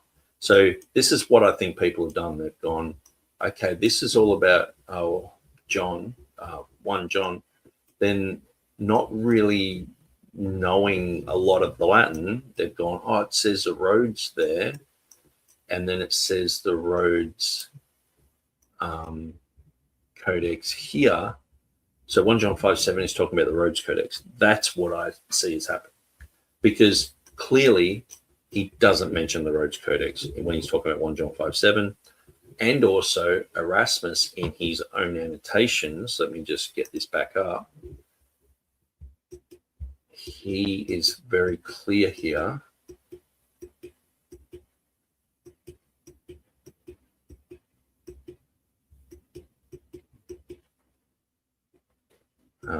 Where are we?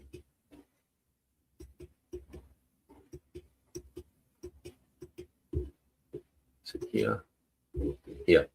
One thing I shall add, though my dear Stunica often boasts of his Rhodian Codex, to which he attributes such authority, he has strangely not adduced it as an oracle here. So when you read through it, he's not producing it there. It's the verse before, it's the variant before and the variant after, but on the same page. Erasmus said it's not an oracle here. Okay. So he's looking at it and saying he hasn't mentioned the Rhodes Codex concerning this verse. And so I think that whole issue has been put to bed, the Rhodian issue with 1 John 5:7. Stunica, has not adduced it here. It's not in the Rhodes Codex. The Holy Stream Guard says, as we see today, most translators watering down the text to appease Muslims and to be more universal, appealing, is it not possible that it was removed back when for the same reasons? Yeah, absolutely. And there could have been a lot of pressure. But the thing is, when we look at the early manuscripts as well, like Mike Ferrando's looked at, before the 8th century, the only two manuscripts that we can really say don't have 1 John 5:7 are Vaticanus and Sinaiticus. And their dating is questioned by lots of people. And so it's suspect already. And so that's before the 8th century. And so people just think, oh, early manuscripts, it just comes back to the Vaticanus Sinaiticus stuff.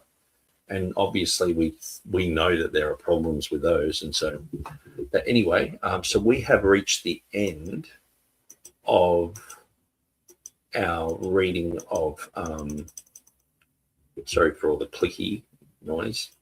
We've reached the end of our annotations of Erasmus.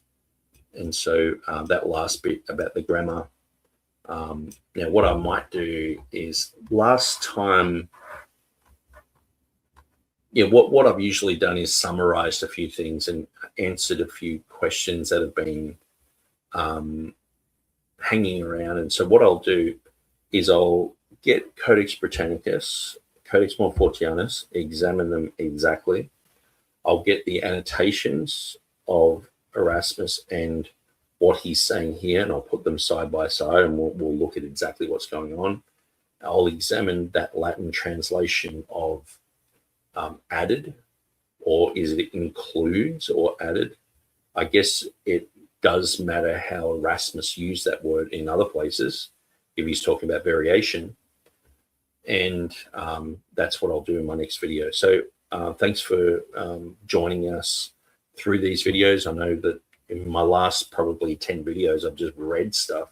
Usually I'm going through a video and commenting on things and all the rest of it. But I sort of feel that going through this material before we have the Johannine Comma conference on September 11th and 12th, 11th and 12th,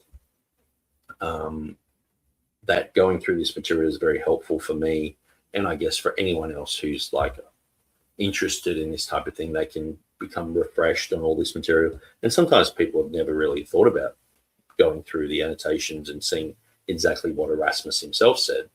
And sometimes too, this is an area where it's like the Da Vinci Code or something. There's all sorts of rumor and myth and rubbish, all like Nostradamus. Like if you just read Nostradamus, it's like, oh, he's just talking about general stuff at times. He's not even making a prophecy, but people read into the Latin. If you twist it this way, it sounds like he's talking about Napoleon. Doesn't that sound? And the river nearby him sounds like the name of Napoleon, but he's just mentioning the river, not Napoleon, and it's like he prophesied about Napoleon. Oftentimes when it comes to translation Latin, there's money to be made from this sort of religious, hype and scandal and all this sort of stuff. And so obviously this is the most attacked verse in history. This is one of the most powerful verses about the character of God. And this is where I think we have the upper hand. We've got the grammatical issues sorted. We can show where there's a solecism clearly in their text. We can clearly show where in 400, Jerome's saying this is a huge issue. It's in Greek. Just showing that early manuscripts in Greek had it.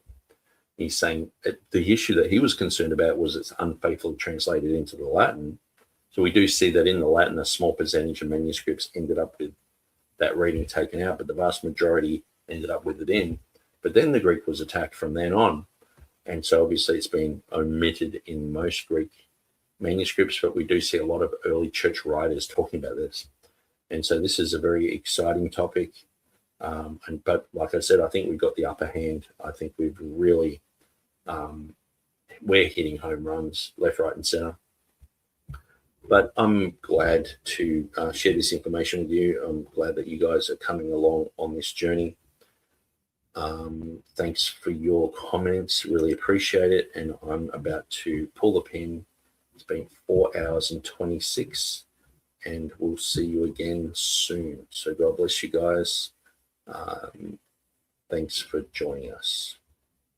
Where am I? Playing my little outro.